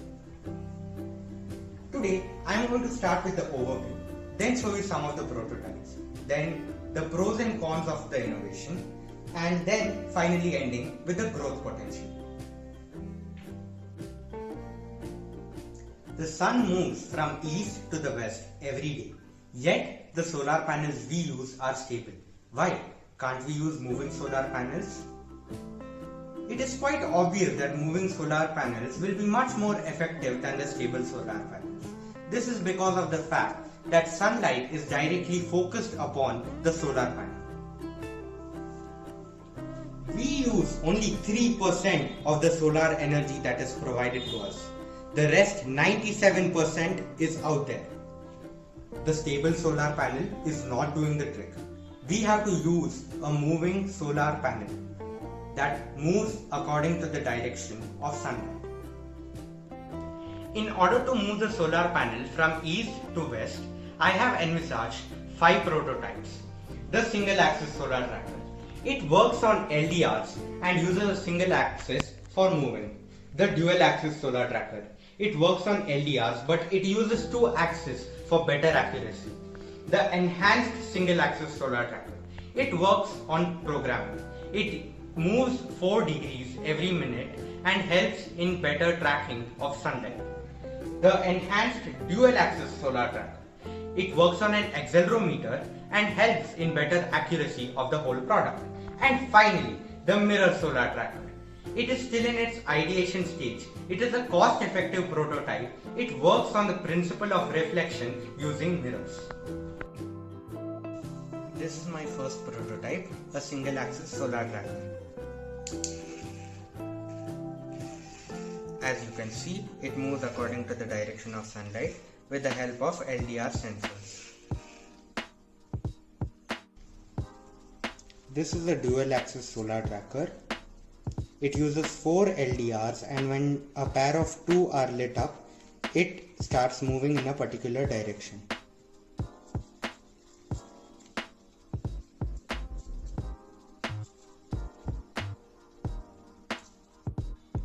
This is my modified model of a dual axis solar tracker. It works with an accelerometer and it is best for vehicle tops. So when the accelerometer moves, that is when the vehicle moves, the solar panel also automatically moves along with it in the opposite direction.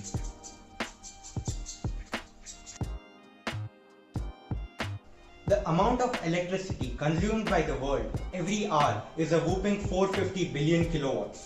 The sad part is 89% of all this energy comes from fossil fuels. Features of the tracker.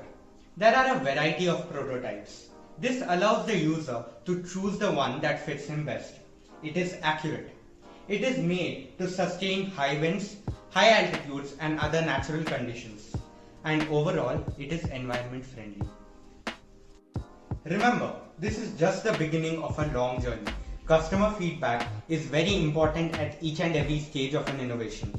This helps us to modify and implement improvements whenever possible.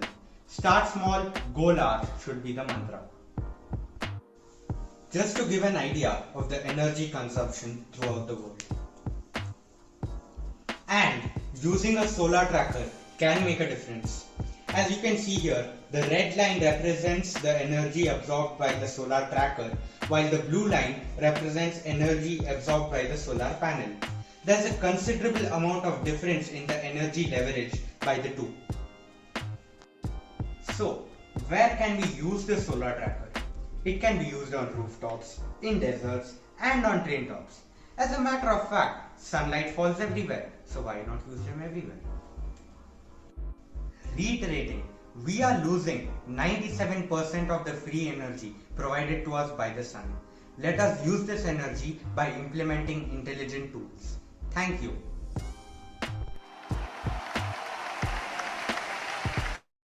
Okay, we have Shashank with us. Q&A. Hi Shashank. Good evening, sir. Good evening, ma'am. Hi Shashank. Just one comment. It's a very good idea.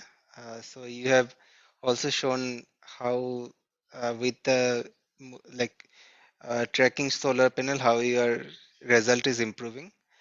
Just one point I want to mention that when you have mechanical moving part, right, in the, let's say, solar panel or anywhere, with wind, heavy wind or heavy rain, did you consider if there is any possibility of damage in the solar panel itself? Because you have now a degree of motion, right? So, did you consider that part? Yes, sir. So first of all, the two main areas I'm focusing on is desert or barren lands and rooftops. Now, when we come to rooftops, we'll be installing individual model and not a farm. And also on rooftops, usually wind is not that high compared to a desert. But when it comes to deserts, sir, since we'll be establishing solar farms, first of all, the second to third layers will face a lot less winds compared to the first layer of solar panels, as the first layer will check the winds. Also, the motors will be covered. In fact, the entire model will be covered with a titanium alloy, and the final model will be grounded to up to 6 meters inside the soil of the desert so that it doesn't move much because of the wind. Okay, great. Yeah, nice idea. Thanks. Thank you so much, sir. So Shashank, congratulations, a very novel project and a great demonstration. I do not have any further questions. Thank you. Thank you, ma'am.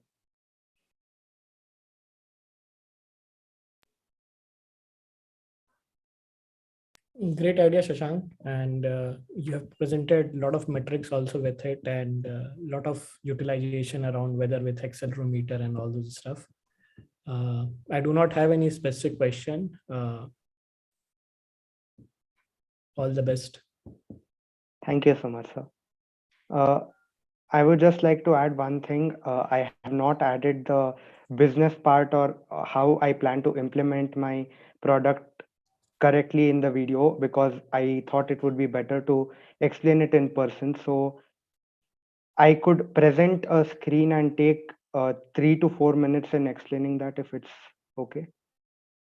I think we are already running late, Shashank, and one of the judge has to leave the event right now, so we don't have time. Judges have their other commitments as well. So our first target is to know your basic project and go through all the projects. That's the first idea. So we'll go through all the projects. If there is time, if they realize we need to look at your project in a detailed way, we'll come back to you in that case.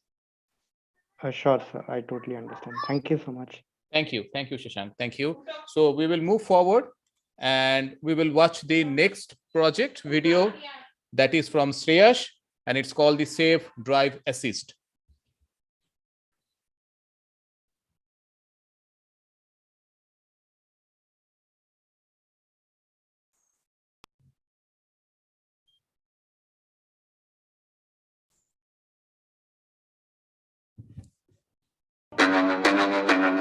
Welcome to the grand finale of Witblox Young Inventor Techfest 2021, organized by IIT Bombay. Let's check out the journey of Shreyas Arbatti from Bengaluru. Hi, I am Shreyas Sarbati and I am from Bangalore. I am 14 years old studying in Class 8 Little Flower Public School. Some of my hobbies are stargazing and gardening. I have my own YouTube channel called Electronic Stamp where I upload videos. I learnt about artificial intelligence, machine learning and neural networks. In this project, I've used TensorFlow and ML5 to develop and train models using JavaScript. This model can be easily deployed in the cloud, on-prem, in the browser or on the device. I also learnt about the OBD port in the cars and how to fetch data. It was a great experience to learn about all these new technologies and build this project. Hi, I am Shreyas Sarbati and I am 14 years old. I would like to demonstrate how we can employ artificial intelligence to alert vehicle users of different driving conditions in real time. According to World Health Organization report, road accidents are a leading cause of deaths between 5 to 29 age group worldwide. More than 1.39 million lives are lost each year and 50 million people sustain injuries. India accounts for around 500,000 accidents yearly and is one of the highest in the world. These accidents account for 150,000 deaths. A further 300,000 suffer from crippling injuries.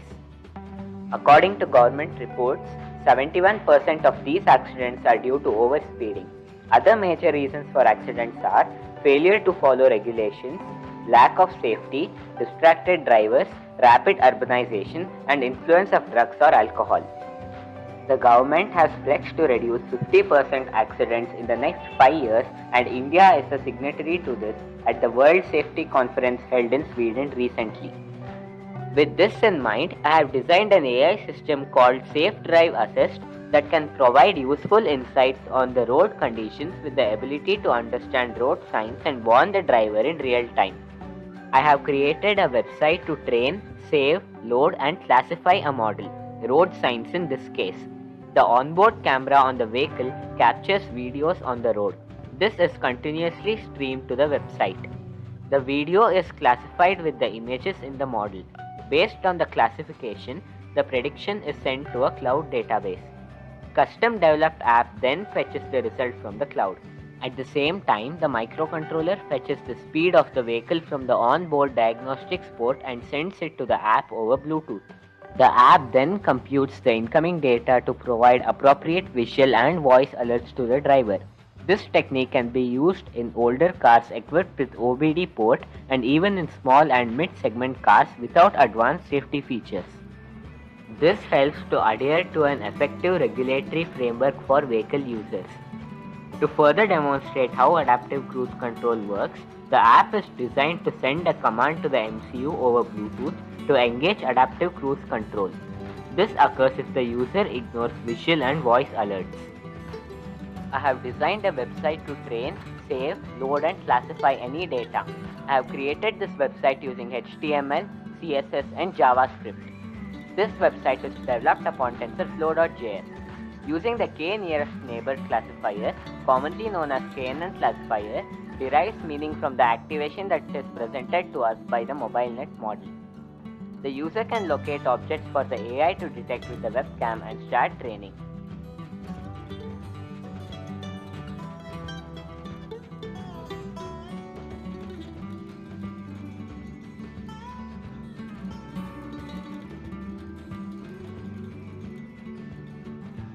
After training, there's an option to save the model in JSON format.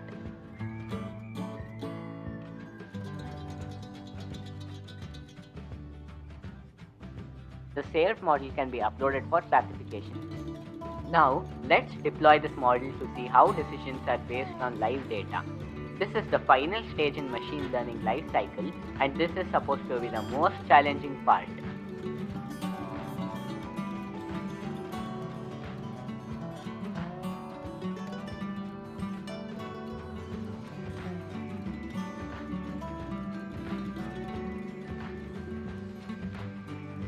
My custom developed app called Safe Drive Assist fetches the prediction from the database and compares the actual speed of the vehicle coming from the OBD port with the recommended speed from the database. If the actual speed is higher than the recommended speed, audio and visual alerts are triggered by the app. In the dashboard, we have two gauges. One shows the vehicle speed coming from the OBD port and the other shows the recommended speed from the database in real time. There is also an option to enable or disable obstacle detection. Finally, there is a button to view logs. Now, let's see the demonstration of the entire solution.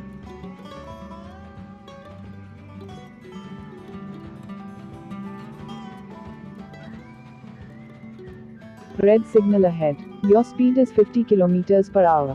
Please slow down and stop. Engaging adaptive cruise control.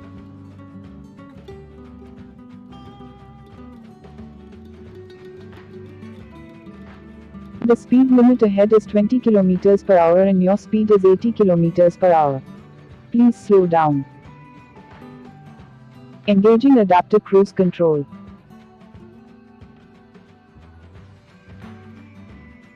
Intersection ahead. Your speed is 102 kilometers per hour. Please slow down to 20 kilometers per hour.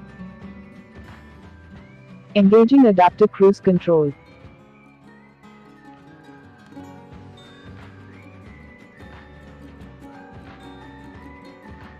Speed breaker ahead. Your speed is 50 kilometers per hour. Please slow down to 10 kilometers per hour. Engaging adaptive cruise control.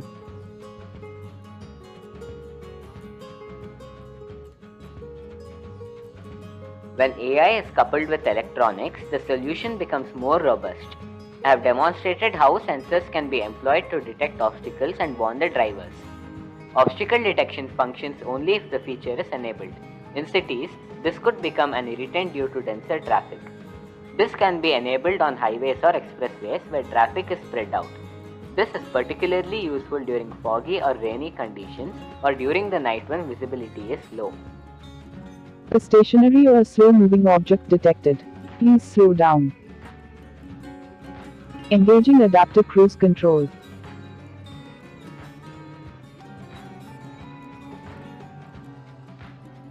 The logs feature captures each and every event that is triggered. This acts as a black box for the vehicle during any untoward event. AI and electronics can be combined for other safety features like blind spot detection, road conditions, lane keeping assist, reverse park assist, and so on. Strategically placed signboards and traffic signals can help in implementing this solution. Even a mobile camera can be integrated with the solution for classification on the road. The entire module costs no more than 2000 rupees and can be implemented even in older cars equipped with an OBD port or small and mid-segment cars with fewer safety features. And last but not the least, I would like to thank Witblox and IIT Bombay for this opportunity. Safe Drive Assist is a highly scalable solution. We can seamlessly add other features such as lane keeping assist, reverse park assist, road conditions, blind spot detections, and so on. A simple mobile camera can be used to keep an eye on the road and warn the users ahead in time. Safe Drive Assist can be deployed in any vehicle equipped with an OBD port. It provides an additional layer of safety for vehicle users with small and mid-segment cars having minimal safety features.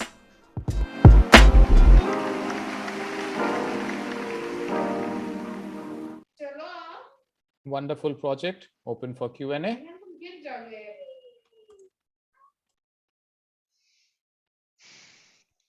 So, Shreyash, the cruise part which you are talking about, so will your application will be able to take a cruise control for mid-segment car also? Because No. like the high-segment car which comes, right, generally have these feature by default. Yeah, but this is designed for low or mixed segment cars which don't have safety features. So what we can do is we can enable visual and voice alerts. And for high-end cars, we can also engage adaptive cruise control. Okay. So for low segment car, the adaptive control won't be there, but voice and alarm signals can be there. And okay.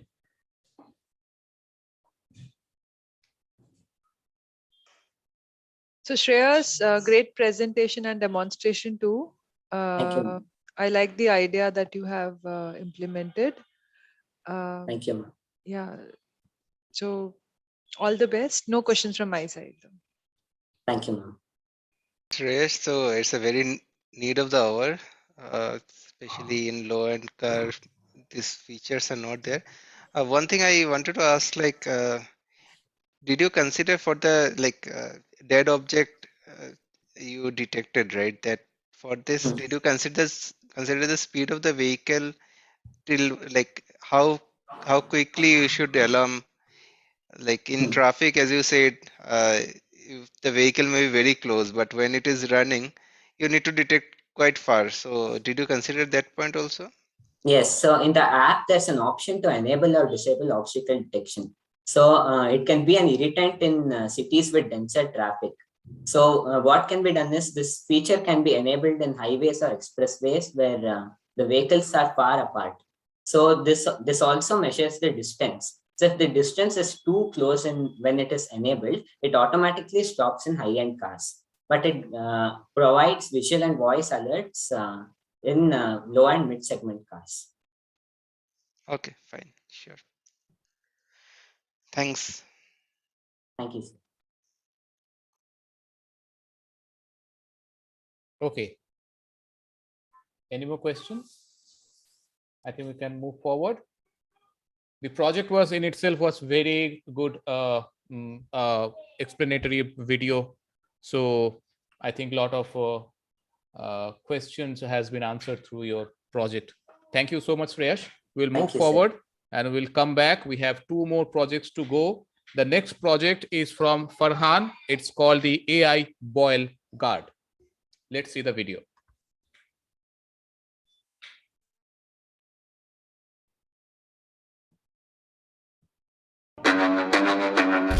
Welcome to the grand finale of Witblox Young Inventor Techfest 2021, organized by IIT Bombay.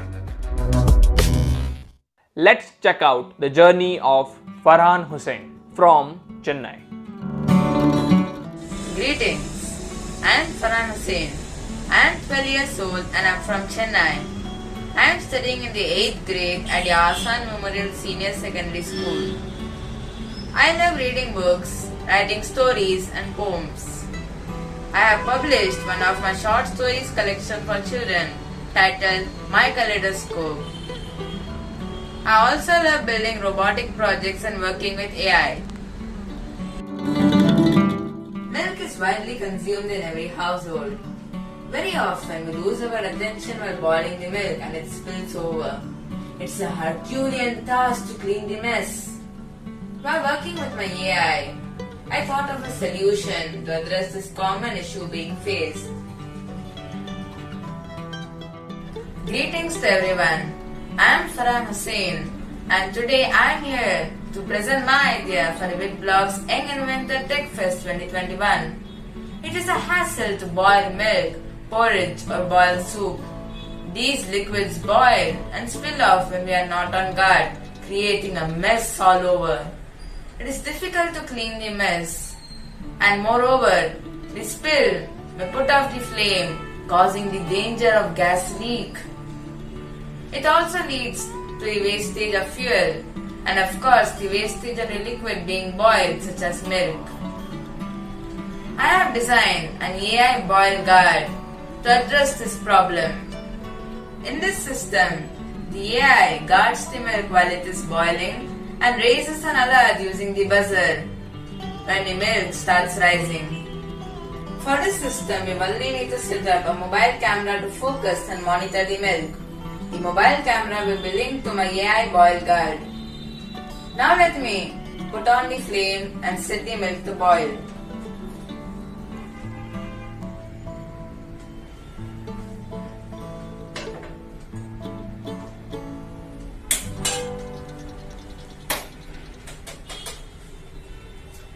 As I tell you more about my system, let us move to another room. This AI boil guard system can be with you in any other room of the house, where it will raise the buzzer and alert you as soon as the milk starts boiling. When the alert raises, the AI boil guard system will give you around 20 to 30 seconds to go and turn out the stove. So now the buzzer has alerted me that the milk has started rising. So let's go and check on the milk. So here the milk has started rising, so let me turn off the stove.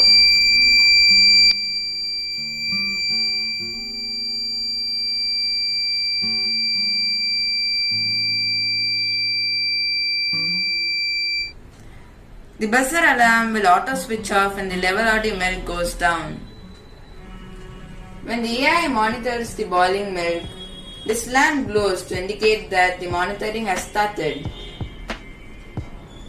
Additionally, this system also has an add-on feature where the turning off of the stove knob can be automated if the milk is being boiled on a conventional gas stove. Now I'm going to turn on the flame and set the milk to boil once again.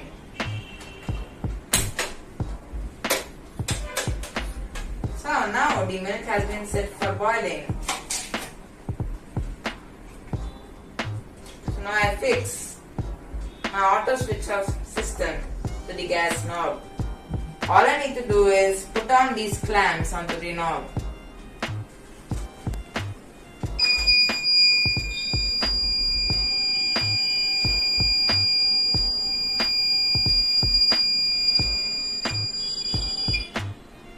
So here we saw that as soon as the level of the milk rose up, the buzzer raised the alarm to indicate that the milk has started rising, and the system automatically turned off the knob. In the auto switch off feature, after turning on the flame and setting up the auto switch off system on your knob, you can continue your work or even shift to another room, as the turning off of the stove knob is automated and the buzzer will be giving you an indication when the milk has started rising. The AI boil guard system will give you around 20 to 30 seconds to come and turn off the stove. That is in the case when it's not being used with the add-on feature. This is based on my testing that the level of the milk is 1.5 inch below the rim of the vessel and the diameter of the vessel is 6 inch or more. The cost of my AI boil guard system is estimated around 1200 to 1600 rupees. That is if the add-on feature is required or not. The AI boil guard system keeps the food safe for consumption. I have trained my AI boil guard system with a model for boiling milk. I have also tested it with sweet corn soup and oatmeal. It worked out well. The AI boil guard system is a completely safe way to boil milk and other liquids. Thank you. I first collected several images of milk being boiled and trained my data model in the teachable machine. I have used the Witblox AI vision blocks in my project. I used the web server of Witblox to link my mobile camera using Wi-Fi. Then I load the teachable machine model into my AI vision blocks. First, I created the alert mechanism, and after testing it with a couple of different vessels and different quantities of milk, I decided to include the auto switch off feature, wherein I have successfully automated the turning off of the stove knob in a conventional gas stove. While I was testing my AI boil guard, I ended up spilling milk many times and cleaning the mess all by myself. And all.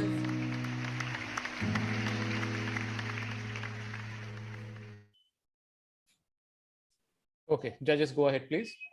So Farhan, it's an everyday problem. I think anyone who has cooked, regardless being male, female, let me not be gender biased here, must have experienced at least once in the lifetime that they have spilled liquid, a boiling liquid. So very essential invention that you just showed.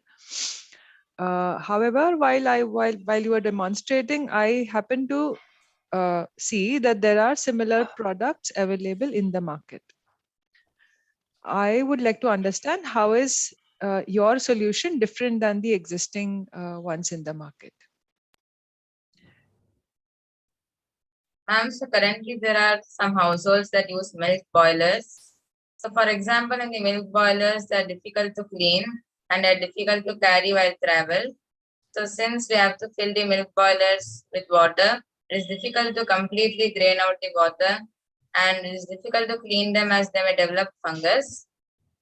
My project can be easily carried by travel as several people already possess a smartphone. It is also a simple two-step process to use my AI boil guard. All right. Setting up the the camera could be challenging and may not be possible. I mean, it's a temporary solution. Do you see a permanent solution there? Because you have to put a stand every time, leave your mobile there. Do you have an idea as to what could be an alternative to this? I mean, it is not as practical. It's a good project, but practical implementation wise, I see that setting up might take time every time. Do you have any immediate ideas that you can share? Actually, the setup process can be made easier because now the AI vision blocks is made by Witblox. So here it does not have a feature to store the data model last loaded. But I can make the setup process easy by just with a click of a button to set up the device, because the feature of storing the last data model loaded in the AI web interface is being developed. And once it is released by Witblox, I can simplify the setup process. But of course, we have to fix the camera at a height such that it can focus on the boiling milk. All right. Thank you, Farhan. No more from my side. All the best. Thank you, ma'am. Farhan, nice initiative, nice idea. Only thing is that, as Guni told, right, it has certain applicability challenges. But what I will suggest you, right, instead of just limiting it to boiling guard, right, if you can somehow come up with more ways to bring it as a cooking guard or a kitchen guard, right, where I am not able to burn my foods while cooking. It should not be only limited to milk. If you increase that particular area, right, then it will have a lot more applicability. And then probably the setup challenge and things can be traded off. And so try to work in that particular direction, because as far as milk boiling is concerned, setting up a camera and everything, it's a little bit tedious. There may be more simpler solutions available where you put a hardware inside the container and attach it to the turning off device. But if you increase the ambit, since it is AI based, and I think that is what you are trying to explore, if it can be extended to other type of cooking methodology, and it can be somehow more extended to a guard in case of anything has to do with cooking, right, then probably we have more viability and more applicability of the product. Surely, sir, I will work on that feature. Thank you for the suggestion.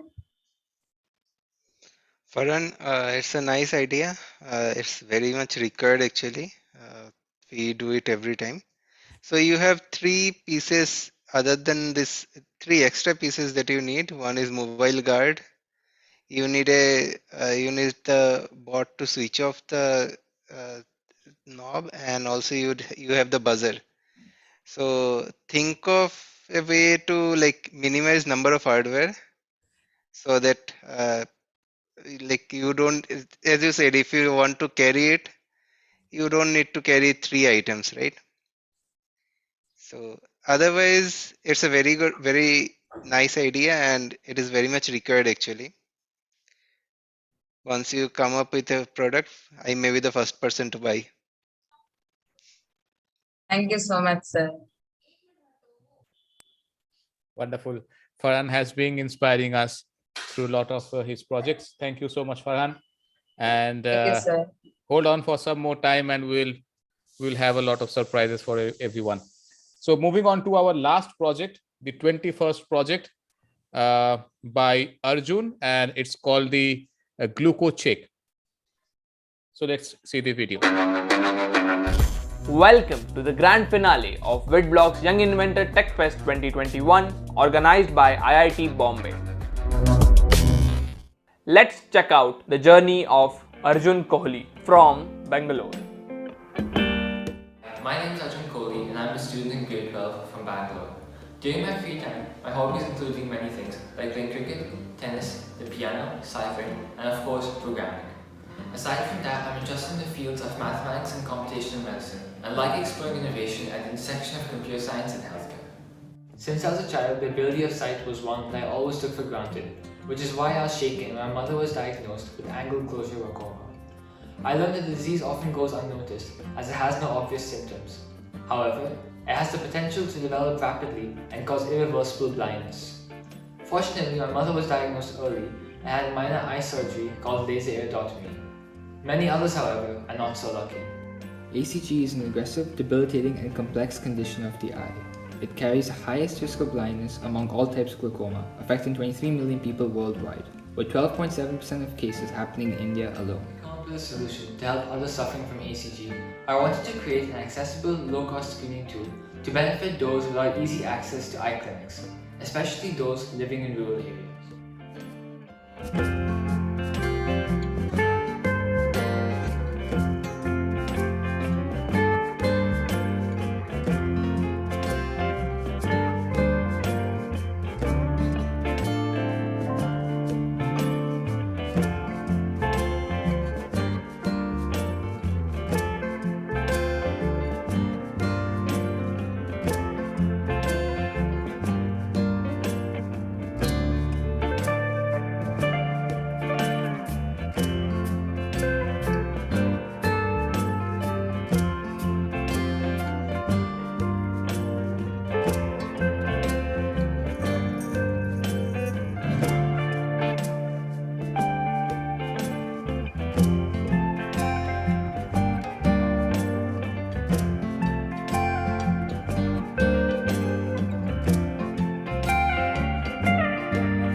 Developed an early screening tool that requires a normal smartphone camera.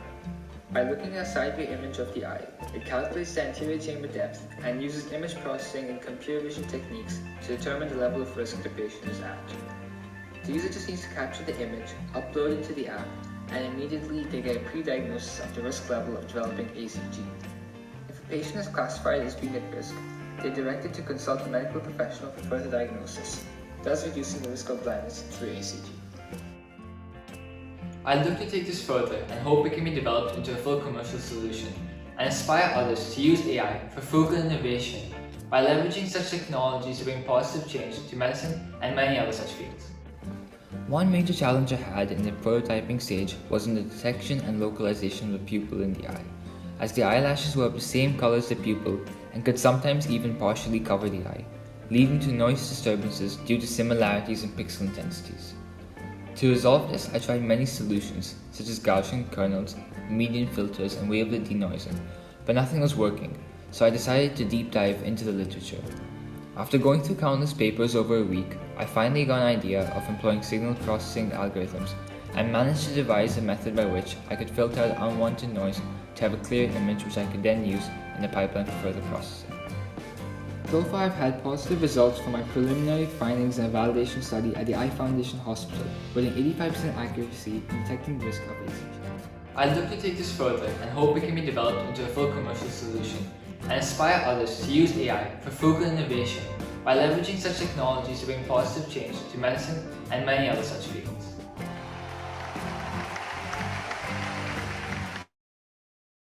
Arjun, thank you so much for waiting so long. And no more. So it's open to the judges for Q&A. So Arjun, just one question from my side. Perhaps I did not hear very well. What is the efficacy of detection of glaucoma using your app? Sure. So far, I've been able to validate as much as I could in the Eye Foundation Hospital in Bangalore, and I was able to validate for 60 patients, and I had like 85% accuracy in being able to detect the risk of ACG. That's a great number. Thank you. That's all.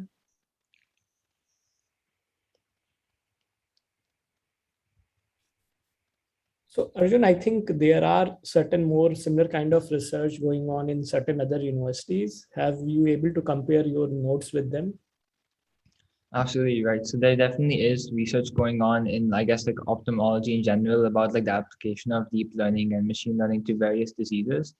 And specifically with regards to this disease of angle closure glaucoma, there has been investigation regarding like the application of deep learning and neural network techniques, but that's only to OCT images, which basically require expensive equipment for those images to be collected. And what my app does is something different. It's basically meant for people in rural or remote areas who don't have access to the kind of clinicians or that kind of equipment or ophthalmologists who can actually detect the risk of ACG using that equipment.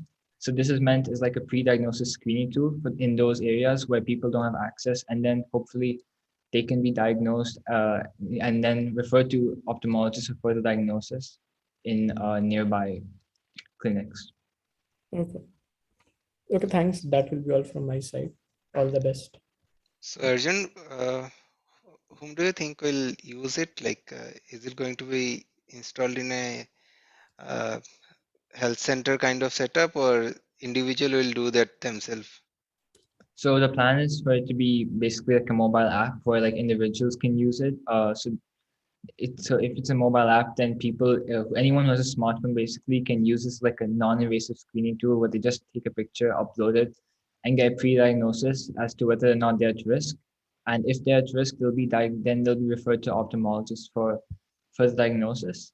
It's not essentially meant to be like a substitute for what they use hospitals to diagnose a disease, but it's meant to be something that can signal whether or not they should be getting the eye checked, because there are millions of people in India who are in developing countries who don't have access, who live in remote rural areas and do not have access to such technology, to such equipment or ophthalmologists to diagnose these diseases.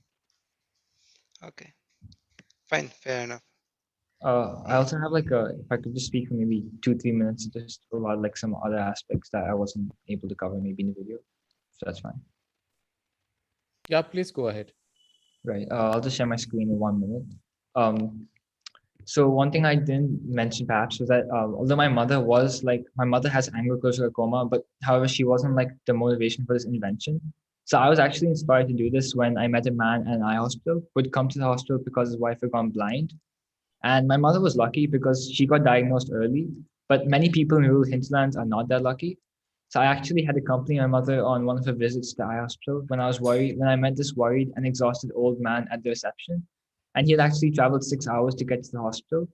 So he shared that his wife had been complaining of eye pain and headaches for months, and then her vision became blurred and now she could hardly see. And they lived in a remote village with no ophthalmologist until they traveled to the city, only to learn that she has ACG and she had suffered irreversible damage to her eye.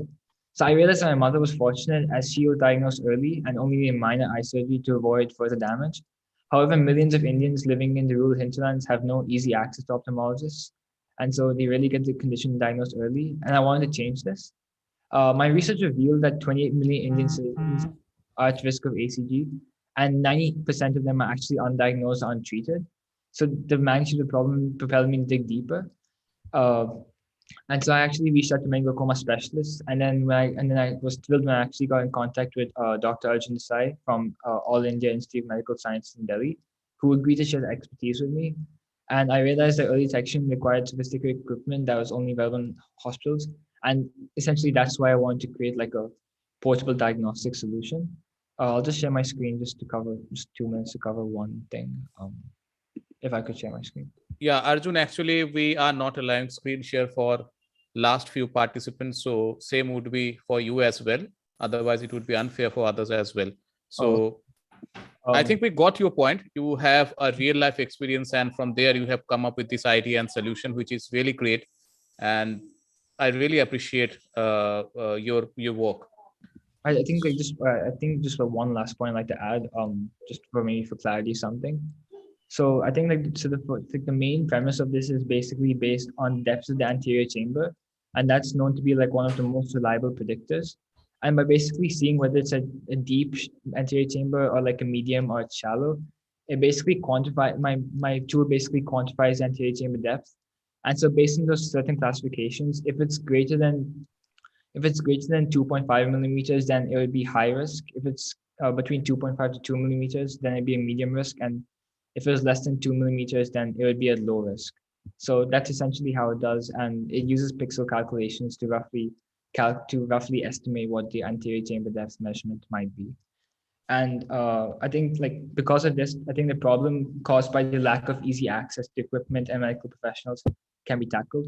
And if a patient is classified as being at risk, if they have a ACD of anterior chamber depth of more than 2 millimeters, then they can consult a medical professional for further diagnosis and does reduce the risk of blindness through the disease. Wonderful.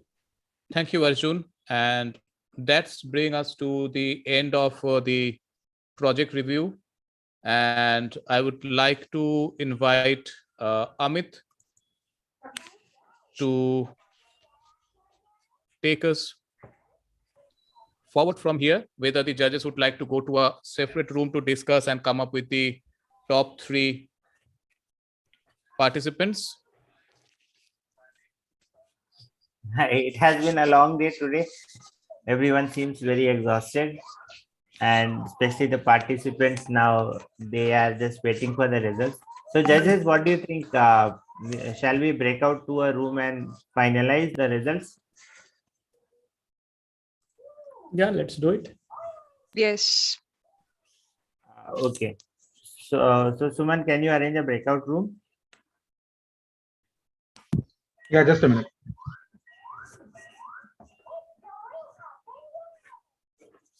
Wonderful. So we have some time to relax. We can play a small game till the time the judges decide who are the winners in a different room.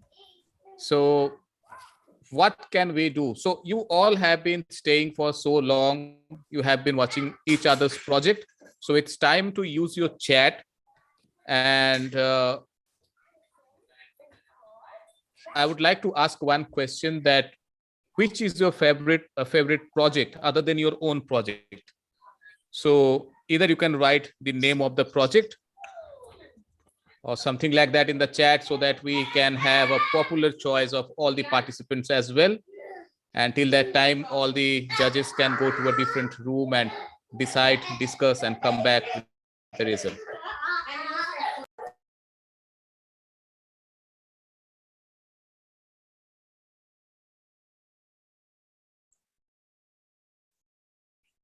So I would like all the participants to share in the chat the best project that they like other than their own project. Either write down the name of the project or maybe the team member's name, and I will read them out. Let's see.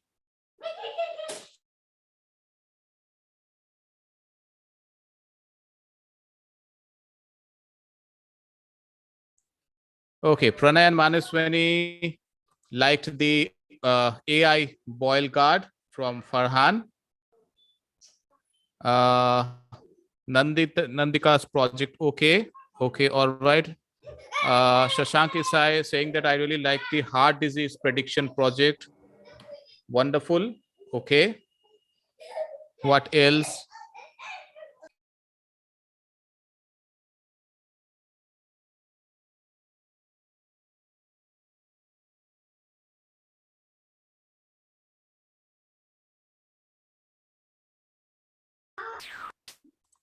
What else? Okay. I like the second project by Pranay and Manaswani, who is saying this. Yes. Okay, wonderful. So that's the grain coat, right? Wonderful. So Yash is saying that he like Muhammad's loco assistant robot. Wonderful. Arjun is saying he like automatic detection of oral cancer with that fluorescent light. Wonderful. Dhruv is saying he liked the automated cancer detection. Wonderful. This is nice. Anyone else wants to put up their choice for the others? Plastic recycling app. Wonderful. Shaksham is saying he liked the plastic recycling app project. All right. What else? What else? Okay. Aditya saying Jaivir's anxiety project. Okay, wonderful. I really like the project by Arjun. That's the last project we saw. Wonderful. Uh, landslide detector. Okay, yes, also like landslide detector. That's the first project we saw today, almost 5 long hours back. What else? What else? All right, all right. Last is from Yash, landslide detector. Any more options? Any more favorite projects? Okay, we have one more coming as glucocheck. Yash is saying all the projects are best projects. That is absolutely right. So that is why I asked this question.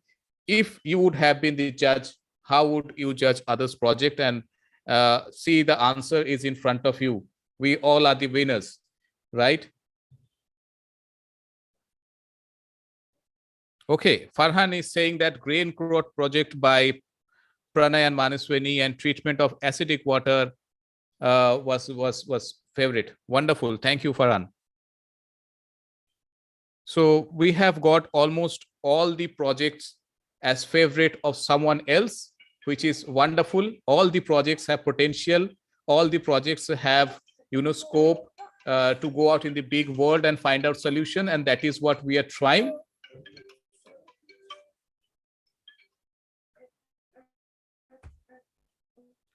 So till the time we are waiting for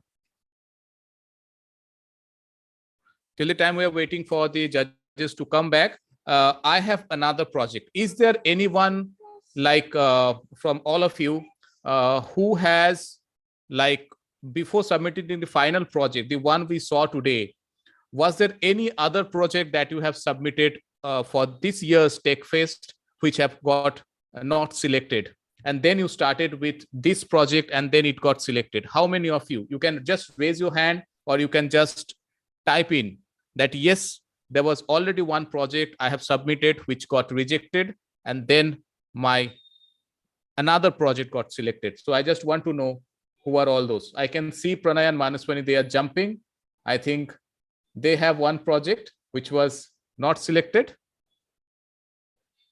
So Dr. Leaf, is that the name of your project which didn't got selected? Anyone else? Oh, Shaksham is asking what is my favorite project. See, my favorite project is basically all the projects. For me, you all are the winners. It is just that we need to decide the top 3. But for me, these are all wonderful innovations, ideas, and they all have the potential to grow very, very big. At your age, I never thought of such ideas. So for me, you all are winners, right? Okay. So Dr. Leaf app. So Pranay and Manaswini, can you unmute yourself and please talk about this this idea so that we can also come to know. Data is an app that checks the health of the leaves, sir. Wow, an app which will keep a check on the health of the leaf. Yes, sir. Wonderful. And what all it will detect? It will detect if the app is lack of carbon dioxide or nitrogen or phosphorus, which are the main nutrients needed to the plant. Okay. Okay. And that all those things will be notified on the app, right? Yes, sir. Wow. Okay. So how is this idea? I mean, what about the others? What is your take on this amazing idea where they have designed an app which will check the health of the leaves and it will detect so and so things and it will update to the user? How is the idea? You can just use the chat and you can just let me know whether do you know such app already exists in the market or is it a unique idea for you. For me, I have never heard such app which will keep a track for the leaf health. So what all you have to say? Sneha, I like detection of or acha, okay, this is the old one, sorry.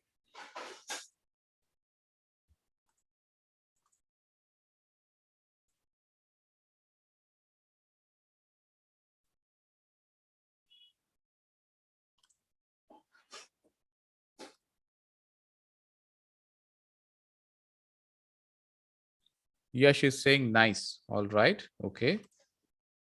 So was there only one case from Pranay and Manaswini where they didn't got selected, then they decided on another project?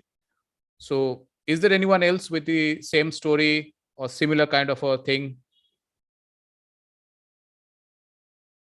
Okay, there is a question for Manaswini and Pranay.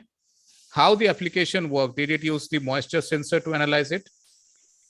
No, it is an app we have used in a personal image classifier. When we take a photo of that leaf, it will check the length of the leaf by image by observing the other photos which have we kept in image classifier.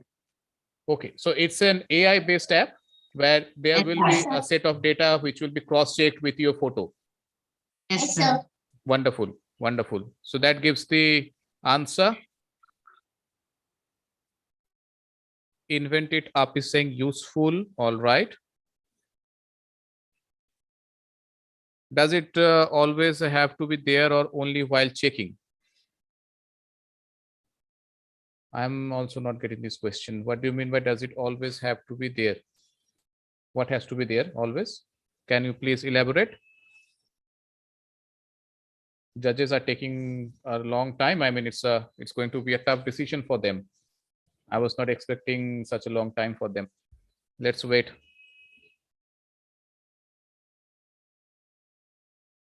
Let me send a message to them that we all are waiting eagerly, right?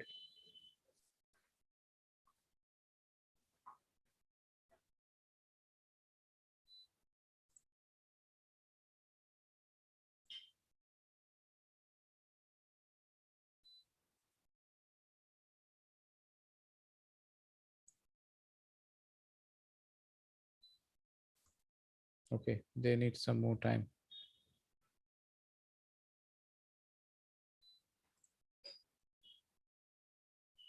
Yes, Yash, you can definitely do that. We want you to use such learning videos on your platform so that, more friends of you, more makers can come to know about what you have been making, what all the makers have been doing, and you can obviously share the videos. So there is one more question that I want to ask, and while the event was going on, I was very curious. How many of you, had exams during the preparation of these projects? Was it quite difficult? Was there an exam period during overlapped with your project making? Was there some sort of a thing happening? Yeah, Shaksham is raising hand. Shaksham, you can unmute yourself. Yes, sir. I had my exams in between. Oh, okay. So Dhruv says yes. Farhan says he had exams. Sanchita also saying I had my exams. So there were a few people who had exams. Me too, from Shreyas. Wonderful. So 5-6 pupils have. I also continue to have exam till 23rd. 23rd of November, right? December, sir. Yeah. 23rd of December. Oh, you have exam till 23rd of December. Yes, so sir. exams are on right now. Yes, sir. Wonderful. Okay, who else? Shivam is saying, sir, I had to start making it during the exam and also complete it during it. Wonderful. So that's the spirit I was looking for, that you people have exams, but still you have prepared your project for the Techfest, which is wonderful.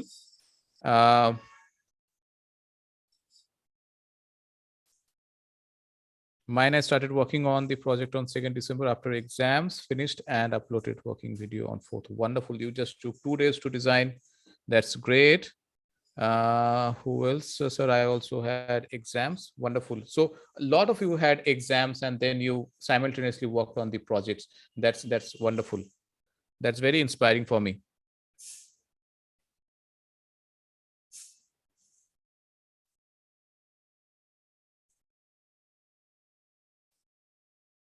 Okay. So the judges are taking quite a long time. Let me send one another message to them that we are still waiting eagerly.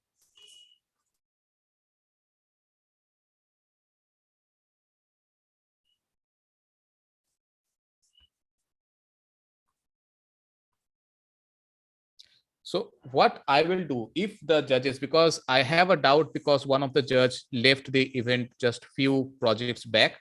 I don't know how they will figure out. So in my mind, I have, if they come up with the first, second, third participants, if they have that names, what I will do, those who are there right now, I will select those 3 persons. I will pin them with Amit and other judges who will be there with us right now. And then we will take, and we will declare the third, the second, and the first person. So as soon as I get the names, I will pin them with the judges and Amit and me and all other. So they will be there center stage. You can see them, the top 3 participants. And then one by one, I will announce the third, the second, and the first. Is that okay? Okay. Wonderful. So nothing as of now. I think we have to wait. I hope we don't have to wait for the entire night. If they say, we need 1 day to decide.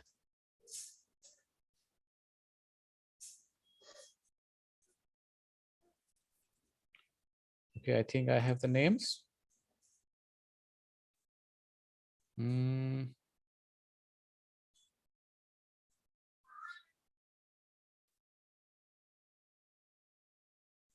Oh, this is getting tougher.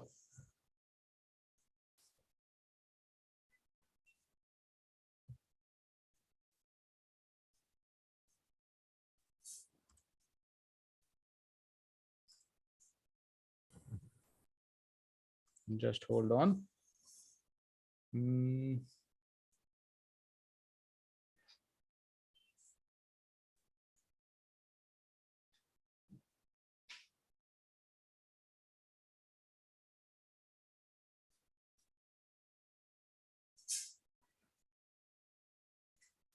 All right. I think they will take a little more time because I can see different names coming up. So they will definitely take some more time. So what else we can do? Let me think. Anyone has anything? Questions. Throw me questions so that we can ask to each other. There is a question coming from Shreyas.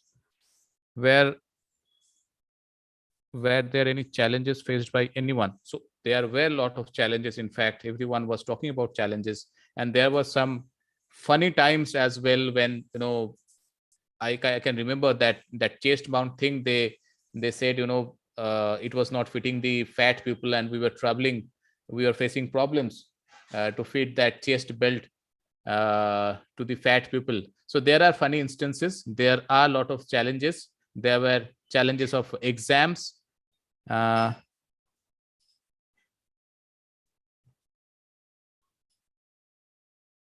So what I observed is that there were a lot of AI based projects.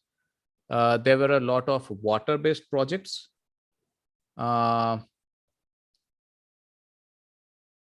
There were almost none projects which were connected directly to climate change, if I am not wrong. And there were very few. The landslide detector which was made was under the topic climate change. Which one? Sir, landslide detector. Landslide detector was under climate change. Any other project under climate change? So only one project under climate change. Solar is on climate change. Right. Solar bag and the landslide detector is under climate change.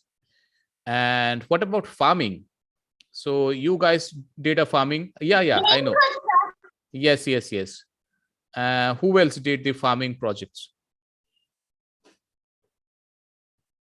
Shashank is saying, just hold on. Solar tracking is also based on climate change. Crop aid actually, yes, on farming, right?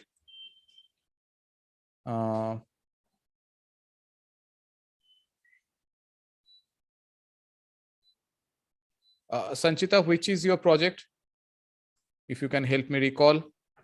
Yes, sir, it was crop it. Crop it. Okay, good.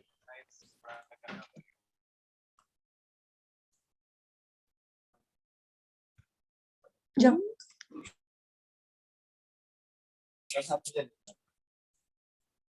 All right. So I want to know how many of your parents really helped you design this project or build this project. What kind of a help you have got from your parents? How they were helpful? How much? You can just raise your hand. I will unmute yourself and share your experience. Where your papa and mummy was like scolding all the time, you don't do the project, focus on your study, or they were very supportive. I want to know the story. So you can just raise your hand. You can share your story that my papa was very, very helpful. My mama was very helpful. My sister, brother was very helpful. My grandpa was very helpful. I don't know. Someone from your family might be helping you with a lot of resources, ideas, on paperwork. Yes, I can see Kwaish raising his hand. Unmute yourself. Yes, sir. Sir, my mother, father, and as well my teammate, Nitisha, they were really very helpful. Okay. Like due to COVID, I was not going to school and we had to prepare our project in school only. So for that, my father used to pick me up and drop me in the school early in the morning. And my school is really far away from my home as well. And my friend Nitisha, my teammate, she also helped me a lot. And my teacher, especially my teacher, our ATL in charge, he helped us a lot. So I would really, everyone was supportive. All right. So you went to the school only to do the project part, or you have some other? Sir, I need to start the school only for the starting time. I was going only for the project, and after that, I started school as well on the basis. Okay. Okay. That's a good experience. Thank you. Thank you for sharing. Our parents helped us to make the model for Praman Green Coat, sir. Who? Our parents helped us to make the model for Praman Green Coat, sir. Okay. Your parents helped you to build the grain coat for you. Wonderful. Wonderful. Yes, sir. Wonderful. Thank you, sir. Who else?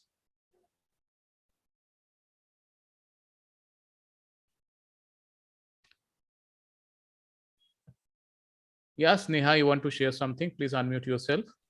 Yeah, so actually, my father is only my mentor in this project. So he helped us on selecting the idea, how to work on it, and how to go on. Wonderful. Anything else in particular? Sir, my mother helped me in testing of the AI boil guard. Oh, she must have donated the milk to you so that you can do a lot of testing. Yes, sir. So how much milk you have wasted? The 2 to 3 liters of milk.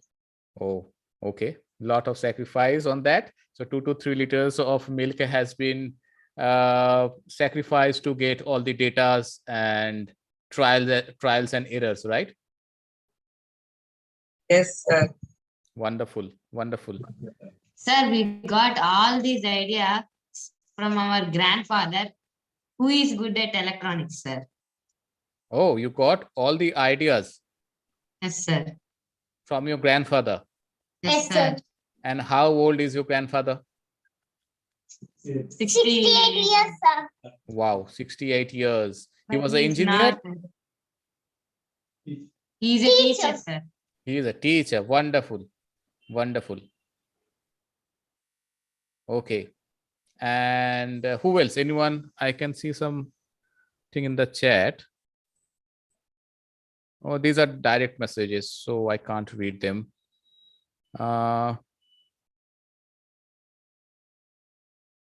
Okay. So basically, there is one question which I can answer, and I'm pretty sure that a lot of you want to know how much more time the judges are going to take. See, I also don't know. I can see different judges are putting up their favorite projects, but we need 3. We don't need 9 and 10 favorite projects. So somehow they are struggling to come up with top 3 names. And as I said in the early stage, because I have gone through all the videos, I have been there in the last Techfest as well, and there is a huge jump in ideas, in prototype design, even in the thinking part.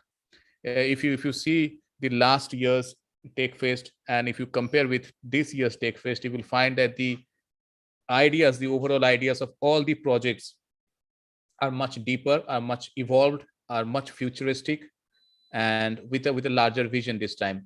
And at some moment of today's event, I was pretty sure that the judges are going to face a tough time to come to a point where they have to select 3 top participants or projects. It's going to be very tough. It's not easy. And also, as I said, that there are 5 different criteria on which they have to provide their points or numbers, whatever it is. And those are very tough points or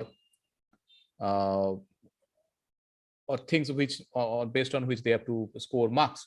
So I'm pretty sure that different judges will have different favorite projects, but coming to top 3 is going to be very tough. So there was a probability of tie, and hence we decided that if there is a tie, as I said, we will again go back to all the 5 aspects of those 2 projects which will be into tie, and we will see another. So since I think we have the answers, we were chit-chatting, Amit, so we are expecting that when you will come back, so I think you have the names. So Yeah, it was a very difficult task, Saurabh, and all the judges were having they had a very good time. First of all, I'll ask them to speak. And it was also very difficult time for them because all the ideas were so close and all the ideas were so good. It was very difficult to, say that this is better than this or this is better than that. However, all the judges, they judged on the criteria which was there. So one criteria was originality of the idea. So like how unique is your idea. Then the second criteria was that how applicable it is, means how it can be applied at different scenarios. Then third criteria was that how efficient is your idea.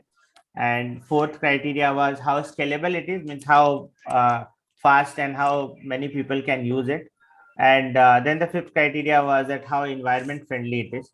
So those ideas which were complete in the sense that they were unique, then they were performing very well, and they can be applied to wide range. So those ideas were finally scored better than the others. However, personally speaking, I love a lot of projects from this, especially Pranay and Manaswani's project. I feel that they are very, if everybody starts using a solar bag or the dryer, if they build it, then that can be a big problem solving thing. And then another one project which is very near to me is that drinking water project by Inventor. So because I always forget to drink water, so that's a very unique invention that can help and remind anyone in drinking water. But remember, I was not the judge. so so the judges have decided on 3 projects, and hold on. Don't announce the names, okay. Because I see that from the names there is one participant who is not there in the list. Okay.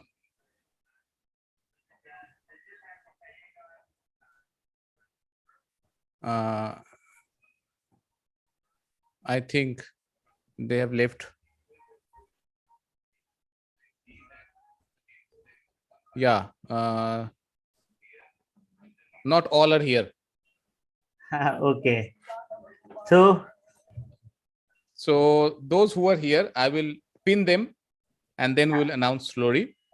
Okay. So let me pin. Just hold on. Let me do a cross check. Meanwhile, yeah, the judges can have their last words or and share their experience. Can we call the all the participants? Like I can see they are joining again. Suman, if you can drop a message in the group that we are about to announce the winners. Okay.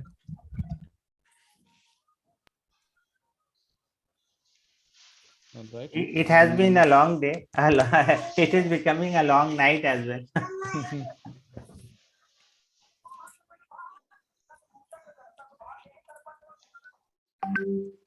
So for participants, I think you guys made our life very difficult. You didn't give us chance to do a easy work. I understand how difficult it were for you guys to like come up to 21 number because people are so talented, and coming up to 21 project was also very challenging I guess. But from 21 to 3 it was like really nightmare.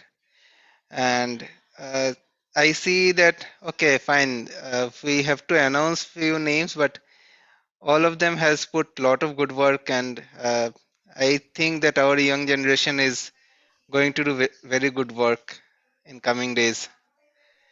And all of you are winner actually, as other panelists also mentioned. Yeah, so you already have won it. Everybody who is there, you already are winner. Do not go into who has been declared first or who has not been in that particular cohorted list.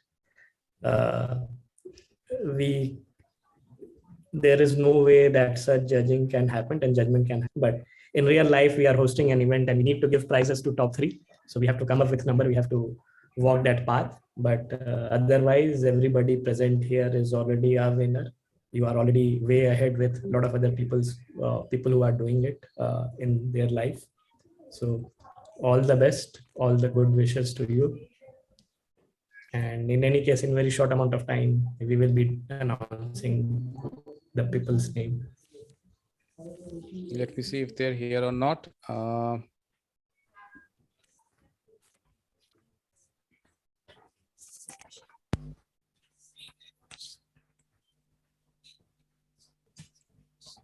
So I will be pinning.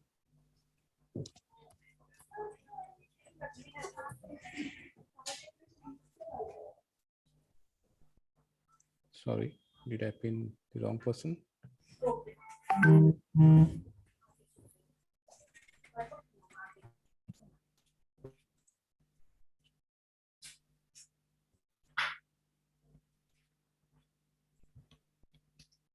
Where is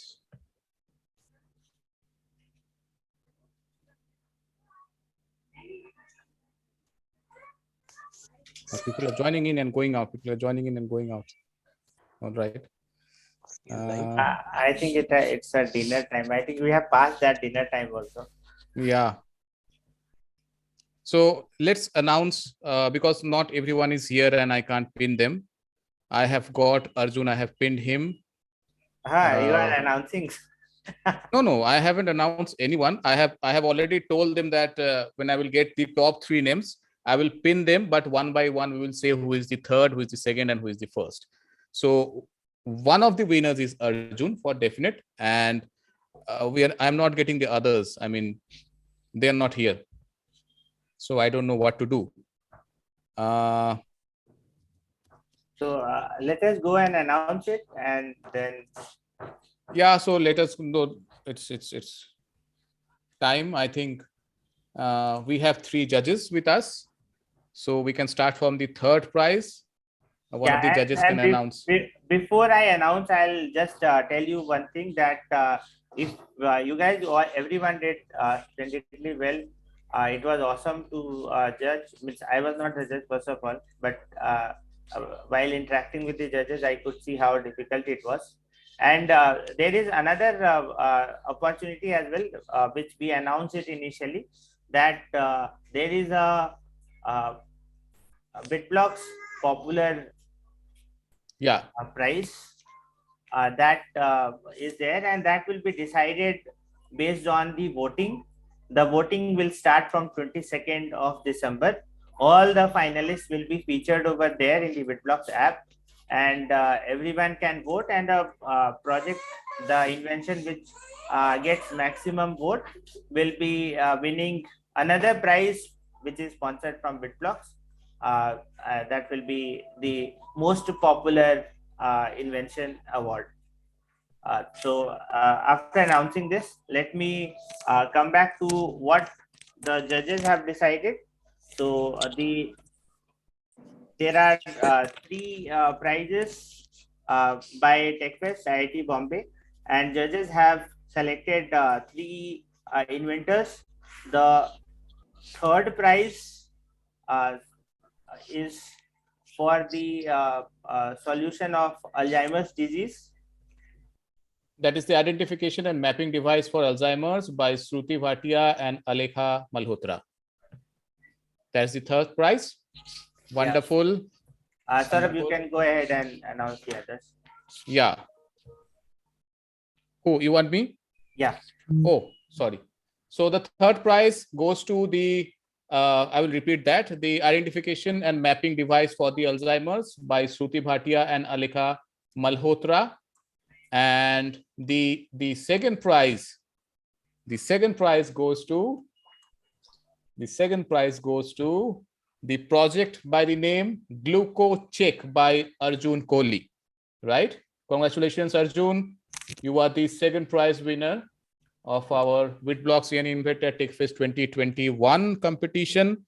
And now coming to the first prize. We have the first prize. How many of your nerves are a little high right now? We have the first prize. Let me check whether they are back or not, because many of them were coming in and going out. I don't think they're here.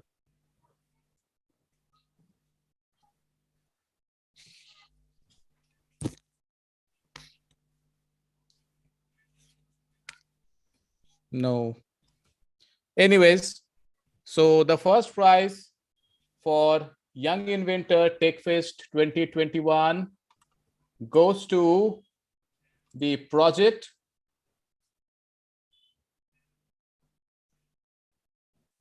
Valuable Trash by Pranit Hiranandani.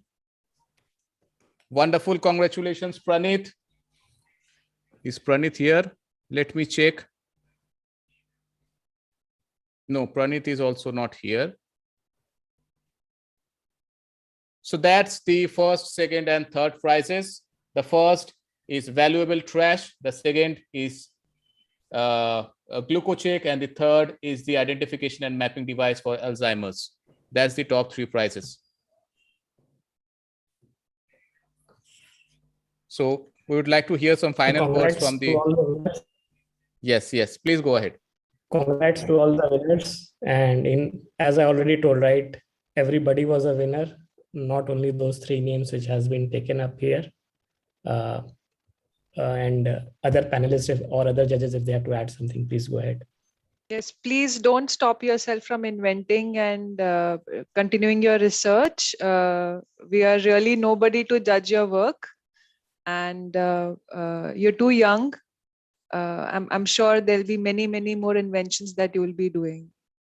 Thank you so much. Yeah, thanks. Thanks for the teams and your participation. We learned a lot from you guys, and I know that you guys will do very good in the future. Thanks. Wonderful. So Stuti has just joined. I would like to say Stuti that Stuti, your project has been gifted the third prize. Stuti and Alekha have won the third prize, right? Please inform your friend, and let's bring this great marathon event to a closure with wonderful projects, participation. We have got a great proof of presence from all the participants. Thanks to all the judges. Thanks to Witblox, thanks to IIT Techfest team for organizing such a wonderful platform where children across age from school, from India can put up projects which can really change the future of India. Thank you so much everyone for joining tonight. It was great to have you. We have a Sunday tomorrow. Please enjoy and have a great night. Thank you everyone for joining once again.